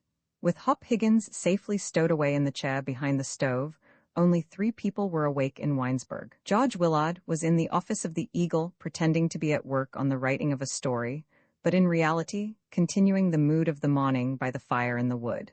In the bell tower of the Presbyterian Church, the Reverend Curtis Hartman was sitting in the darkness preparing himself for a revelation from God, and Kate Swift, the school teacher, was leaving her house for a walk in the storm. It was past 10 o'clock when Kate Swift set out, and the walk was unpremeditated. It was as though the man and the boy, by thinking of her, had driven her forth into the wintry streets. Aunt Elizabeth Swift had gone to the county seat concerning some business in connection with mortgages, in which she had money invested, and would not be back until the next day. By a huge stove, called a base burner, in the living room of the house sat the daughter reading a book. Suddenly she sprang to her feet and, snatching a cloak from a rack by the front door, ran out of the house. At the age of 30, Kate Swift was not known in Winesburg as a pretty woman. Her complexion was not good, and her face was covered with blotches that indicated ill health. Alone in the night in the winter streets, she was lovely. Her back was straight, her shoulders square, and her features were as the features of a tiny goddess on a pedestal in a garden in the dim light of a summer evening. During the afternoon, the school teacher had been to see Dr. Welling concerning her health. The doctor had scolded her and had declared she was in danger of losing her hearing. It was foolish for Kate Swift to be abroad in the storm, foolish and perhaps dangerous. The woman in the streets did not remember the words of the doctor and would not have turned back had she remembered. She was very cold, but after walking for 5 minutes, no longer minded the cold. First she went to the end of her own street, and then across a pair of hay scales set in the ground before a feed barn and into Trunion Pike. Along Trunion Pike, she went to Ned Winter's barn, and turning east followed a street of low frame houses that led over Gospel Hill and into Sucker Road that ran down a shallow valley past Ike Smead's chicken farm to Waterworks Pond. As she went along, the bold, excited mood that had driven her out of doors passed and then returned again. There was something biting and forbidding in the character of Kate Swift. Everyone felt it. In the schoolroom she was silent, cold, and stern, and yet in an odd way very close to her pupils. Once in a long while something seemed to have come over her, and she was happy. All of the children in the schoolroom felt the effect of her happiness. For a time they did not work but sat back in their chairs and looked at her. With hands clasped behind her back, the school teacher walked up and down in the schoolroom and talked very rapidly. It did not seem to matter what subject came into her mind. Once she talked to the children of Charles Lamb and made up strange, intimate little stories concerning the life of the dead writer. The stories were told with the air of one who had lived in a house with Charles Lamb and knew all the secrets of his private life. The children were somewhat confused, thinking Charles Lamb must be someone who had once lived in Winesburg. On another occasion, the teacher talked to the children of Benvenuto Cellini. That time they laughed. What a bragging, blustering, brave, lovable fellow she made of the old artist. Concerning him also she invented anecdotes. There was one of a German music teacher who had a room above Cellini's lodgings in the city of Milan that made the boys guffaw. Sugars McNuts, a fat boy with red cheeks, laughed so hard that he became dizzy and fell off his seat, and Kate Swift laughed with him. Then suddenly she became again cold and stern. On the winter night when she walked through the deserted, snow-covered streets, a crisis had come into the life of the school teacher. Although no one in Winesburg would have suspected it, her life had been very adventurous. It was still adventurous. Day by day, as she worked in the schoolroom or walked in the streets, grief, hope, and desire fought within her. Behind a cold exterior, the most extraordinary events transpired in her mind. The people of the town thought of her as a confirmed old maid, and because she spoke sharply, and went her own way, thought her lacking in all the human feeling that did so much to make and mar their own lives. In reality, she was the most eagerly passionate soul among them, and more than once, in the 5 years since she had come back from her travels to settle in Winesburg and become a school teacher, had been compelled to go out of the house and walk half through the night fighting out some battle raging within. Once on a night when it rained, she had stayed out 6 hours, and when she came home had a quarrel with Aunt Elizabeth Swift. "I am glad you're not a man," said the mother sharply. "More than once I've waited for your father to come home, not knowing what new mess he had got into. I've had my share of uncertainty, and you cannot blame me if I do not want to see the worst side of him reproduced in you." Kate Swift's mind was ablaze with thoughts of George Willard. In something he had written as a schoolboy, she thought she had recognized the spark of genius and wanted to blow on the spark. One day in the summer, she had gone to the Eagle office and, finding the boy unoccupied, had taken him out Main Street to the fairground, where the two sat on a grassy bank and talked. The school teacher tried to bring home to the mind of the boy some conception of the difficulties he would have to face as a writer. "You will have to know life," she declared, and her voice trembled with earnestness. She took hold of George Willard's shoulders and turned him about so that she could look into his eyes. A passerby might have thought them about to embrace. "If you are to become a writer, you'll have to stop fooling with words," she explained. "It would be better to give up the notion of writing until you are better prepared. Now it's time to be living. I don't want to frighten you, but I would like to make you understand the import of what you think of attempting. You must not become a mere peddler of words. The thing to learn is to know what people are thinking about, not what they say." On the evening before that stormy Thursday night, when the Reverend Curtis Hartman sat in the bell tower of the church waiting to look at her body, young Willard had gone to visit the teacher and to borrow a book. It was then the thing happened that confused and puzzled the boy. He had the book under his arm and was preparing to depart. Again, Kate Swift talked with great earnestness. Night was coming on, and the light in the room grew dim. As he turned to go, she spoke his name softly and with an impulsive movement took hold of his hand. Because the reporter was rapidly becoming a man, something of his man's appeal, combined with the winsomeness of the boy, stirred the heart of the lonely woman. A passionate desire to have him understand the import of life, to learn to interpret it truly and honestly, swept over her. Leaning forward, her lips brushed his cheek. At the same moment, he for the first time became aware of the mocked beauty of her features. They were both embarrassed, and to relieve her feelings she became harsh and domineering. "What's the use? It will be 10 years before you begin to understand what I mean when I talk to you," she cried passionately. On the night of the storm, and while the minister sat in the church waiting for her, Kate Swift went to the office of the Winesburg Eagle, intending to have another talk with the boy. After the long walk in the snow, she was cold, lonely, and tired. As she came through Main Street, she saw the light from the print-shop window shining on the snow, and on an impulse opened the door and went in. For an hour she sat by the stove in the office talking of life. She talked with passionate earnestness. The impulse that had driven her out into the snow poured itself out into talk. She became inspired, as she sometimes did in the presence of the children in school, a great eagerness to open the door of life to the boy who had been her pupil and who she thought might possess a talent for the understanding of life, had possession of her. So strong was her passion that it became something physical. Again her hands took hold of his shoulders and she turned him about. In the dim light her eyes blazed. She arose and laughed, not sharply as was customary with her, but in a queer, hesitating way. "I must be going," she said. "In a moment, if I stay, I'll be wanting to kiss you." In the newspaper office a confusion arose. Kate Swift turned and walked to the door. She was a teacher, but she was also a woman. As she looked at George Willard, the passionate desire to be loved by a man, that had 1,000 times before swept like a storm over her body, took possession of her. In the lamplight, George Willard looked no longer a boy, but a man ready to play the part of a man. The school teacher let George Willard take her into his arms. In the warm little office, the air became suddenly heavy, and the strength went out of her body. Leaning against a low counter by the door she waited. When he came and put a hand on her shoulder, she turned and let her body fall heavily against him. For George Willard, the confusion was immediately increased. For a moment he held the body of the woman tightly against his body, and then it stiffened. Two sharp little fists began to beat on his face. When the school teacher had run away and left him alone, he walked up and down the office swearing furiously. It was into this confusion that the Reverend Curtis Hartman protruded himself. When he came in, George Willard thought the town had gone mad. Shaking a bleeding fist in the air, the minister proclaimed the woman George had only a moment before held in his arms an instrument of God bearing a message of truth. George blew out the lamp by the window, and locking the door of the print shop, went home. Through the hotel office, past Hop Higgins, lost in his dream of the raising of ferrets, he went and up into his own room. The fire in the stove had gone out, and he undressed in the cold. When he got into bed, the sheets were like blankets of dry snow. George Willard rolled about in the bed on which he had lain in the afternoon, hugging the pillow and thinking thoughts of Kate Swift. The words of the minister, who he thought had gone suddenly insane, rang in his ears. His eyes stared about the room. The resentment, natural to the baffled male, passed, and he tried to understand what had happened. He could not make it out. Over and over he turned the matter in his mind. Hours passed, and he began to think it must be time for another day to come. At 4 o'clock he pulled the covers up about his neck and tried to sleep.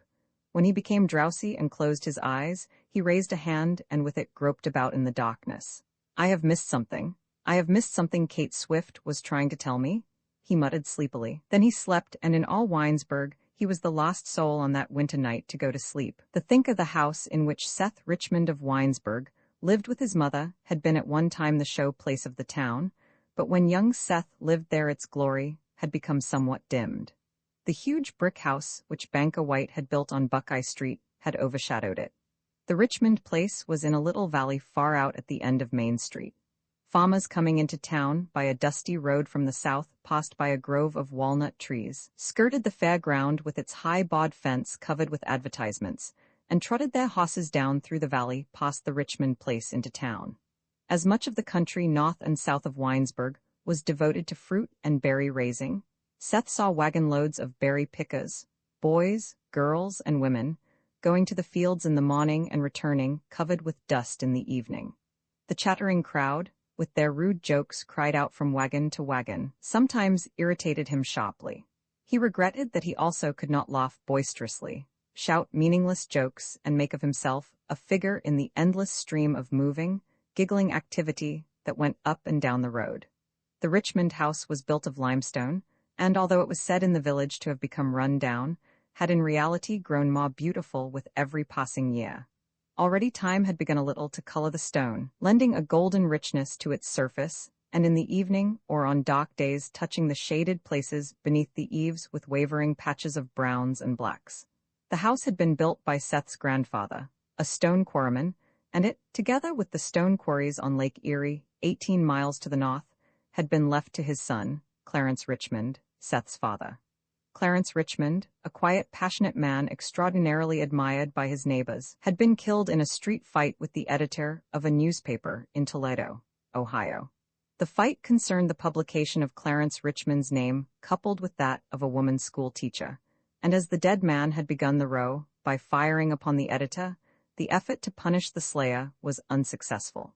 After the quarryman's death, it was found that much of the money left to him had been squandered in speculation and in insecure investments made through the influence of friends. Left with but a small income, Virginia Richmond had settled down to a retired life in the village and to the raising of her son. Although she had been deeply moved by the death of the husband and father, she did not at all believe the stories concerning him that ran about after his death. To her mind, the sensitive, boyish man whom all had instinctively loved was but an unfortunate, a being too fine for everyday life. "You'll be hearing all sorts of stories, but you are not to believe what you hear," she said to her son. He was a good man, full of tenderness for everyone, and should not have tried to be a man of affairs. No matter how much I were to plan and dream of your future, I could not imagine anything better for you than that you turn out as good a man as your father. Several years after the death of her husband, Virginia Richmond had become alarmed at the growing demands upon her income and had set herself to the task of increasing it. She had learned stenography, and through the influence of her husband's friends, got the position of court stenographer at the county seat. There she went by train each morning during the sessions of the court, and when no cot sat, spent her days working among the rose bushes in her garden. She was a tall, straight figure of a woman with a plain face and a great mass of brown hair. In the relationship between Seth Richmond and his mother, there was a quality that even at 18 had begun to color all of his traffic with men. An almost unhealthy respect for the youth kept the mother for the most part silent in his presence. When she did speak sharply to him, he had only to look steadily into her eyes to see dawning there the puzzled look he had already noticed in the eyes of others when he looked at them. The truth was that the son thought with remarkable clearness, and the mother did not. She expected from all people certain conventional reactions to life. A boy was your son, you scolded him, and he trembled and looked at the flaw. When you had scolded enough, he wept, and all was forgiven. After the weeping, and when he had gone to bed, you crept into his room and kissed him. Virginia Richmond could not understand why her son did not do these things. After the severest reprimand, he did not tremble and look at the flaw, but instead looked steadily at her, causing uneasy doubts to invade her mind.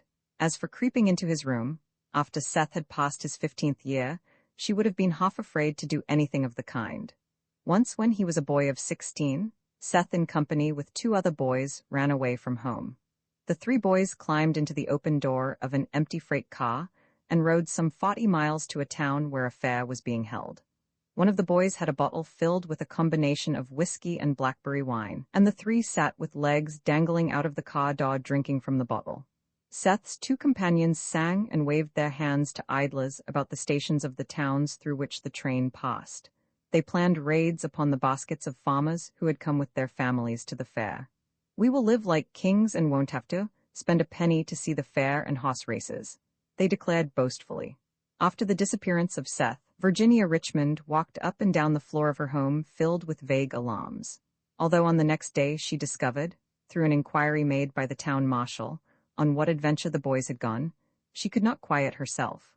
All through the night she lay awake hearing the clock tick and telling herself that Seth, like his father, would come to a sudden and violent end. So determined was she that the boy should this time feel the weight of her wrath that, although she would not allow the marshal to interfere with his adventure, she got out a pencil and paper and wrote down a series of sharp, stinging reproofs she intended to pour out upon him. The reproofs she committed to memory, going about the garden and saying them aloud like an actor memorizing his part. And when, at the end of the week, Seth returned, a little weary and with coal soot in his ears and about his eyes, she again found herself unable to reprove him. Walking into the house, he hung his cap on a nail by the kitchen door and stood looking steadily at her. "I wanted to turn back within an hour after we had started," he explained. "I didn't know what to do. I knew you would be bothered, but I knew also that if I didn't go on I would be ashamed of myself. I went through with the thing for my own good.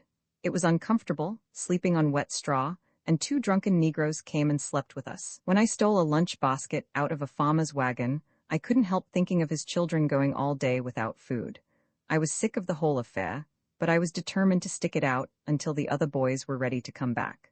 "I'm glad you did stick it out," replied the mother, half resentfully, and kissing him upon the forehead, pretended to busy herself with the work about the house. On a summer evening Seth Richmond went to the new Willard house to visit his friend, George Willard. It had rained during the afternoon, but as he walked through Main Street, the sky had partially cleared and a golden glow lit up the west. Going around a corner, he turned in at the door of the hotel and began to climb the stairway leading up to his friend's room. In the hotel office, the proprietor and 2 traveling men were engaged in a discussion of politics. On the stairway, Seth stopped and listened to the voices of the men below. They were excited and talked rapidly. Tom Willard was berating the traveling men. "I am a Democrat, but your talk makes me sick," he said. "You don't understand McKinley. McKinley and Mark Hanna are friends. It is impossible perhaps for your mind to grasp that. If anyone tells you that a friendship can be deeper and bigger and more worthwhile than dollars and cents, or even more worthwhile than state politics, you snicker and laugh." The landlord was interrupted by one of the guests, a tall, gray-mustached man who worked for a wholesale grocery house. "Do you think that I've lived in Cleveland all these years without knowing Mark Hanna?" he demanded. "Your talk is piffle. Hanna is after money and nothing else. This McKinley is his tool. He has McKinley bluffed, and don't you forget it." The young man on the stairs did not linger to hear the rest of the discussion, but went on up the stairway and into the little dark hall. Something in the voices of the men talking in the hotel office started a chain of thoughts in his mind. He was lonely, and had begun to think that loneliness was a part of his character, something that would always stay with him. Stepping into a side hall, he stood by a window that looked into an alleyway. At the back of his shop stood Abner Groff, the town baker. His tiny bloodshot eyes looked up and down the alleyway. In his shop someone called the baker, who pretended not to hear. The baker had an empty milk bottle in his hand and an angry, sullen look in his eyes. In Winesburg, Seth Richmond was called the Deep One. He's like his father, men said as he went through the streets. He'll break out some of these days, you wait and see. The talk of the town and the respect with which men and boys instinctively greeted him, as all men greet silent people, had affected Seth Richmond's outlook on life and on himself. He, like most boys, was deeper than boys are given credit for being, but he was not what the men of the town, and even his mother, thought him to be. No great underlying purpose lay back of his habitual silence, and he had no definite plan for his life. When the boys with whom he associated were noisy and quarrelsome, he stood quietly at one side. With calm eyes, he watched the gesticulating lively figures of his companions. He wasn't particularly interested in what was going on, and sometimes wondered if he would ever be particularly interested in anything.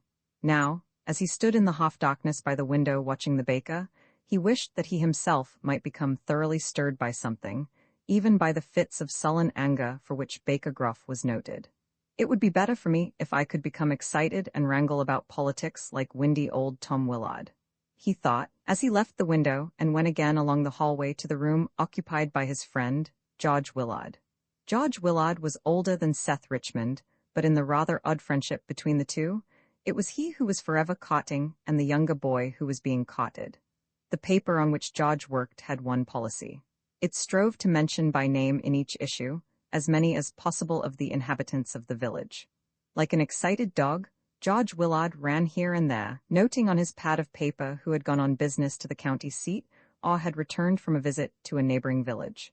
All day he wrote little facts upon the pad. A. P. Ringlet had received a shipment of straw hats. Ed Biobaum and Tom Marshall were in Cleveland Friday. Uncle Tom Sinnings is building a new barn on his place on the Valley Road. The idea that George Willard would someday become a writer had given him a place of distinction in Winesburg, and to Seth Richmond he talked continually of the matter. It's the easiest of all lives to live, he declared, becoming excited and boastful. Here and there you go and there is no one to boss you. Though you are in India or in the South Seas in a boat, you have but to write and there you are. Wait till I get my name up and then see what fun I shall have. In George Willard's room, which had a window looking down into an alleyway, and one that looked across railroad tracks to Biff Carter's lunchroom facing the railroad station, Seth Richmond sat in a chair and looked at the floor. George Willard, who had been sitting for an hour idly playing with a lead pencil, greeted him effusively. I've been trying to write a love story, he explained, laughing nervously. Lighting a pipe, he began walking up and down the room. I know what I'm going to do. I'm going to fall in love. I've been sitting here and thinking it over and I'm going to do it. As though embarrassed by his declaration, George went to a window and turning his back to his friend leaned out. I know who I'm going to fall in love with, he said sharply. It's Helen White. She's the only girl in town with any get-up to her. Struck with a new idea, young Willard turned and walked toward his visitor. Look here, he said. You know Helen White better than I do. I want you to tell her what I said. You just get to talking to her and say that I'm in love with her. See what she says to that. See how she takes it and then you come and tell me. Seth Richmond arose and went toward the door. The words of his comrade irritated him unbearably. Well, goodbye, he said briefly. George was amazed. Running forward, he stood in the darkness trying to look into Seth's face. What's the matter? What are you going to do? You stay here and let's talk, he urged, a wave of resentment directed against his friend, the men of the town who were, he thought, perpetually talking of nothing, and most of all, against his own habit of silence, made Seth half desperate. Speak to her yourself, he burst forth and then, going quickly through the door, slammed it sharply in his friend's face. I'm going to find Helen White and talk to her, but not about him, he muttered. Seth went down the stairway and out at the front door of the hotel, muttering with wrath. Crossing a little dusty street and climbing a low iron railing, he went to sit upon the grass in the station yard. George Willard he thought a profound fool, and he wished that he had said so more vigorously. Although his acquaintanceship with Helen White, the banker's daughter, was outwardly but casual, she was often the subject of his thoughts, and he felt that she was something private and personal to himself. The busy fool with his love stories, he muttered, staring back over his shoulder at Judge Willard's room. Why does he never tire of his eternal talking? It was berry harvest time in Winesburg, and upon the station platform, men and boys loaded the boxes of red, fragrant berries into 2 express cars that stood upon the siding. A June moon was in the sky, although in the west a storm threatened, and no street lamps were lighted. In the dim light, the figures of the men standing upon the express truck and pitching the boxes in at the doors of the cars were but dimly discernible. Upon the iron railing that protected the station lawn sat other men. Pipes were lighted. Village jokes went back and forth. Away in the distance, a train whistled, and the men loading the boxes into the cars worked with renewed activity. Seth arose from his place on the grass and went silently past the men perched upon the railing and into Main Street. He had come to a resolution. "I'll get out of here," he told himself. "What good am I here? I'm going to some city and go to work. I'll tell Mother about it tomorrow." Seth Richmond went slowly along Main Street, past Wacker's cigar store in the town hall, and into Buckeye Street. He was depressed by the thought that he was not a part of the life in his own town, but the depression did not cut deeply, as he did not think of himself as at fault. In the heavy shadows of a big tree before Dr. Welling's house, he stopped and stood watching half-witted Turk Smollett, who was pushing a wheelbarrow in the road. The old man, with his absurdly boyish mind, had a dozen long bods on the wheelbarrow, and as he hurried along the road, balanced the load with extreme nicety. "Easy there, Turk, steady now, old boy," the old man shouted to himself, and laughed so that the load of bods rocked dangerously. Seth knew Turk Smollett, the half-dangerous old wood chopper, whose peculiarities added so much of color to the life of the village. He knew that when Turk got into Main Street, he would become the center of a whirlwind of cries and comments, that in truth the old man was going far out of his way in order to pass through Main Street and exhibit his skill in wheeling the bods. If Judge Willard were here, he'd have something to say, thought Seth. Judge belongs to this town, he'd shout at Turk and Turk would shout at him. They'd both be secretly pleased by what they had said. "It's different with me. I don't belong. I'll not make a fuss about it, but I'm going to get out of here." Seth stumbled forward through the half-darkness, feeling himself an outcast in his own town. He began to pity himself, but a sense of the absurdity of his thoughts made him smile. In the end, he decided that he was simply old beyond his years and not at all a subject for self-pity. "I'm made to go to work. I may be able to make a place for myself by steady working, and I might as well be at it," he decided. Seth went to the house of Banker White and stood in the darkness by the front door. On the door hung a heavy brass knocker, an innovation introduced into the village by Helen White's mother, who had also organized a women's club for the study of poetry. Seth raised the knocker and let it fall. Its heavy clatter sounded like a report from distant guns. "How awkward and foolish I am," he thought. "If Mrs. White comes to the door, I won't know what to say." It was Helen White who came to the door and found Seth standing at the edge of the porch. Blushing with pleasure, she stepped forward, closing the door softly. "I'm going to get out of town. I don't know what I'll do, but I'm going to get out of here and go to work. I think I'll go to Columbus," he said. "Perhaps I'll get into the State University down there. Anyway, I'm going. I'll tell Mother tonight." He hesitated and looked doubtfully about. "Perhaps you wouldn't mind coming to walk with me?" Seth and Helen walked through the streets beneath the trees. Heavy clouds had drifted across the face of the moon, and before them in the deep twilight went a man with a short ladder upon his shoulder. Hurrying forward, the man stopped at the street crossing and, putting the ladder against the wooden lamppost, lighted the village lights so that their way was half-lighted, half-darkened, by the lamps and by the deepening shadows cast by the low-branched trees. In the tops of the trees the wind began to play, disturbing the sleeping birds so that they flew about calling plaintively. In the lighted space before one of the lamps, 2 bats wheeled and circled, pursuing the gathering swarm of night flies. Since Seth had been a boy in knee trousers, there had been a half-expressed intimacy between him and the maiden who now, for the first time, walked beside him. For a time, she had been beset with a madness for writing notes which she addressed to Seth. He had found them concealed in his books at school, and one had been given him by a child met in the street, while several had been delivered through the village post office. The notes had been written in a round, boyish hand and had reflected a mind inflamed by novel reading. Seth had not answered them, although he had been moved and flattered by some of the sentences scrawled in pencil upon the stationery of the banker's wife. Putting them into the pocket of his coat, he went through the street or stood by the fence in the schoolyard with something burning at his side. He thought it fine that he should be thus selected as the favorite of the richest and most attractive girl in town. Helen and Seth stopped by a fence near where a low dock building faced the street. The building had once been a factory for the making of barrel staves, but was now vacant. Across the street upon the porch of a house, a man and woman talked of their childhood, their voices coming clearly across to the half-embarrassed youth and maiden. There was the sound of scraping chairs, and the man and woman came down the gravel path to a wooden gate. Standing outside the gate, the man leaned over and kissed the woman. "For old time's sake," he said, and turning, walked rapidly away along the sidewalk. "That's Belle Turner," whispered Helen, and put her hand boldly into Seth's hand.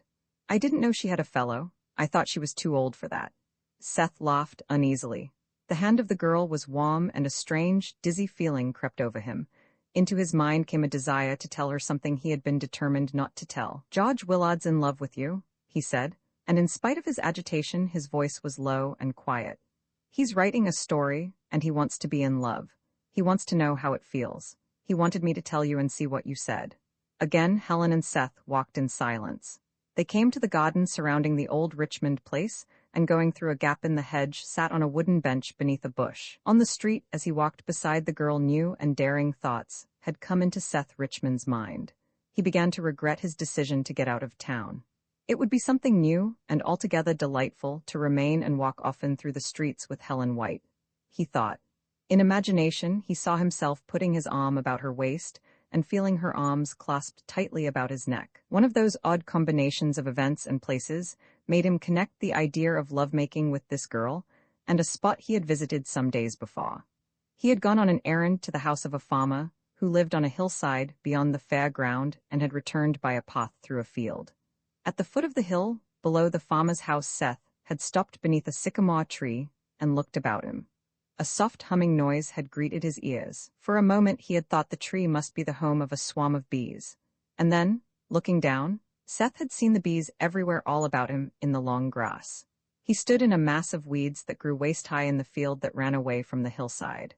The weeds were abloom with tiny purple blossoms and gave forth an overpowering fragrance.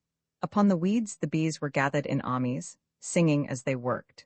Seth imagined himself lying on a summer evening, buried deep among the weeds beneath the tree. Beside him, in the scene built in his fancy, lay Helen White, her hand lying in his hand. A peculiar reluctance kept him from kissing her lips, but he felt he might have done that if he wished. Instead, he lay perfectly still, looking at her and listening to the army of bees that sang the sustained, masterful song of labor above his head. On the bench in the garden, Seth stirred uneasily. Releasing the hand of the girl, he thrust his hands into his trouser pockets. A desire to impress the mind of his companion with the importance of the resolution he had made came over him, and he nodded his head toward the house. "Mother'll make a fuss, I suppose," he whispered. "She hasn't thought at all about what I'm going to do in life. She thinks I'm going to stay on here forever just being a boy." Seth's voice became charged with boyish earnestness. "You see, I've got to strike out. I've got to get to work. It's what I'm good for." Helen White was impressed. She nodded her head, and a feeling of admiration swept over her. "This is as it should be," she thought. "This boy is not a boy at all, but a strong, purposeful man." Certain vague desires that had been invading her body were swept away, and she sat up very straight on the bench. The thunder continued to rumble, and flashes of heat lightning lit up the eastern sky. The garden that had been so mysterious and vast, a place that with Seth beside her might have become the background for strange and wonderful adventures, now seemed no more than an ordinary Winesburg backyard, quite definite and limited in its outlines. "What will you do up there?" she whispered. Seth turned half around on the bench, striving to see her face in the darkness. He thought her infinitely more sensible and straightforward than George Willard, and was glad he had come away from his friend. A feeling of impatience with the town that had been in his mind returned, and he tried to tell her of it. "Everyone talks and talks," he began. "I'm sick of it. I'll do something, get into some kind of work where talk don't count. Maybe I'll just be a mechanic in a shop, I don't know. I guess I don't care much. I just want to work and keep quiet. That's all I've got in my mind." Seth arose from the bench and put out his hand. He did not want to bring the meeting to an end, but could not think of anything more to say. "It's the last time we'll see each other," he whispered. A wave of sentiment swept over Helen. Putting her hand upon Seth's shoulder, she started to draw his face down toward her own upturned face. The act was one of pure affection and cutting regret that some vague adventure that had been present in the spirit of the night would now never be realized.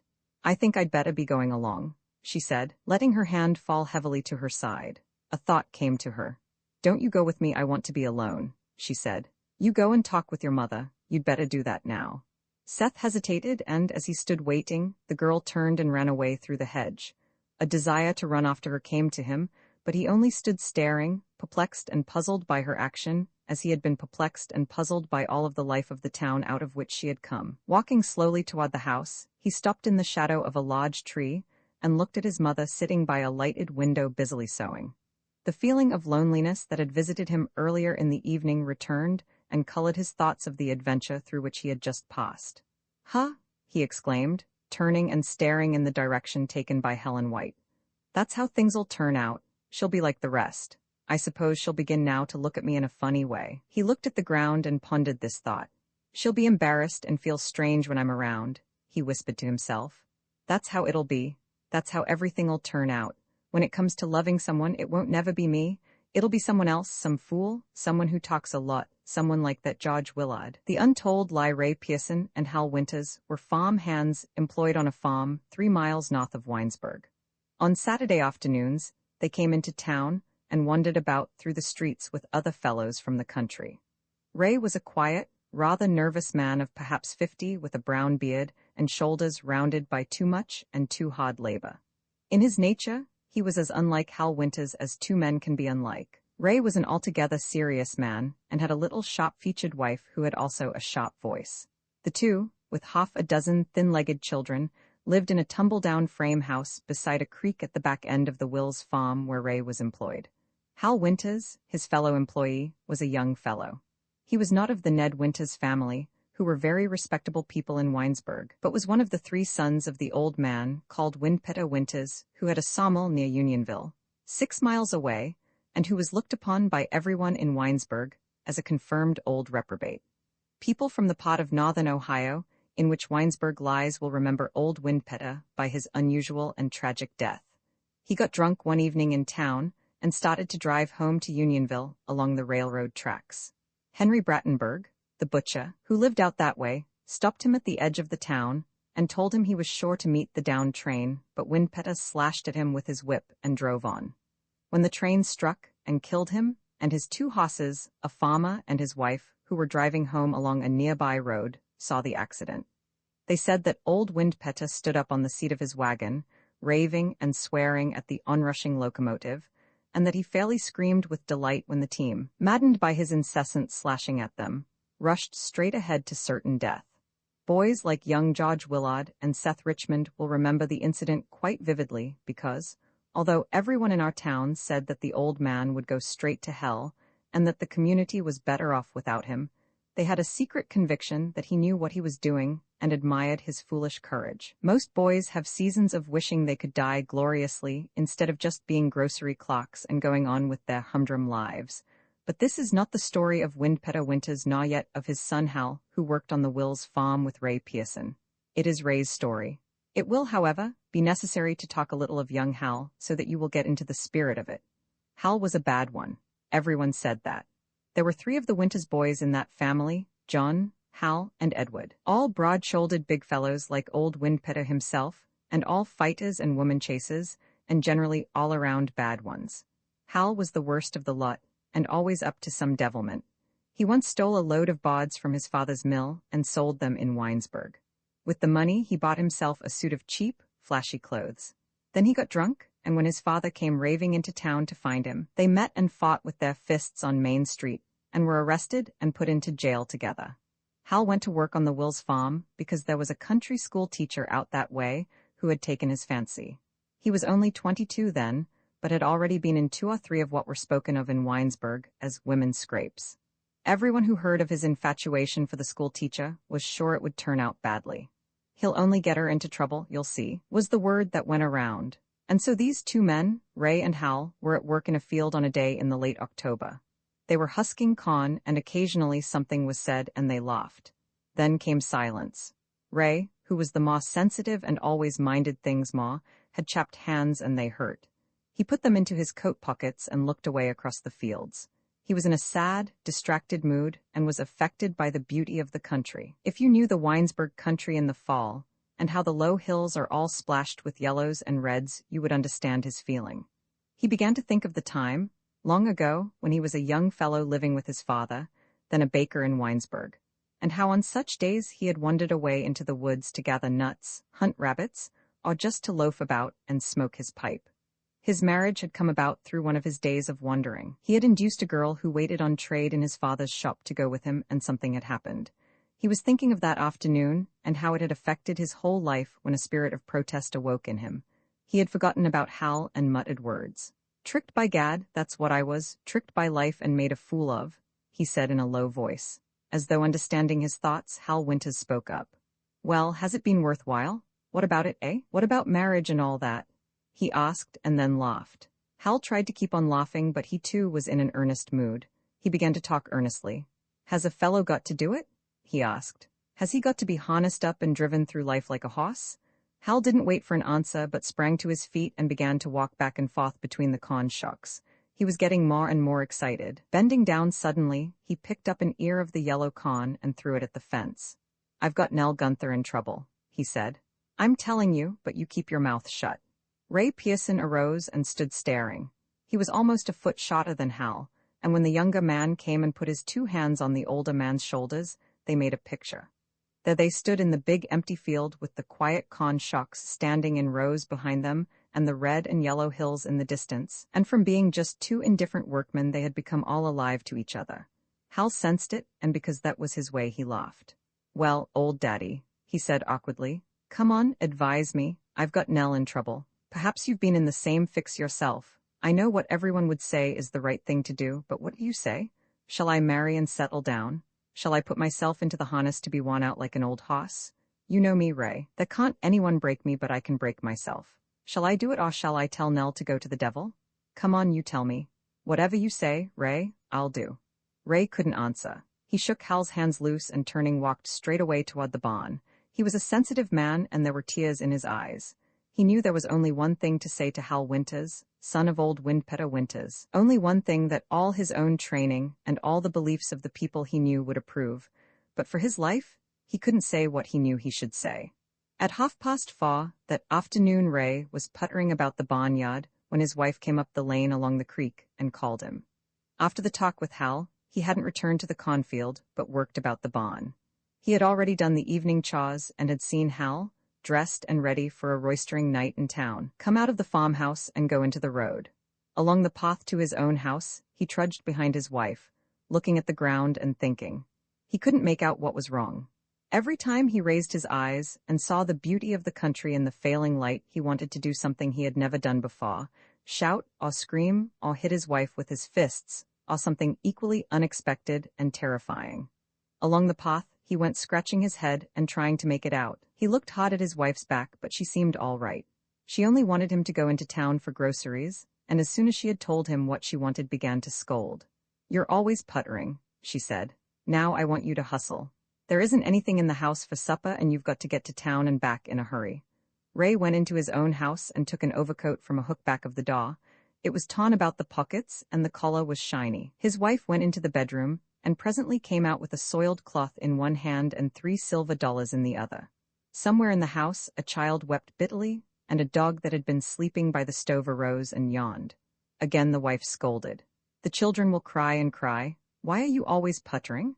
she asked. Ray went out of the house and climbed the fence into a field. It was just growing dark, and the scene that lay before him was lovely. All the low hills were washed with color, and even the little clusters of bushes in the corners of the fences were alive with beauty. The whole world seemed to Ray Pearson to have become alive with something, just as he and Hal had suddenly become alive when they stood in the cornfield staring into each other's eyes. The beauty of the country about Winesburg was too much for Ray on that fall evening. That is all there was to it. He could not stand it. Of a sudden, he forgot all about being a quiet old farm hand, and throwing off the torn overcoat, began to run across the field. As he ran, he shouted a protest against his life, against all life, against everything that makes life ugly. There was no promise made, he cried into the empty spaces that lay about him. "I didn't promise my Minnie anything, and Hal hasn't made any promise to Nell. I know he hasn't. She went into the woods with him because she wanted to go. What he wanted, she wanted. Why should I pay? Why should Hal pay? Why should anyone pay? I don't want Hal to become old and worn out, I'll tell him. I won't let it go on. I'll catch Hal before he gets to town and I'll tell him. Ray ran clumsily and once he stumbled and fell down. I must catch Hal and tell him, he kept thinking, and although his breath came in gasps, he kept running harder and harder. As he ran, he thought of things that hadn't come into his mind for years. How at the time he married, he had planned to go west to his uncle in Portland, Oregon.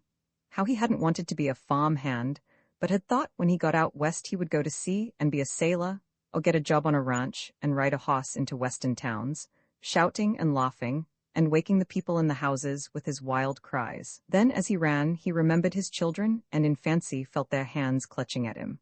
All of his thoughts of himself were involved with the thoughts of Hal, and he thought the children were clutching at the younger man also. They are the accidents of life, Hal, he cried. They are not mine or yours. I had nothing to do with them.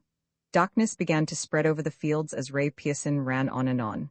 His breath came in little sobs. When he came to the fence at the edge of the road and confronted Hal Winters, all dressed up and smoking a pipe as he walked jauntily along, he could not have told what he thought or what he wanted. Ray Pearson lost his nerve, and this is really the end of the story of what happened to him. It was almost dark when he got to the fence, and he put his hands on the top bar and stood staring. Hal Winters jumped a ditch and coming up close to Ray put his hands into his pockets and laughed. He seemed to have lost his own sense of what had happened in the cornfield, and when he put up a strong hand and took hold of the lapel of Ray's coat, he shook the old man as he might have shaken a dog that had misbehaved. "You came to tell me, eh?" he said. "Well, never mind telling me anything. I'm not a coward and I've already made up my mind." He laughed again and jumped back across the ditch. "Nell ain't no fool," he said. "She didn't ask me to marry her. I want to marry her. I want to settle down and have kids." Ray Pearson also laughed. He felt like laughing at himself and all the world.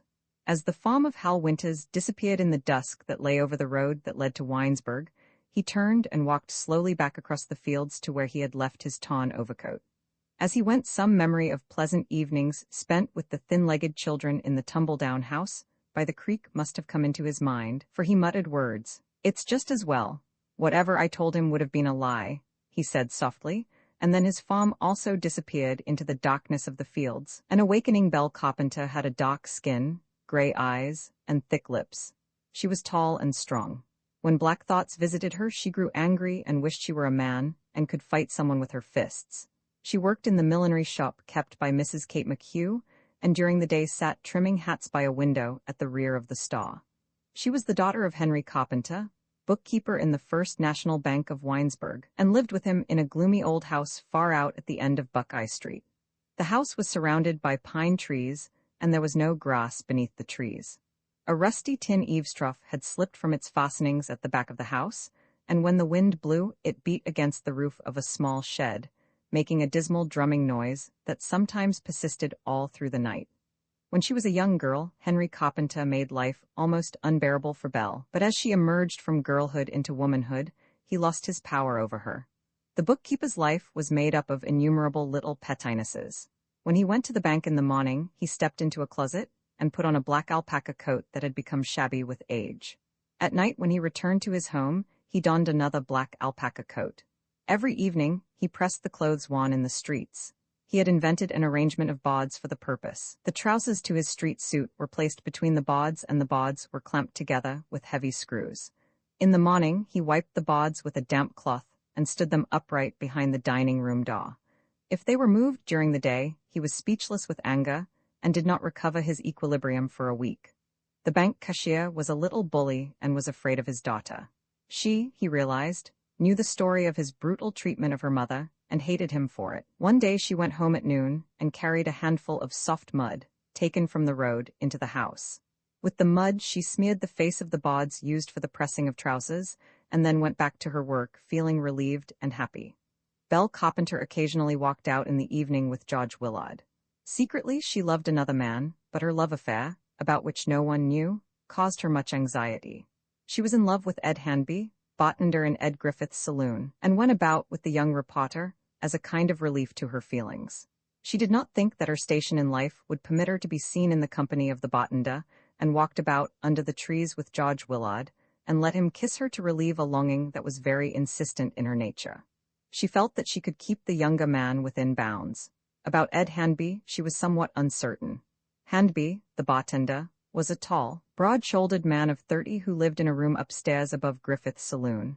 His fists were large and his eyes unusually small, but his voice, as though striving to conceal the power back of his fists, was soft and quiet.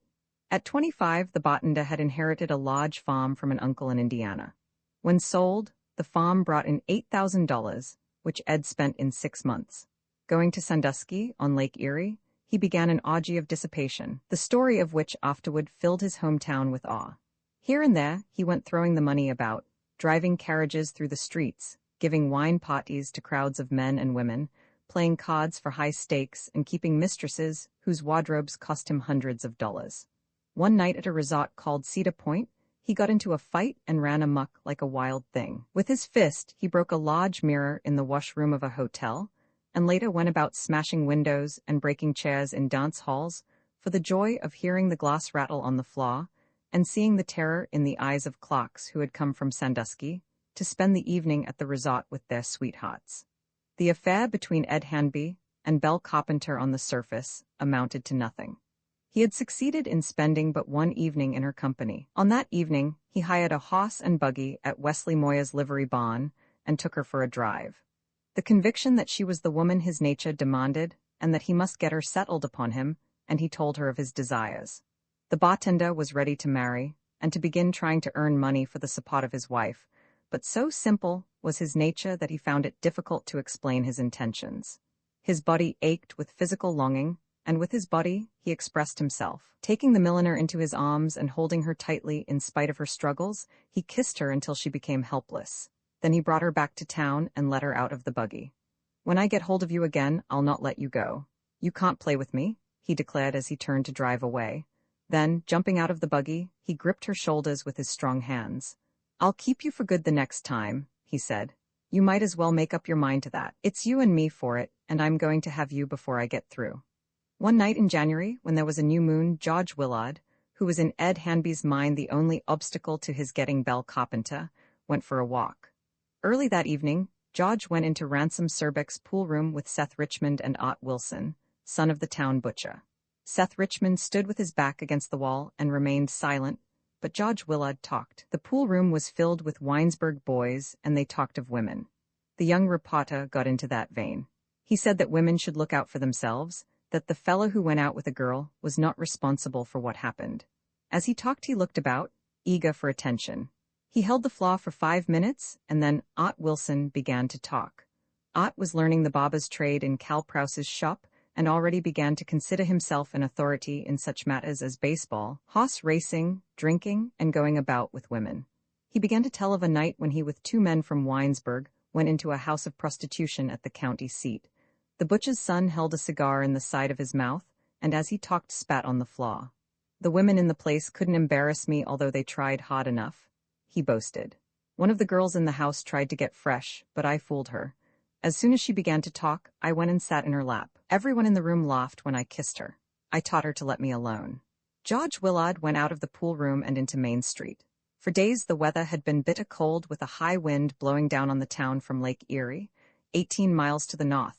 But on that night, the wind had died away, and a new moon made the night unusually lovely. Without thinking where he was going or what he wanted to do, George went out of Main Street and began walking in dimly lighted streets filled with frame houses. Out of doors under the black sky, filled with stars, he forgot his companions of the pool room. Because it was dark and he was alone, he began to talk aloud. In a spirit of play, he reeled along the street imitating a drunken man, and then imagined himself a soldier clad in shining boots that reached to the knees and wearing a sword that jingled as he walked. As a soldier, he pictured himself as an inspector, passing before a long line of men who stood at attention. He began to examine the accoutrements of the men. Before a tree he stopped and began to scold. "Your pack is not in order," he said sharply. "How many times will I have to speak of this matter? Everything must be in order here. We have a difficult task before us, and no difficult task can be done without order." Hypnotized by his own words, the young man stumbled along the broad sidewalk saying more words. "There is a law for armies and for men too," he muttered, lost in reflection. "The law begins with little things and spreads out until it covers everything. In every little thing there must be order, in the place where men work, in their clothes, in their thoughts. I myself must be orderly. I must learn that law. I must get myself into touch with something orderly and big that swings through the night like a star. In my little way, I must begin to learn something, to give and swing and work with life, with the law. George Willard stopped by a picket fence near a street lamp, and his body began to tremble.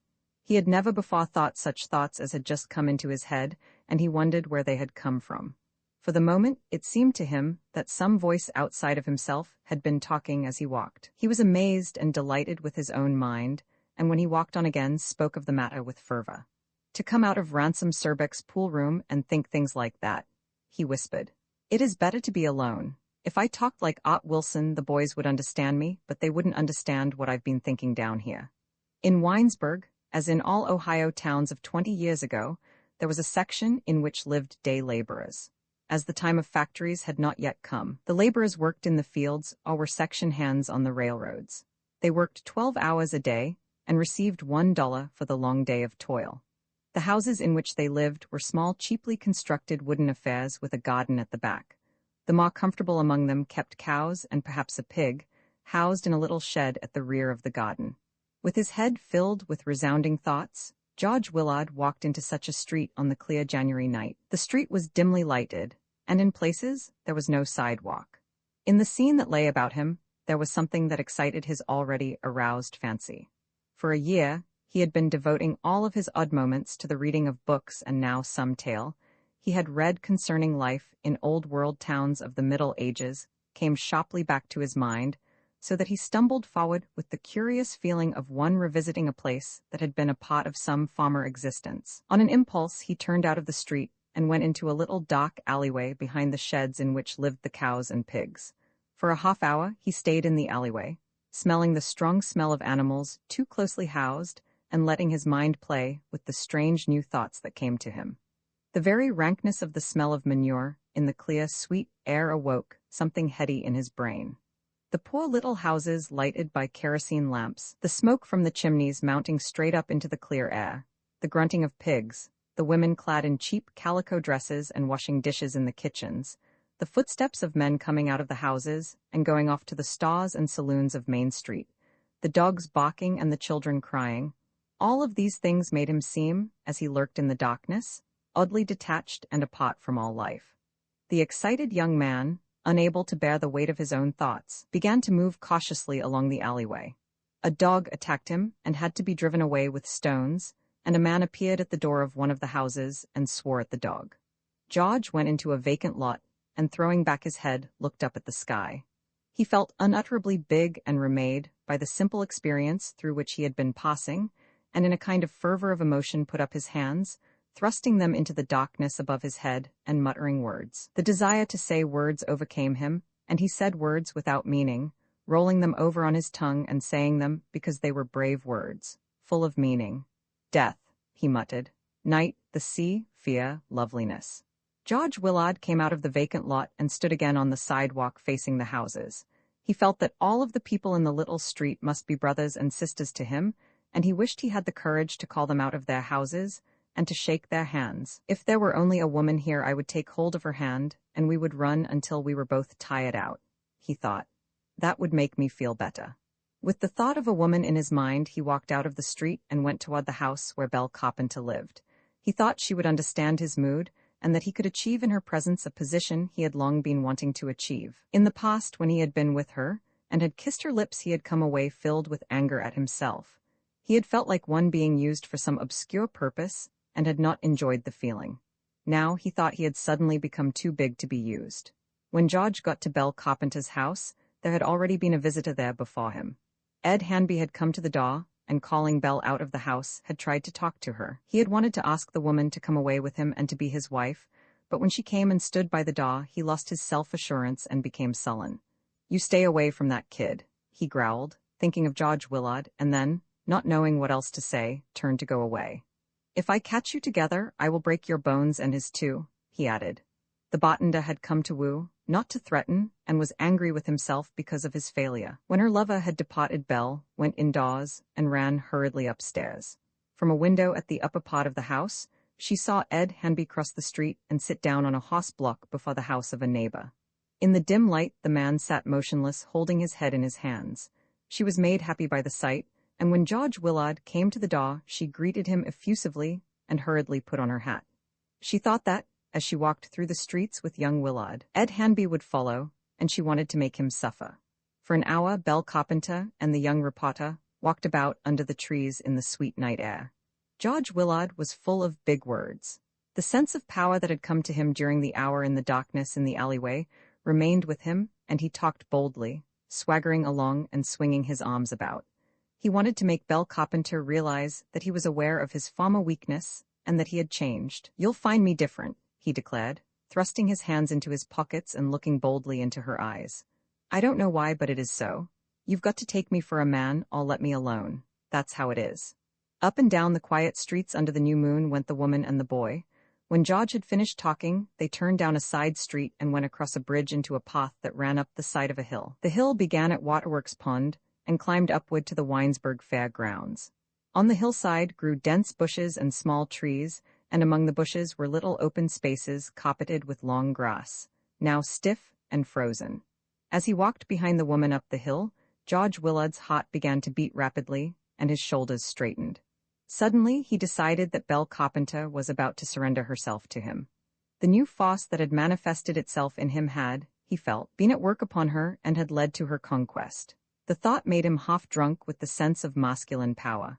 Although he had been annoyed that as they walked about she had not seemed to be listening to his words, the fact that she had accompanied him to this place took all his doubts away. "It is different. Everything has become different," he thought, and taking hold of her shoulder turned her about and stood looking at her, his eyes shining with pride. Belle Carpenter did not resist. When he kissed her upon the lips, she leaned heavily against him and looked over his shoulder into the darkness. In her whole attitude there was a suggestion of waiting. Again, as in the alleyway, George Willard's mind ran off into words, and holding the woman tightly, he whispered the words into the still night. "Lust," he whispered. "Lust and night and women." George Willard did not understand what happened to him that night on the hillside. Later, when he got to his own room, he wanted to weep and then grew half insane with anger and hate. He hated Belle Carpenter and was sure that all his life he would continue to hate her. On the hillside, he had led the woman to one of the little open spaces among the bushes and had dropped to his knees beside her. As in the vacant lot by the laborers' houses, he had put up his hands in gratitude for the new power in himself and was waiting for the woman to speak when Ed Hanby appeared. The bartender did not want to beat the boy, who he thought had tried to take his woman away. He knew that beating was unnecessary, that he had power within himself to accomplish his purpose without using his fists. Gripping George by the shoulder and pulling him to his feet, he held him with one hand while he looked at Belle Carpenter seated on the grass. Then, with a quick wide movement of his arm, he sent the younger man sprawling away into the bushes and began to bully the woman, who had risen to her feet. "You're no good," he said roughly. "I've half a mind not to bother with you. I'd let you alone if I didn't want you so much." On his hands and knees in the bushes, George Willard stared at the scene before him and tried hard to think. He prepared to spring at the man who had humiliated him. To be beaten seemed to be infinitely better than to be thus hurled ignominiously aside. 3 times the young reporter sprang at Ed Hanby, and each time the bartender, catching him by the shoulder, hurled him back into the bushes. The older man seemed prepared to keep the exercise going indefinitely, but George Willard's head struck the root of a tree, and he lay still. Then Ed Hanby took Belle Carpenter by the arm and marched her away. George heard the man and woman making their way through the bushes. As he crept down the hillside, his heart was sick within him. He hated himself, and he hated the fate that had brought about his humiliation. When his mind went back to the hour alone in the alleyway, he was puzzled and stopping in the darkness, listened, hoping to hear again the voice outside himself that had so short a time before put new courage into his heart. When his way homeward led him again into the street of frame houses, he could not bear the sight and began to run, wanting to get quickly out of the neighborhood that now seemed to him utterly squalid and commonplace. Winesburg, Ohio by Sherwood Anderson. Uncopyright. May you do good and not evil. May you find forgiveness for yourself and forgive others. May you share freely, never taking more than you give. Copyright pages exist to tell you that you can't do something. Unlike them, this uncopyright page exists to tell you that the writing and artwork in this ebook are believed to be in the United States public domain, that is, They are believed to be free of copyright restrictions in the United States. The United States public domain represents our collective cultural heritage, and items in it are free for anyone in the United States to do almost anything at all with, without having to get permission. Copyright laws are different all over the world, and the source text or artwork in this ebook may still be copyrighted in other countries. If you're not located in the United States, you must check your local laws before using this ebook. Standard ebooks makes no representations regarding the copyright status of the source text or artwork in this ebook in any country other than the United States. Non-authorship activities performed on items that are in the public domain, so-called sweat of the brow work, don't create a new copyright. That means that nobody can claim a new copyright on an item that is in the public domain for, among other things, work like digitization, mock-up, or typography. Regardless, the contributors to this ebook release their contributions under the terms in the CC 01.0 Universal Public Domain dedication, thus dedicating to the worldwide public domain all of the work they've done on this ebook, including but not limited to metadata, the title page, imprint, colophon, this uncopyright, and any changes or enhancements to, or mock-up on, the original text and artwork. This dedication doesn't change the copyright status of the source text or artwork. We make this dedication in the interest of enriching our global cultural heritage, to promote free and libre culture around the world, and to give back to the unrestricted culture that has given all of us so much. Table of Contents Landmarks, Colophon, Winesburg, Ohio, was published in 1919 by Sherwood Anderson. This ebook was produced for Standard Ebooks by Alex Cabal, and is based on a transcription produced in 1996 by Judith Boss for Project Gutenberg, and on digital scans from the Internet Archive. The cover page is adapted from Main Street, Montreal, a painting completed in 1928 by Louis Winesburg. The cover and title pages feature the League Spartan and Sots Mill Gaudi typefaces created in 2014 and 2009 by the League of Movable Type. This edition was released on July 8, 2025, 6:52 p.m., and is based on revision 8A9C1A1. The first edition of this ebook was released on June 15, 2021, 2:08 a.m. You can check for updates to this ebook, view its revision history, or download it for different e-reading systems at standardbooksorg/ebooks/Sherwood-Anderson/Winesburg, Ohio. The volunteer-driven Standard eBooks project relies on readers like you to submit typos, corrections, and other improvements.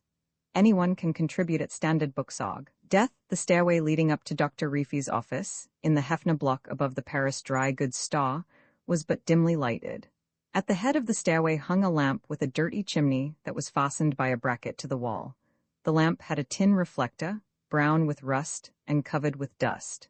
The people who went up the stairway followed with their feet the feet of many who had gone before. The soft boards of the stairs had yielded under the pressure of feet, and deep hollows marked the way. At the top of the stairway, a turn to the right brought you to the doctor's door. To the left was a dark hallway filled with rubbish. Old chairs, carpenter's horses, stepladders, and empty boxes lay in the darkness, waiting for shins to be balked. The pile of rubbish belonged to the Paris Dry Goods Company. When a counter or a row of shelves in the store became useless, clerks carried it up the stairway and threw it on the pile. Dr. Reefy's office was as large as a barn. A stove with a round paunch sat in the middle of the room. Around its base was piled sawdust, held in place by heavy planks nailed to the floor. By the door stood a huge table that had once been a part of the furniture of Herrick's clothing store, and that had been used for displaying custom-made clothes. It was covered with books, bottles, and surgical instruments. Near the edge of the table lay 3 or 4 apples left by John Spaniard, a tree nurseryman who was Dr. Reefy's friend, and who had slipped the apples out of his pocket as he came in at the door. At middle age, Dr. Reefy was tall and awkward. The gray beard he later wore had not yet appeared, but on the upper lip grew a brown mustache. He was not a graceful man, as when he grew older, and was much occupied with the problem of disposing of his hands and feet. On summer afternoons, when she had been married many years, and when her son George was a boy of 12 or 14, Elizabeth Willard sometimes went up the wan steps to Dr. Reefy's office. Already, the woman's naturally tall figure had begun to droop and to drag itself listlessly about. Ostensibly, she went to see the doctor because of her health, but on the half-dozen occasions when she had been to see him, the outcome of the visits did not primarily concern her health. She and the doctor talked of that, but they talked most of her life, of their two lives and of the ideas that had come to them as they lived their lives in Winesburg. In the big empty office, the man and the woman sat looking at each other, and they were a good deal alike. Their bodies were different, as were also the color of their eyes, the length of their noses, and the circumstances of their existence, but something inside them meant the same thing, wanted the same release, would have left the same impression on the memory of an onlooker. Later, and when he grew older and married a young wife, the doctor often talked to her of the hours spent with the sick woman and expressed a good many things he had been unable to express to Elizabeth.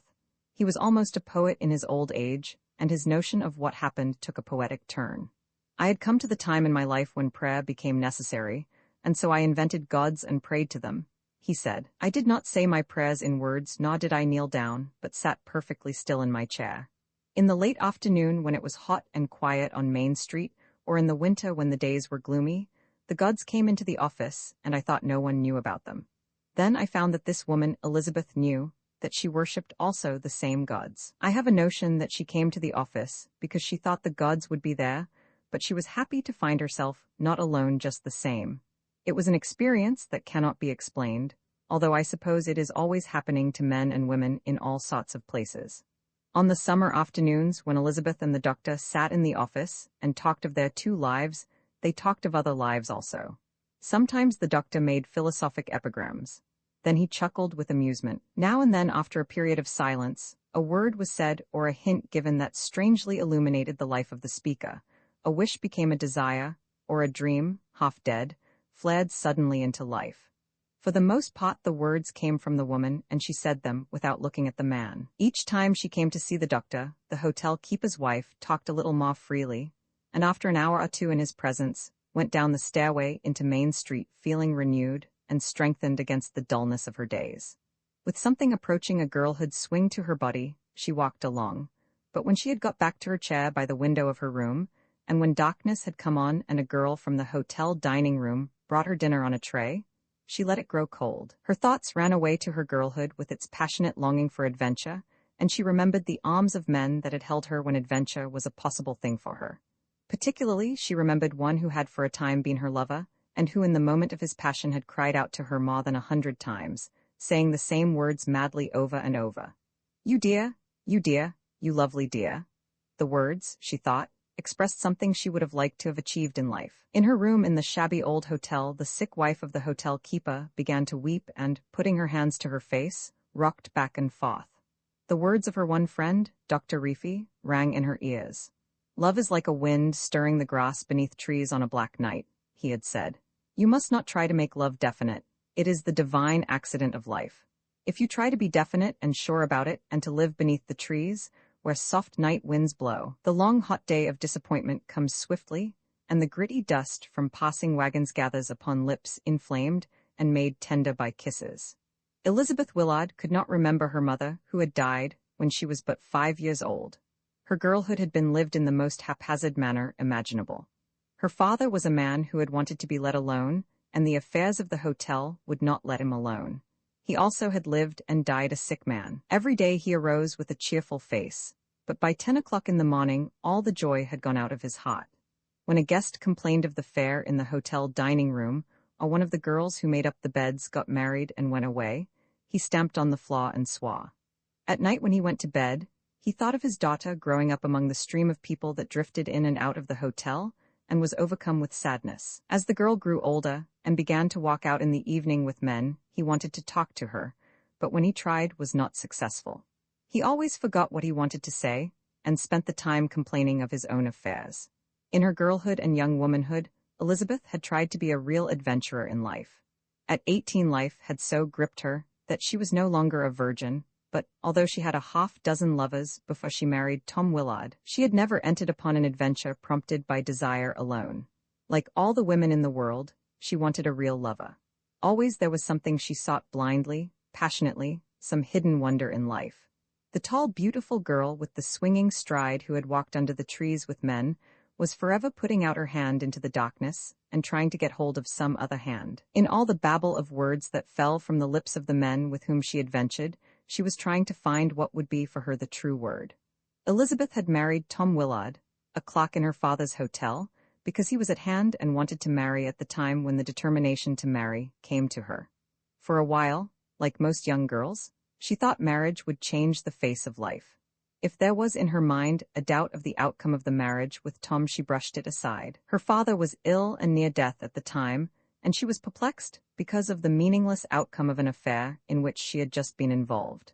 Other girls of her age in Winesburg were marrying men she had always known, grocery clerks or young farmers. In the evening, they walked in Main Street with their husbands, and when she passed, they smiled happily. She began to think that the fact of marriage might be full of some hidden significance. Young wives with whom she talked spoke softly and shyly. "It changes things to have a man of your own," they said.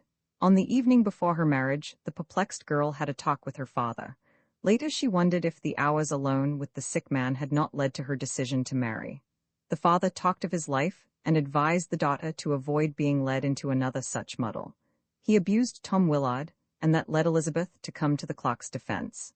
The sick man became excited and tried to get out of bed. When she would not let him walk about, he began to complain.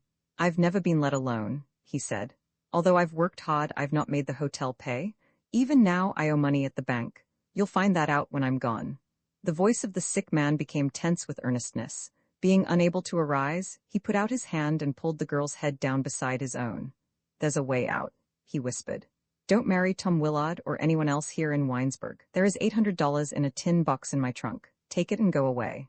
Again the sick man's voice became querulous. "You've got to promise," he declared. "If you won't promise not to marry, give me your word that you'll never tell Tom about the money. It is mine, and if I give it to you, I've the right to make that demand. Hide it away. It is to make up to you for my failure as a father. Sometime it may prove to be a great open door to you. Come now. I tell you I'm about to die. Give me your promise." In Dr. Reefy's office, Elizabeth, a tired, gaunt old woman at 41, sat in a chair near the stove and looked at the floor. By a small desk near the window sat the doctor. His hands played with a lead pencil that lay on the desk. Elizabeth talked of her life as a married woman.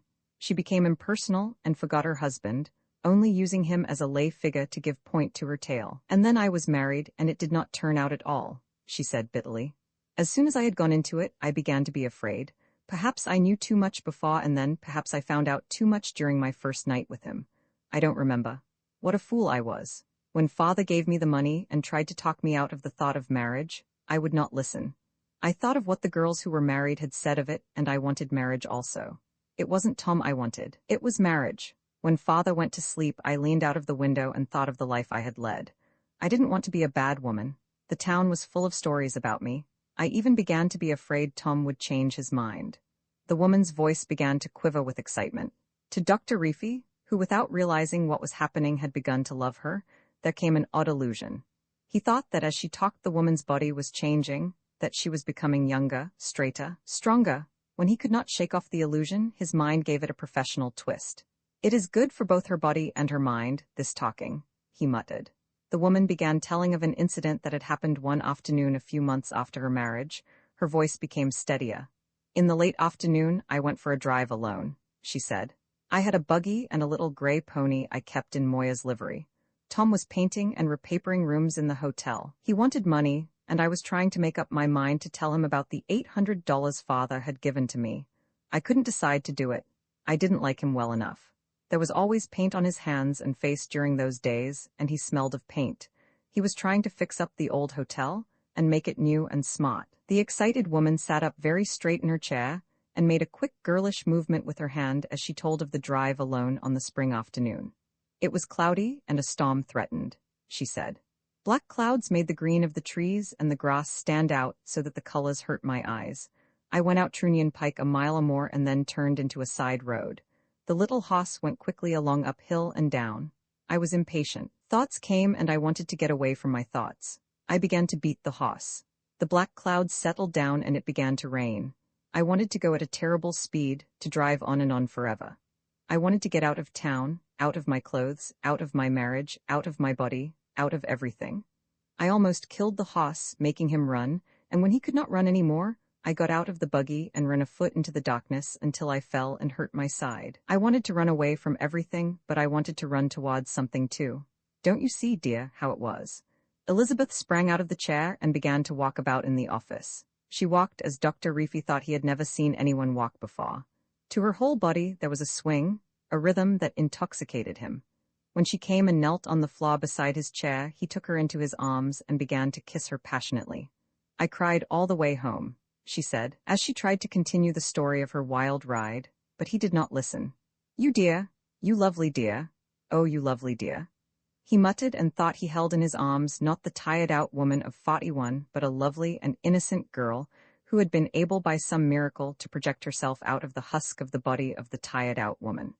Dr. Reefy did not see the woman he had held in his arms again until after her death. On the summer afternoon in the office, when he was on the point of becoming her lover, a half-grotesque little incident brought his lovemaking quickly to an end. As the man and woman held each other, tightly heavy feet came tramping up the office stairs. The two sprang to their feet and stood listening and trembling. The noise on the stairs was made by a clock from the Paris Dry Goods Company. With a loud bang, he threw an empty box on the pile of rubbish in the hallway and then went heavily down the stairs. Elizabeth followed him almost immediately.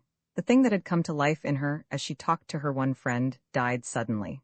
She was hysterical, as was also Dr. Reefy, and did not want to continue the talk. Along the street she went with the blood still singing in her body, but when she turned out of Main Street and saw ahead the lights of the new Willard house, she began to tremble and her knees shook so that for a moment she thought she would fall in the street. The sick woman spent the last few months of her life hungering for death. Along the road of death she went, seeking, hungering. She personified the figure of death and made him now a strong black-haired youth running over hills, now a stern, quiet man mocked and scarred by the business of living. In the darkness of her room she put out her hand, thrusting it from under the covers of her bed, and she thought that death, like a living thing, put out his hand to her. Be patient, lover, she whispered. Keep yourself young and beautiful and be patient. On the evening when disease laid its heavy hand upon her and defeated her plans for telling her son George of the $800 hidden away, she got out of bed and crept half across the room, pleading with death for another hour of life. Wait, dear, the boy, the boy, the boy, she pleaded as she tried with all of her strength to fight off the arms of the lover she had wanted so earnestly. Elizabeth died one day in March in the year when her son George became 18, and the young man had but little sense of the meaning of her death. Only time could give him that. For a month, he had seen her lying white and still and speechless in her bed, and then one afternoon, the doctor stopped him in the hallway and said a few words. The young man went into his own room and closed the door. He had a queer empty feeling in the region of his stomach. For a moment he sat staring at the floor, and then jumping up went for a walk. Along the station platform he went, and around through residence streets past the high school building, thinking almost entirely of his own affairs. The notion of death could not get hold of him, and he was in fact a little annoyed that his mother had died on that day.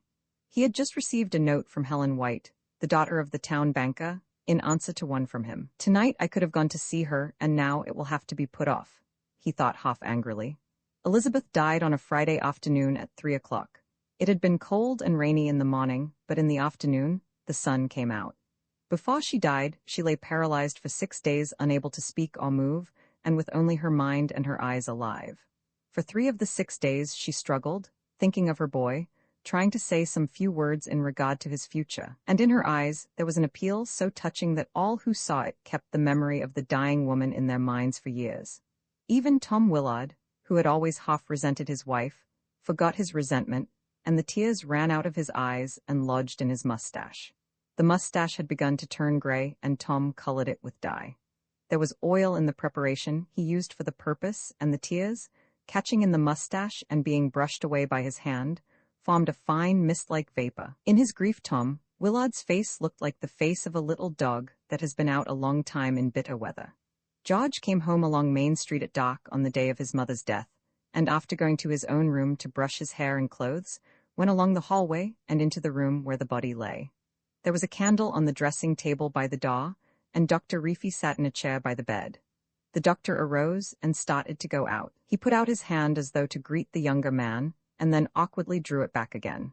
The air of the room was heavy with the presence of the 2 self-conscious human beings, and the man hurried away. The dead woman's son sat down in a chair and looked at the floor. He again thought of his own affairs and definitely decided he would make a change in his life, that he would leave Winesburg. I will go to some city. Perhaps I can get a job on some newspaper, he thought, and then his mind turned to the girl with whom he was to have spent this evening, and again he was half angry at the turn of events that had prevented his going to her. In the dimly lighted room with the dead woman, the young man began to have thoughts. His mind played with thoughts of life as his mother's mind had played with the thought of death. He closed his eyes and imagined that the red young lips of Helen White touched his own lips. His body trembled and his hands shook. And then something happened. The boy sprang to his feet and stood stiffly. He looked at the figure of the dead woman under the sheets, and shame for his thoughts swept over him so that he began to weep. A new notion came into his mind, and he turned and looked guiltily about, as though afraid he would be observed. George Willard became possessed of a madness to lift the sheet from the body of his mother and look at her face. The thought that had come into his mind gripped him terribly. He became convinced that not his mother, but someone else lay in the bed before him. The conviction was so real that it was almost unbearable. The body under the sheets was long and in death looked young and graceful. To the boy, held by some strange fancy, it was unspeakably lovely. The feeling that the body before him was alive, that in another moment a lovely woman would spring out of the bed and confront him, became so overpowering that he could not bear the suspense. Again and again he put out his hand. Once he touched and half lifted the white sheet that covered her, but his courage failed and he, like Dr. Reefy, turned and went out of the room. In the hallway outside the door he stopped and trembled so that he had to put a hand against the wall to support himself. "That's not my mother. That's not my mother in there," he whispered to himself, and again his body shook with fright and uncertainty. When Aunt Elizabeth Swift, who had come to watch over the body, came out of an adjoining room, he put his hand into hers and began to sob, shaking his head from side to side, half blind with grief. "My mother is dead," he said, and then forgetting the woman he turned and stared at the door through which he had just come. The dear, oh the lovely dear," the boy, urged by some impulse outside himself, muttered aloud. As for the $800 the dead woman had kept hidden so long, and that was to give George Willard his start in the city, it lay in the tin box behind the plaster, by the foot of his mother's bed. Elizabeth had put it there a week after her marriage, breaking the plaster away with a stick. Then she got one of the workmen her husband was at that time employing about the hotel to mend the wall. "I jammed the corner of the bed against it," she had explained to her husband, unable at the moment to give up her dream of release, the release that after all came to her but twice in her life, in the moments when her lover's death and Dr. Reefy held her in their arms. "To the memory of my mother, Emma Smith Anderson, whose keen observations on the life about her first awoke in me the hunger to see beneath the surface of lives, this book is dedicated." Departure young George Willard got out of bed at 4 in the morning. It was April and the young tree leaves were just coming out of their buds. The trees along the residence streets in Winesburg are maple, and the seeds are winged. When the wind blows, they whirl crazily about, filling the air and making a carpet underfoot. George came downstairs into the hotel office carrying a brown leather bag. His trunk was packed for departure. Since 2 o'clock, he had been awake thinking of the journey he was about to take and wondering what he would find at the end of his journey. The boy who slept in the hotel office lay on a cot by the door. His mouth was open, and he snored lustily. George crept past the cot and went out into the silent, deserted Main Street. The east was pink with the dawn, and long streaks of light climbed into the sky where a few stars still shone. Beyond the last house on Trunion Pike in Winesburg, there is a great stretch of open fields. The fields are owned by farmers who live in town and drive homeward at evening along Trunion Pike in light, creaking wagons. In the fields are planted berries and small fruits. In the late afternoon in the hot summers when the road and the fields are covered with dust, a smoky haze lies over the great flat basin of land. To look across it is like looking out across the sea. In the spring when the land is green, the effect is somewhat different. The land becomes a wide green billiard table on which tiny human insects toil up and down.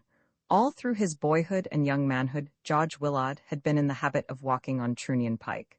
He had been in the midst of the great open place on winter nights, when it was covered with snow, and only the moon looked down at him. He had been there in the fall when bleak winds blew, and on summer evenings when the air vibrated with the song of insects. On the April morning he wanted to go there again, to walk again in the silence. He did walk to where the road dipped down by a little stream 2 miles from town, and then turned and walked silently back again. When he got to Main Street, clocks were sweeping the sidewalks before the stars. "Hey, you George, how does it feel to be going away?" they asked. "The westbound train leaves Winesburg at 7:45 in the morning. Tom Little is conductor. His train runs from Cleveland to where it connects with a great trunk line railroad with terminals in Chicago and New York. Tom has what in railroad circles is called an easy run. Every evening he returns to his family. In the fall and spring he spends his Sundays fishing in Lake Erie. He has a round red face and small blue eyes. He knows the people in the towns along his railroad better than a city man knows the people who live in his apartment building." George came down the little incline from the new Willard house at 7 o'clock.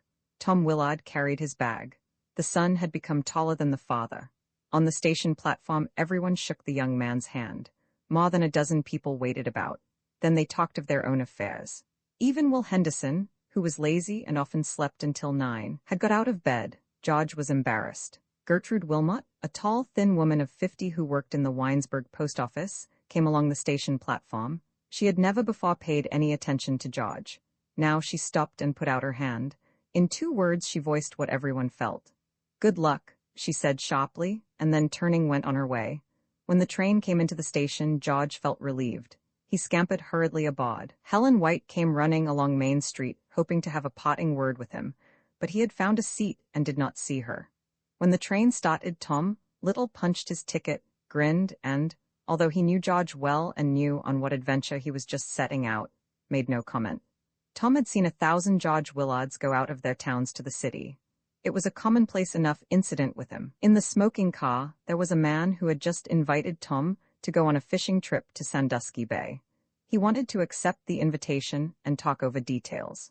George glanced up and down the car to be sure no one was looking, then took out his pocketbook and counted his money. His mind was occupied with a desire not to appear green. Almost the last words his father had said to him concerned the matter of his behavior when he got to the city. "Be a sharp one," Tom Willard had said. "Keep your eyes on your money, be awake, that's the ticket, don't let anyone think you're a greenhorn." After George counted his money, he looked out of the window and was surprised to see that the train was still in Winesburg. The young man, going out of his town to meet the adventure of life, began to think, but he did not think of anything very big or dramatic. Things like his mother's death, his departure from Winesburg, the uncertainty of his future life in the city, the serious and larger aspects of his life did not come into his mind.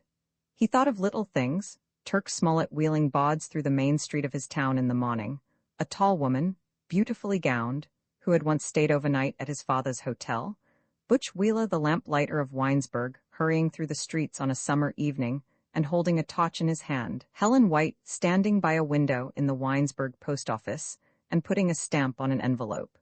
The young man's mind was carried away by his growing passion for dreams. One looking at him would not have thought him particularly sharp. With the recollection of little things occupying his mind, he closed his eyes and leaned back in the car seat. He stayed that way for a long time, and when he aroused himself and again looked out of the car window, the town of Winesburg had disappeared, and his life there had become but a background on which to paint the dreams of his manhood. Tom Foster came to Winesburg from Cincinnati when he was still young and could get many new impressions. His grandmother had been raised on a farm near the town, and as a young girl had gone to school there when Winesburg was a village of 12 or 15 houses clustered about a general store on the Trunion Pike. What a life the old woman had led since she went away from the frontier settlement, and what a strong, capable little old thing she was. She had been in Kansas, in Canada, and in New York City, traveling about with her husband, a mechanic, before he died. Later she went to stay with her daughter, who had also married a mechanic and lived in Covington, Kentucky, across the river from Cincinnati. Then began the hard years for Tom Foster's grandmother. First her son-in-law was killed by a policeman during a strike, and then Tom's mother became an invalid and died also. The grandmother had saved a little money, but it was swept away by the illness of the daughter and by the cost of the 2 funerals. She became a half-worn-out old woman worker and lived with the grandson above a junk shop on a side street in Cincinnati. For 5 years, she scrubbed the floors in an office building and then got a place as dishwasher in a restaurant. Her hands were all twisted out of shape. When she took hold of a mop or a broom handle, The hands looked like the dried stems of an old, creeping vine clinging to a tree. The old woman came back to Winesburg as soon as she got the chance. One evening, as she was coming home from work, she found a pocketbook containing $37, and that opened the way.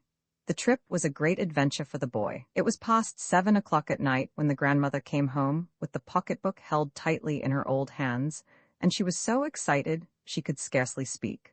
She insisted on leaving Cincinnati that night, saying that if they stayed until morning, the owner of the money would be sure to find them out and make trouble. Tom, who was then 16 years old, had to go trudging off to the station with the old woman, bearing all of their earthly belongings done up in a worn-out blanket and slung across his back. By his side walked the grandmother, urging him forward.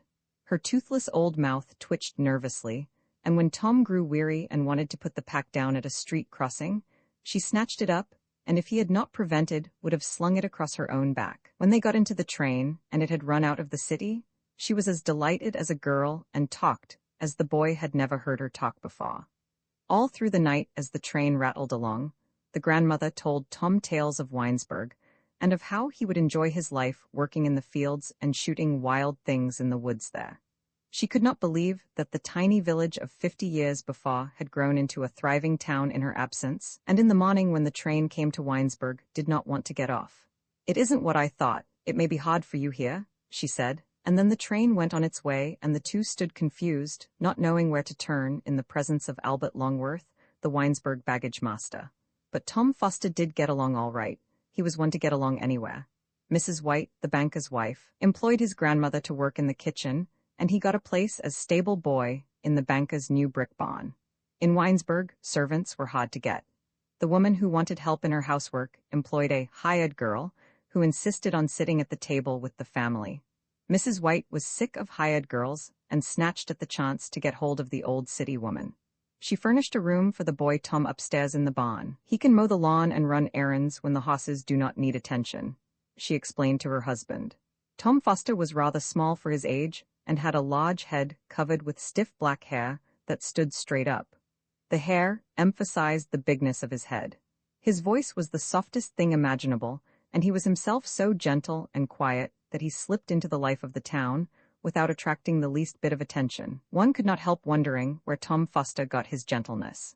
In Cincinnati, he had lived in a neighborhood where gangs of tough boys prowled through the streets, and all through his early formative years, he ran about with tough boys. For a while, he was a messenger for a telegraph company and delivered messages in a neighborhood sprinkled with houses of prostitution. The women in the houses knew and loved Tom Foster, and the tough boys in the gangs loved him also. He never asserted himself. That was one thing that helped him escape. In an odd way, he stood in the shadow of the wall of life, was meant to stand in the shadow. He saw the men and women in the houses of lust, sensed their casual and horrible love affairs, saw boys fighting and listened to their tales of thieving and drunkenness, unmoved and strangely unaffected. Once Tom did steal. That was while he still lived in the city. The grandmother was ill at the time, and he himself was out of work. There was nothing to eat in the house, and so he went into a harness shop on a side street and stole $1.75 out of the cash drawer. The harness shop was run by an old man with a long mustache. He saw the boy lurking about and thought nothing of it. When he went out into the street to talk to a teamster, Tom opened the cash drawer and, taking the money, walked away. Later he was caught, and his grandmother settled the matter by offering to come twice a week for a month and scrub the shop. The boy was ashamed, but he was rather glad, too. "It is all right to be ashamed and makes me understand new things," he said to the grandmother, who didn't know what the boy was talking about but loved him so much that it didn't matter whether she understood or not. For a year Tom Foster lived in the banker's stable and then lost his place there. He didn't take very good care of the horses, and he was a constant source of irritation to the banker's wife. She told him to mow the lawn, and he forgot. Then she sent him to the store or to the post office, and he did not come back but joined a group of men and boys, and spent the whole afternoon with them, standing about, listening, and occasionally, when addressed, saying a few words. As in the city, in the houses of prostitution, and with the rowdy boys running through the streets at night, so in Winesburg among its citizens he had always the power to be a part of, and yet distinctly apart from the life about him. After Tom lost his place at Banker White's, he did not live with his grandmother, although often in the evening she came to visit him. He rented a room at the rear of a little frame building belonging to old Rufus Whiting. The building was on Duane Street, just off Main Street, and had been used for years as a law office by the old man, who had become too feeble and forgetful for the practice of his profession, but did not realize his inefficiency. He liked Tom and let him have the room for $1 a month. In the late afternoon, when the lawyer had gone home, the boy had the place to himself and spent hours lying on the floor by the stove and thinking of things. In the evening, the grandmother came and sat in the lawyer's chair to smoke a pipe while Tom remained silent, as he always did in the presence of everyone. Often the old woman talked with great vigor. Sometimes she was angry about some happening at the banker's house and scolded away for hours. Out of her own earnings, she bought a mop and regularly scrubbed the lawyer's office. Then, when the place was spotlessly clean and smelled clean, she lighted her clay pipe, and she and Tom had a smoke together. "When you get ready to die, then, I will die also," she said to the boy lying on the floor beside her chair. Tom Foster enjoyed life in Winesburg. He did odd jobs, such as cutting wood for kitchen stoves and mowing the grass before houses. In late May and early June, he picked strawberries in the fields. He had time to loaf, and he enjoyed loafing. Banker White had given him a cast-off coat which was too large for him, but his grandmother cut it down, and he had also an overcoat, got at the same place, that was lined with fur. The fur was worn away in spots, but the coat was warm, and in the winter Tom slept in it. He thought his method of getting along good enough, and was happy and satisfied with the way life in Winesburg had turned out for him. The most absurd little things made Tom Foster happy. That, I suppose, was why people loved him. In Hearn's grocery, they would be roasting coffee on Friday afternoon, preparatory to the Saturday rush of trade, and the rich odor invaded Lower Main Street. Tom Foster appeared and sat on a box at the rear of the store. For an hour he did not move but sat perfectly still, filling his being with the spicy odor that made him half drunk with happiness. "I like it," he said gently. "It makes me think of things far away, places and things like that." One night Tom Foster got drunk. That came about in a curious way. He never had been drunk before, and indeed in all his life had never taken a drink of anything intoxicating, but he felt he needed to be drunk that one time and so went and did it. In Cincinnati, when he lived there, Tom had found out many things about ugliness and crime and lust. Indeed, he knew more of these things than anyone else in Winesburg. The matter of sex in particular had presented itself to him in a quite horrible way and had made a deep impression on his mind. He thought, after what he had seen of the women standing before the squalid houses on cold nights, and the look he had seen in the eyes of the men who stopped to talk to them, that he would put sex altogether out of his own life. One of the women of the neighborhood tempted him once, and he went into a room with her. He never forgot the smell of the room, nor the greedy look that came into the eyes of the woman. It sickened him, and in a very terrible way left a scar on his soul. He had always before thought of women as quite innocent things, much like his grandmother, but after that one experience in the room, he dismissed women from his mind. So gentle was his nature that he could not hate anything, and not being able to understand, he decided to forget. And Tom did forget until he came to Winesburg. After he had lived there for 2 years, something began to stir in him. On all sides, he saw youth making love, and he was himself a youth. Before he knew what had happened, he was in love also. He fell in love with Helen White, daughter of the man for whom he had worked, and found himself thinking of her at night. That was a problem for Tom, and he settled it in his own way. He let himself think of Helen White whenever her figure came into his mind, and only concerned himself with the manner of his thoughts. He had a quiet, determined little fight of his own, to keep his desires in the channel where he thought they belonged, but on the whole he was victorious. And then came the spring night when he got drunk. Tom was wild on that night. He was like an innocent young buck of the forest that has eaten of some maddening weed. The thing began, ran its course, and was ended in one night, and you may be sure that no one in Winesburg was any the worse for Tom's outbreak. In the first place, the night was one to make a sensitive nature drunk. The trees along the residence streets of the town were all newly clothed in soft green leaves. In the gardens behind the houses men were puttering about in vegetable gardens, and in the air there was a hush, a waiting kind of silence very stirring to the blood. Tom left his room on Duane Street just as the young night began to make itself felt. First he walked through the streets, going softly and quietly along, thinking thoughts that he tried to put into words. He said that Helen White was a flame dancing in the air, and that he was a little tree without leaves standing out sharply against the sky. Then he said that she was a wind, a strong, terrible wind, coming out of the darkness of a stormy sea, and that he was a boat left on the shore of the sea by a fisherman. That idea pleased the boy, and he sauntered along playing with it. He went into Main Street and sat on the curbing before Wacker's tobacco stall. For an hour, he lingered about listening to the talk of men, but it did not interest him much, and he slipped away. Then he decided to get drunk and went into Willie's saloon and bought a bottle of whiskey. Putting the bottle into his pocket, he walked out of town, wanting to be alone to think more thoughts and to drink the whiskey. Tom got drunk sitting on a bank of new grass beside the road about a mile north of town. Before him was a white road, and at his back, an apple orchard in full bloom. He took a drink out of the bottle and then lay down on the grass. He thought of mornings in Winesburg and of how the stones in the graveled driveway by Banker White's house were wet with dew and glistened in the morning light. He thought of the nights in the barn when it rained, and he lay awake hearing the drumming of the raindrops and smelling the warm smell of horses and of hay. Then he thought of a storm that had gone roaring through Winesburg several days before, and, his mind going back, he relived the night he had spent on the train with his grandmother when the two were coming from Cincinnati. Sharply he remembered how strange it had seemed to sit quietly in the coach and to feel the power of the engine hurling the train along through the night. Tom got drunk in a very short time. He kept taking drinks from the bottle as the thoughts visited him, and when his head began to reel got up and walked along the road going away from Winesburg. There was a bridge on the road that ran out of Winesburg north to Lake Erie, and the drunken boy made his way along the road to the bridge. There he sat down. He tried to drink again, but when he had taken the cork out of the bottle, he became ill and put it quickly back. His head was rocking back and forth, and so he sat on the stone approach to the bridge and sighed. His head seemed to be flying about like a pinwheel and then projecting itself off into space, and his arms and legs flopped helplessly about. At 11 o'clock Tom got back into town. George Willard found him wandering about and took him into the Eagle print shop.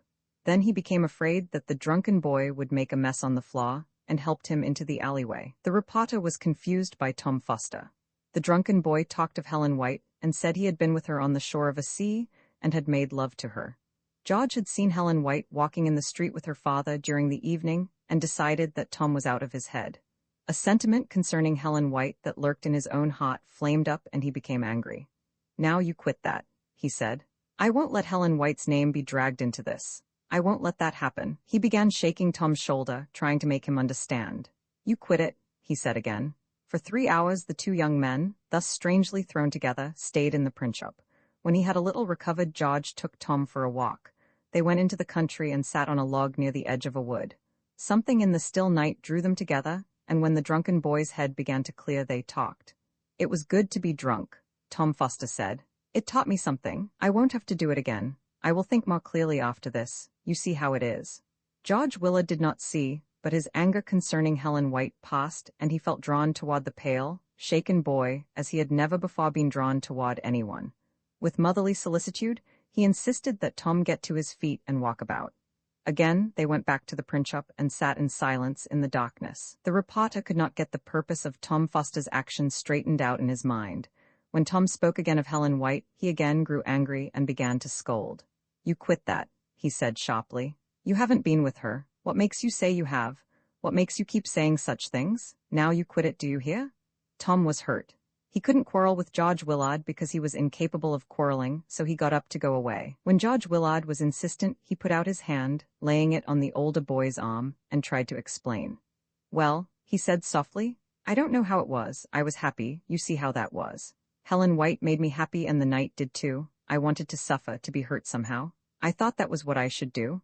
I wanted to suffer, you see, because everyone suffers and does wrong. I thought of a lot of things to do, but they wouldn't work. They all hurt someone else." Tom Foster's voice arose, and for once in his life he became almost excited.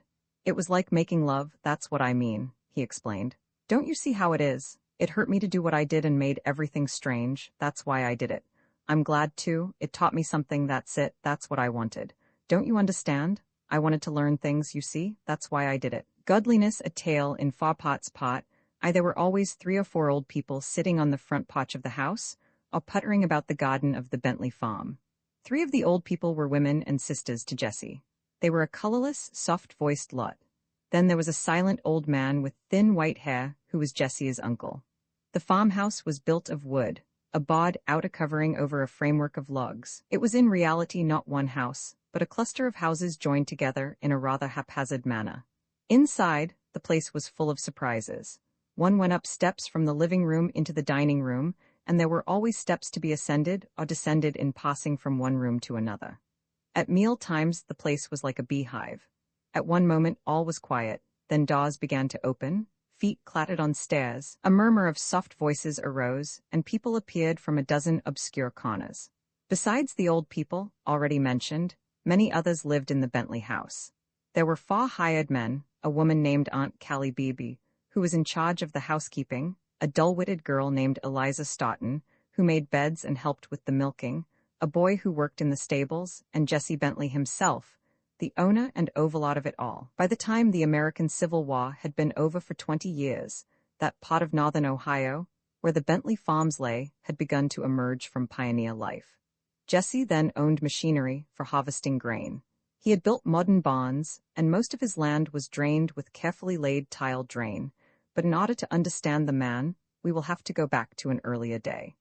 The Bentley family had been in northern Ohio for several generations before Jesse's time. They came from New York State and took up land when the country was new and land could be had at a low price. For a long time they, in common with all the other Middle Western people, were very poor. The land they had settled upon was heavily wooded and covered with fallen logs and underbrush. After the long hard labor of clearing these away and cutting the timber, there were still the stumps to be reckoned with. Plows run through the fields caught on hidden roots, stones lay all about, on the low places water gathered, and the young corn turned yellow, sickened and died. When Jesse Bentley's father and brothers had come into their ownership of the place, much of the harder part of the work of clearing had been done, but they clung to old traditions and worked like driven animals. They lived as practically all of the farming people of the time lived.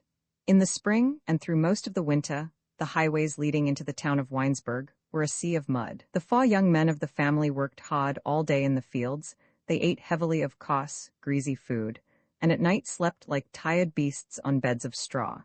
Into their lives came little that was not coarse and brutal, and outwardly they were themselves coarse and brutal. On Saturday afternoons, they hitched a team of horses to a 3-seated wagon and went off to town. In town, they stood about the stoves in the stores talking to other farmers, or to the storekeepers. They were dressed in overalls, and in the winter wore heavy coats that were flecked with mud. Their hands, as they stretched them out to the heat of the stoves, were cracked and red. It was difficult for them to talk, and so they for the most part kept silent. When they had bought meat, flour, sugar, and salt, they went into one of the Winesburg saloons and drank beer. Under the influence of drink, the naturally strong lusts of their natures, kept suppressed by the heroic labor of breaking up new ground, were released. A kind of crude and animal-like poetic fervor took possession of them. On the road home, they stood up on the wagon seats and shouted at the stars. Sometimes they fought long and bitterly, and at other times they broke forth into songs. Once Enoch Bentley, the older one of the boys, struck his father, old Tom Bentley, with the butt of a teamster's whip, and the old man seemed likely to die. For days, Enoch lay hid in the straw in the loft of the stable ready to flee if the result of his momentary passion turned out to be murder. He was kept alive with food brought by his mother, who also kept him informed of the injured man's condition. When all turned out well, he emerged from his hiding place and went back to the work of clearing land, as though nothing had happened. The Civil War brought a sharp turn to the fortunes of the Bentleys and was responsible for the rise of the youngest son, Jesse. Enoch, Edward, Harry, and Will Bentley all enlisted, and before the long war ended, they were all killed. For a time after they went away to the south, old Tom tried to run the place, but he was not successful. When the last of the 4 had been killed, he sent word to Jesse that he would have to come home. Then the mother, who had not been well for a year, died suddenly, and the father became altogether discouraged. He talked of selling the farm and moving into town. All day he went about shaking his head and muttering. The work in the fields was neglected, and weeds grew high in the corn. Old Tom hired men, but he did not use them intelligently. When they had gone away to the fields in the morning, he wandered into the woods and sat down on a log. Sometimes he forgot to come home at night, and one of the daughters had to go in search of him. When Jesse Bentley came home to the farm and began to take charge of things, he was a slight, sensitive-looking man of 22. At 18, He had left home to go to school to become a scholar and eventually to become a minister of the Presbyterian Church. All through his boyhood, he had been what in our country was called an odd sheep and had not got on with his brothers. Of all the family, only his mother had understood him, and she was now dead. When he came home to take charge of the farm, that had at that time grown to more than 600 acres, everyone on the farms about and in the nearby town of Winesburg smiled at the idea of his trying to handle the work that had been done by his far strong brothers. There was indeed good cause to smile. By the standards of his day, Jesse did not look like a man at all.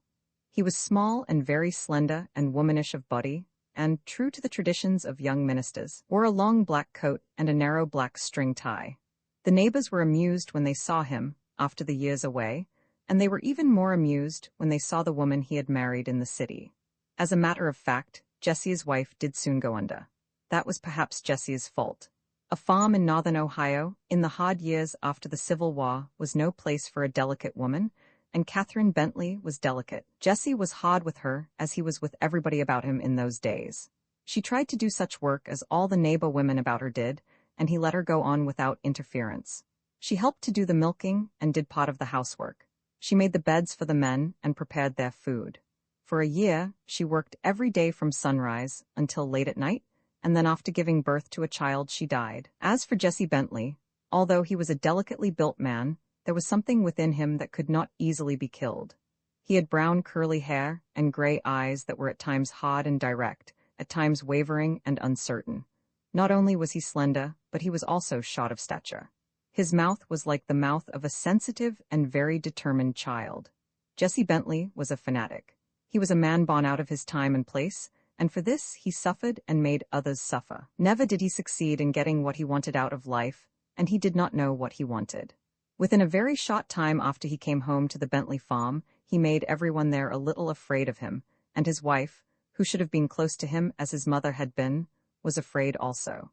At the end of 2 weeks after his coming, old Tom Bentley made over to him the entire ownership of the place and retired into the background. Everyone retired into the background. In spite of his youth and inexperience, Jesse had the trick of mastering the souls of his people. He was so in earnest in everything he did, and said that no one understood him. He made everyone on the farm work as they had never worked before, and yet there was no joy in the work. If things went well, they went well for Jesse, and never for the people who were his dependents. Like 1,000 other strong men who have come into the world here in America in these later times, Jesse was but half strong. He could master others, but he could not master himself. The running of the farm as it had never been run before was easy for him. When he came home from Cleveland, where he had been in school, he shut himself off from all of his people and began to make plans. He thought about the farm night and day, and that made him successful. Other men on the farms about him worked too hard and were too fired to think, but to think of the farm and to be everlastingly making plans for its success was a relief to Jesse. It partially satisfied something in his passionate nature. Immediately after he came home, he had a wing built onto the old house, and in a large room facing the west he had windows that looked into the barnyard and other windows that looked off across the fields. By the window, he sat down to think. Hour after hour and day after day, he sat and looked over the land and thought out his new place in life. The passionate burning thing in his nature flamed up, and his eyes became hard. He wanted to make the farm produce as no farm in his state had ever produced before, and then he wanted something else. It was the indefinable hunger within that made his eyes waver, and that kept him always more and more silent before people. He would have given much to achieve peace, and in him was a fear that peace was the thing he could not achieve. All over his body, Jesse Bentley was alive. In his small frame was gathered the force of a long line of strong men. He had always been extraordinarily alive when he was a small boy on the farm, and later when he was a young man in school. In the school, he had studied and thought of God and the Bible with his whole mind and heart. As time passed and he grew to know people better, he began to think of himself as an extraordinary man, one set apart from his fellows. He wanted terribly to make his life a thing of great importance, and as he looked about at his fellow men and saw how like clods they lived, it seemed to him that he could not bear to become also such a clod. Although in his absorption in himself and in his own destiny, he was blind to the fact that his young wife was doing a strong woman's work, even after she had become large with child, and that she was killing herself in his service, he did not intend to be unkind to her. When his father, who was old and twisted with toil, made over to him the ownership of the farm and seemed content to creep away to a corner and wait for death, he shrugged his shoulders and dismissed the old man from his mind. In the room by the window, overlooking the land that had come down to him, sat Jesse thinking of his own affairs. In the stables, he could hear the tramping of his horses and the restless movement of his cattle. Away in the fields, he could see other cattle wandering over green hills. The voices of men, his men who worked for him, came in to him through the window. From the milk house, there was the steady thump of a churn being manipulated by the half-witted girl, Eliza Stoughton. Jesse's mind went back to the men of Old Testament days who had also owned lands and herds. He remembered how God had come down out of the skies and talked to these men, and he wanted God to notice and to talk to him also. A kind of feverish, boyish eagerness to in some way achieve in his own life the flavor of significance that had hung over these men took possession of him. Being a prayerful man, he spoke of the matter aloud to God, and the sound of his own words strengthened and fed his eagerness. "I am a new kind of man come into possession of these fields," he declared. "Look upon me, O God, and look thou also upon my neighbors and all the men who have gone before me here. O God, create in me another Jesse, like that one of old, to rule over men and to be the father of sons who shall be rulers." Jesse grew excited as he talked aloud and jumping to his feet walked up and down in the room. In fancy, he saw himself living in old times and among old peoples. The land that lay stretched out before him became of vast significance, a place peopled by his fancy with a new race of men sprung from himself. It seemed to him that in his day, as in those other and older days, kingdoms might be created and new impulses given to the lives of men by the power of God speaking through a chosen servant. He longed to be such a servant. "It is God's work I have come to the land to do," he declared in a loud voice, and his short figure straightened, and he thought that something like a halo of godly approval hung over him. It will perhaps be somewhat difficult for the men and women of a later day to understand Jesse Bentley. In the last 50 years, a vast change has taken place in the lives of our people. A revolution has in fact taken place. The coming of industrialism, attended by all the raw and rattle of affairs, the shrill cries of millions of new voices that have come among us from overseas, the going and coming of trains, the growth of cities, the building of the interurban car lines that weave in and out of towns and past farmhouses, and now in these later days, the coming of the automobiles has worked a tremendous change in the lives and in the habits of thought of our people of mid-America. Books, badly imagined and written though they may be in the hurry of our times, are in every household, magazines circulate by the millions of copies, newspapers are everywhere. In our day, a farmer standing by the stove in the store in his village has his mind filled to overflowing with the words of other men. The newspapers and the magazines have pumped him full. Much of the old brutal ignorance that had in it also a kind of beautiful childlike innocence is gone forever. The farmer by the stove is brother to the men of the cities, and if you listen, you will find him talking as glibly and as senselessly as the best city man of us all. In Jesse Bentley's time, and in the country districts of the whole Middle West in the years after the Civil War, it was not so. Men labored too hard and were too tired to read. In them was no desire for words printed upon paper. As they worked in the fields, vague, half-formed thoughts took possession of them. They believed in God and in God's power to control their lives. In the little Protestant churches they gathered on Sunday to hear of God and his works. The churches were the center of the social and intellectual life of the times. The figure of God was big in the hearts of men. And so, having been born an imaginative child and having within him a great intellectual eagerness, Jesse Bentley had turned wholeheartedly toward God. When the war took his brothers away, he saw the hand of God in that. When his father became ill and could no longer attend to the running of the farm, he took that also as a sign from God. In the city, when the word came to him, he walked about at night through the streets thinking of the matter, and when he had come home and had got the work on the farm well under way, he went again at night to walk through the forests and over the low hills, and to think of God. As he walked, the importance of his own figure in some divine plan grew in his mind. He grew avaricious and was impatient that the farm contained only 600 acres. Kneeling in a fence corner at the edge of some meadow, he sent his voice abroad into the silence, and looking up, he saw the stars shining down at him. One evening, some months after his father's death, and when his wife Catherine was expecting at any moment to be laid abed of childbirth, Jesse left his house and went for a long walk.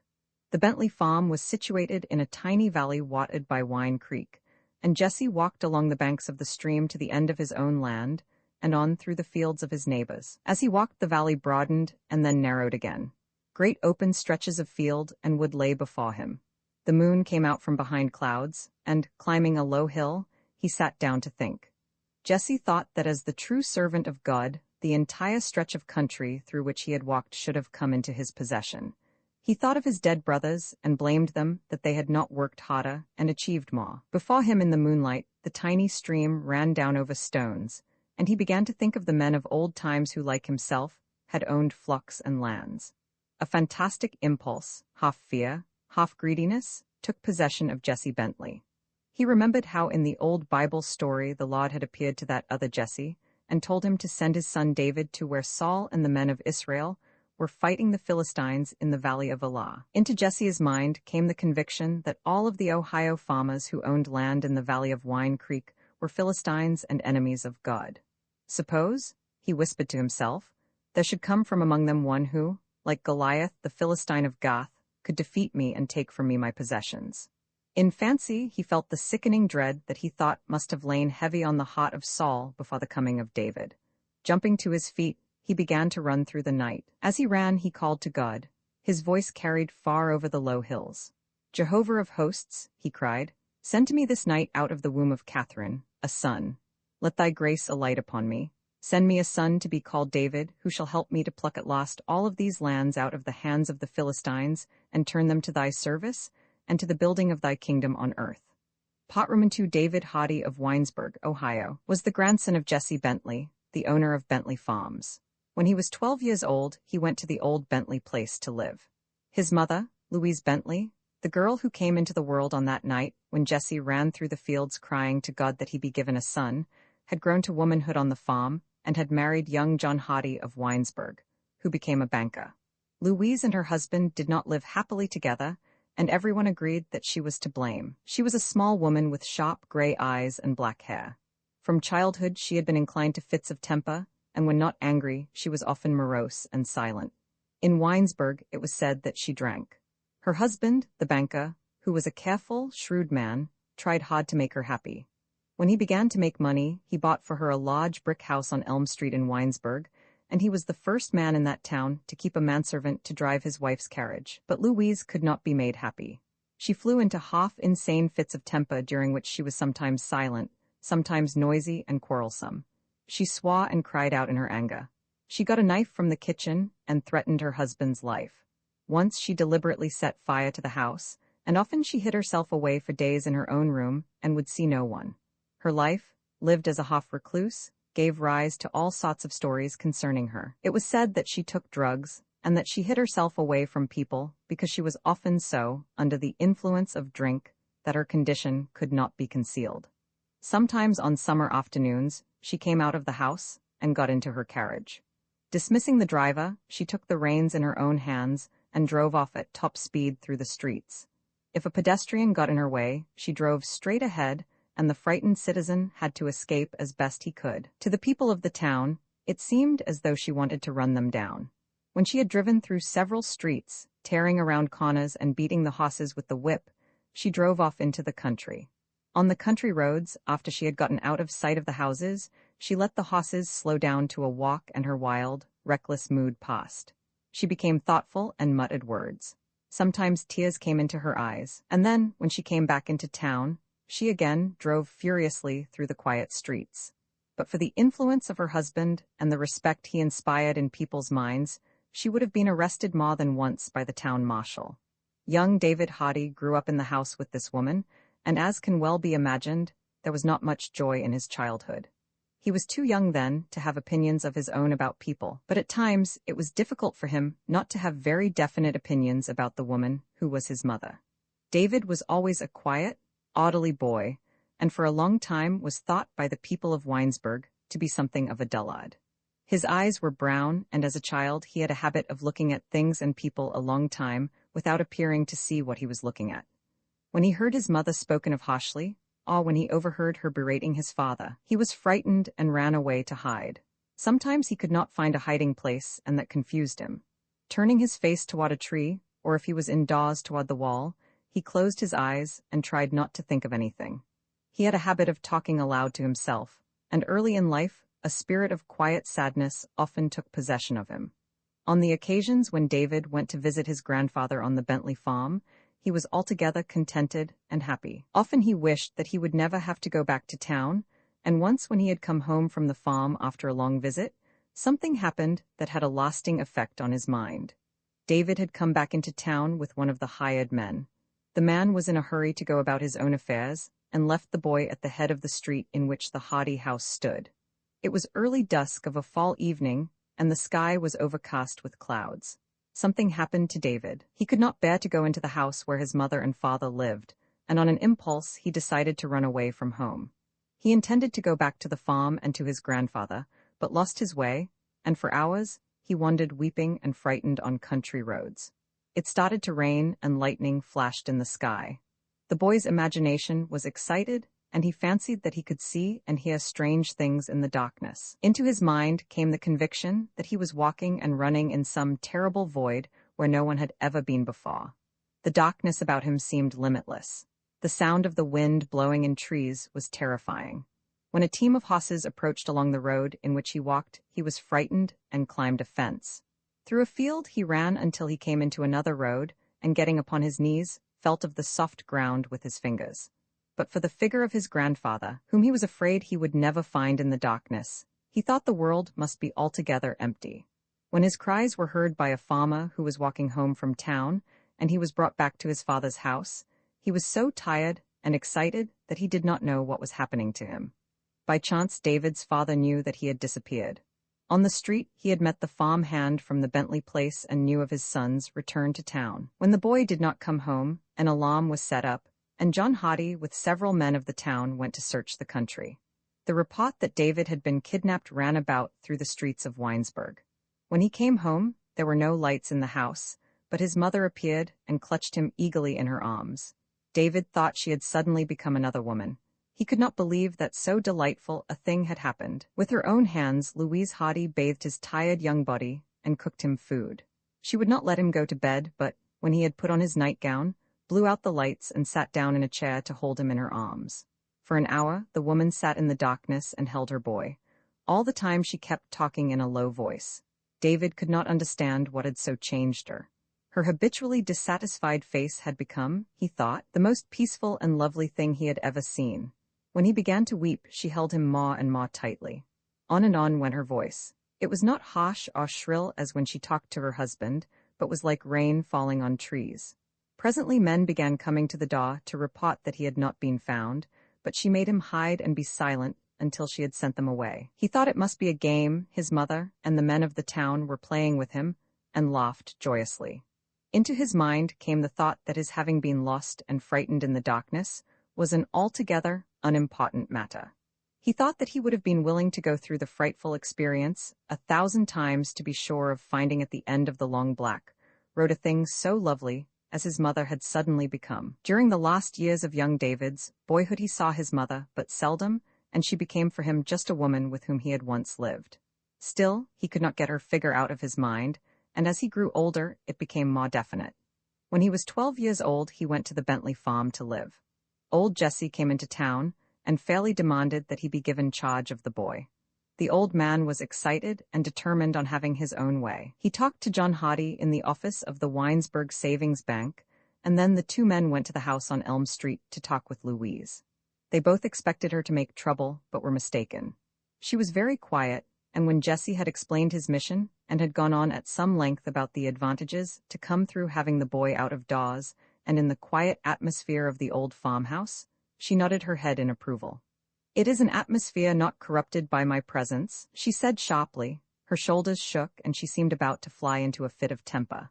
"It is a place for a man-child, although it was never a place for me," she went on. "You never wanted me there, and of course the air of your house did me no good. It was like poison in my blood, but it will be different with him." Louise turned and went out of the room, leaving the two men to sit in embarrassed silence. As very often happened, she later stayed in her room for days. Even when the boy's clothes were packed and he was taken away, she did not appear. The loss of her son made a sharp break in her life, and she seemed less inclined to quarrel with her husband. John Hottie thought it had all turned out very well indeed, and so young, David went to live in the Bentley farmhouse with Jessie. Two of the old farmer's sisters were alive and still lived in the house. They were afraid of Jessie and rarely spoke when he was about. One of the women, who had been noted for her flaming red hair when she was younger, was a born mother and became the boy's caretaker. Every night when he had gone to bed, she went into his room and sat on the floor until he fell asleep. When he became drowsy, she became bold and whispered things that he later thought he must have dreamed. Her soft, low voice called him endearing names, and he dreamed that his mother had come to him and that she had changed so that she was always as she had been that time after he ran away. He also grew bold and, reaching out his hand, stroked the face of the woman on the floor so that she was ecstatically happy. Everyone in the old house became happy after the boy went there. The hard, insistent thing in Jessie Bentley that had kept the people in the house silent and timid, and that had never been dispelled by the presence of the girl Louise, was apparently swept away by the coming of the boy. It was as though God had relented and sent a son to the man. The man who had proclaimed himself the only true servant of God in all the valley of Wine Creek, and who had wanted God to send him a sign of approval by way of a son out of the womb of Catherine, began to think that at last his prayers had been answered. Although he was at that time only 55 years old, he looked 70 and was worn out with much thinking and scheming. The effort he had made to extend his land holdings had been successful, and there were few farms in the valley that did not belong to him, but until David came he was a bitterly disappointed man. There were two influences at work in Jessie Bentley, and all his life his mind had been a battleground for these influences. First, there was the old thing in him. He wanted to be a man of God and a leader among men of God. His walking in the fields and through the forests at night had brought him close to nature, and there were fosses in the passionately religious man that ran out to the fosses in nature. The disappointment that had come to him when a daughter and not a son had been born to Catherine had fallen upon him like a blow struck by some unseen hand, and the blow had somewhat softened his egotism. He still believed that God might at any moment make himself manifest out of the winds or the clouds, but he no longer demanded such recognition. Instead, he prayed for it. Sometimes he was altogether doubtful and thought God had deserted the world. He regretted the fate that had not let him live in a simpler and sweeter time, when at the beckoning of some strange cloud in the sky men left their lands and houses and went forth into the wilderness to create new races. While he worked night and day to make his farms more productive and to extend his holdings of land, he regretted that he could not use his own restless energy in the building of temples, the slaying of unbelievers, and in general in the work of glorifying God's name on earth. That is what Jessie hungered for, and then also he hungered for something else. He had grown into maturity in America in the years after the Civil War, and he, like all men of his time, had been touched by the deep influences that were at work in the country during those years when modern industrialism was being born. He began to buy machines that would permit him to do the work of the farms while employing fewer men, and he sometimes thought that if he were a younger man, he would give up farming altogether and start a factory in Winesburg for the making of machinery. Jessie formed the habit of reading newspapers and magazines. He invented a machine for the making of fence out of wire. Faintly, he realized that the atmosphere of old times and places that he had always cultivated in his own mind was strange and foreign to the thing that was growing up in the minds of others.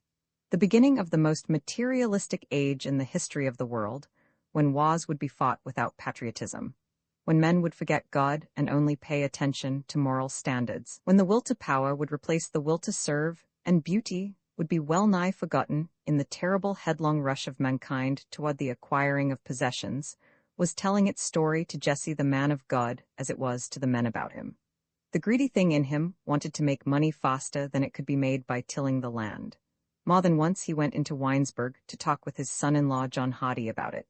"You are a banker, and you will have chances I never had," he said, and his eyes shone. "I am thinking about it all the time. Big things are going to be done in the country, and there will be more money to be made than I ever dreamed of. You get into it. I wish I were younger and had your chance." Jessie Bentley walked up and down in the bank office and grew more and more excited as he talked. At one time in his life, he had been threatened with paralysis, and his left side remained somewhat weakened. As he talked, his left eyelid twitched. Later, when he drove back home, and when night came on and the stars came out, it was harder to get back the old feeling of a close and personal God who lived in the sky overhead, and who might at any moment reach out his hand, touch him on the shoulder, and appoint for him some heroic task to be done.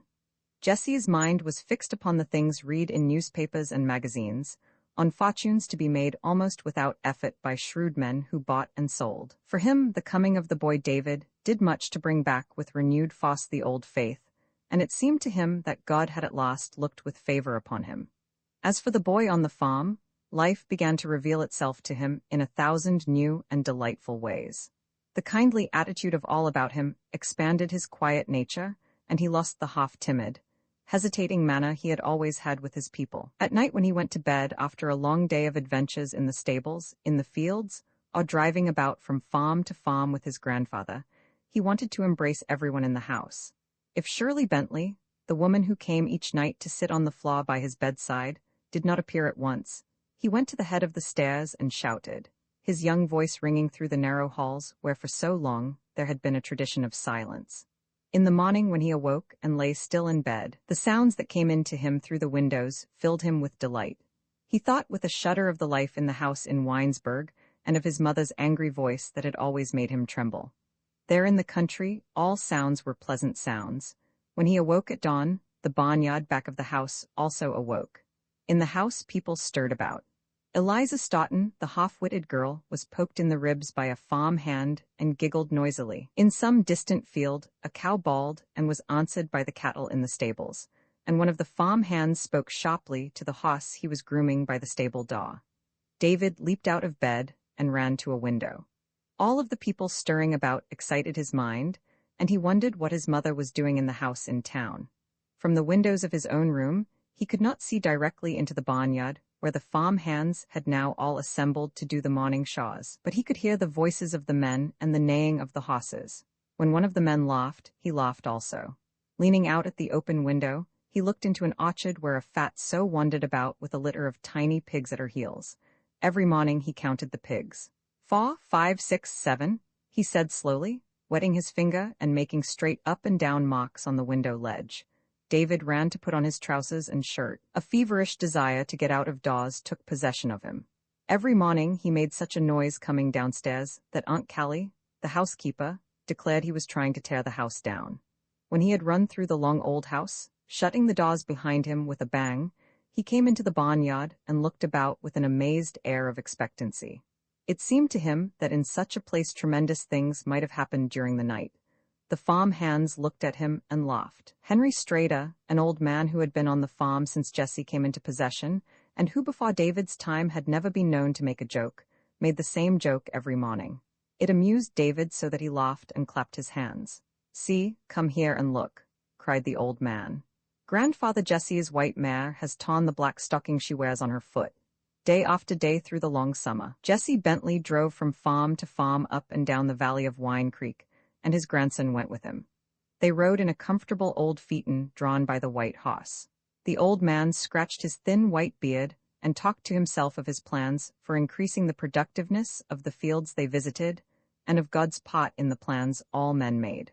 Sometimes he looked at David and smiled happily, and then for a long time he appeared to forget the boy's existence. More and more every day now, his mind turned back again to the dreams that had filled his mind when he had first come out of the city to live on the land. One afternoon, he startled David by letting his dreams take entire possession of him. With the boy as a witness, he went through a ceremony and brought about an accident that nearly destroyed the companionship that was growing up between them. Jesse and his grandson were driving in a distant part of the valley, some miles from home. A forest came down to the road, and through the forest Wine Creek wriggled its way over stones toward a distant river. All the afternoon Jesse had been in a meditative mood, and now he began to talk. His mind went back to the night when he had been frightened by thoughts of a giant that might come to rob and plunder him of his possessions, and again, as on that night when he had run through the fields crying for a son, he became excited to the edge of insanity. Stopping the horse, he got out of the buggy and asked David to get out also. The two climbed over a fence and walked along the bank of the stream. The boy paid no attention to the muttering of his grandfather, but ran along beside him and wondered what was going to happen. When a rabbit jumped up and ran away through the woods, he clapped his hands and danced with delight. He looked at the tall trees and was sorry that he was not a little animal to climb high in the air without being frightened. Stooping, he picked up a small stone and threw it over the head of his grandfather into a clump of bushes. "Wake up, little animal. Go and climb to the top of the trees," he shouted in a shrill voice. Jesse Bentley went along under the trees with his head bowed and with his mind in a ferment. His earnestness affected the boy, who presently became silent and a little alarmed. Into the old man's mind had come the notion that now he could bring from God a word or a sign out of the sky, that the presence of the boy and man on their knees in some lonely spot in the forest would make the miracle he had been waiting for almost inevitable. It was in just such a place as this that other David tended the sheep when his father came and told him to go down unto Saul. He muttered. Taking the boy rather roughly by the shoulder, he climbed over a fallen log, and when he had come to an open place among the trees, he dropped upon his knees and began to pray in a loud voice. A kind of terror he had never known before took possession of David. Crouching beneath a tree, he watched the man on the ground before him, and his own knees began to tremble.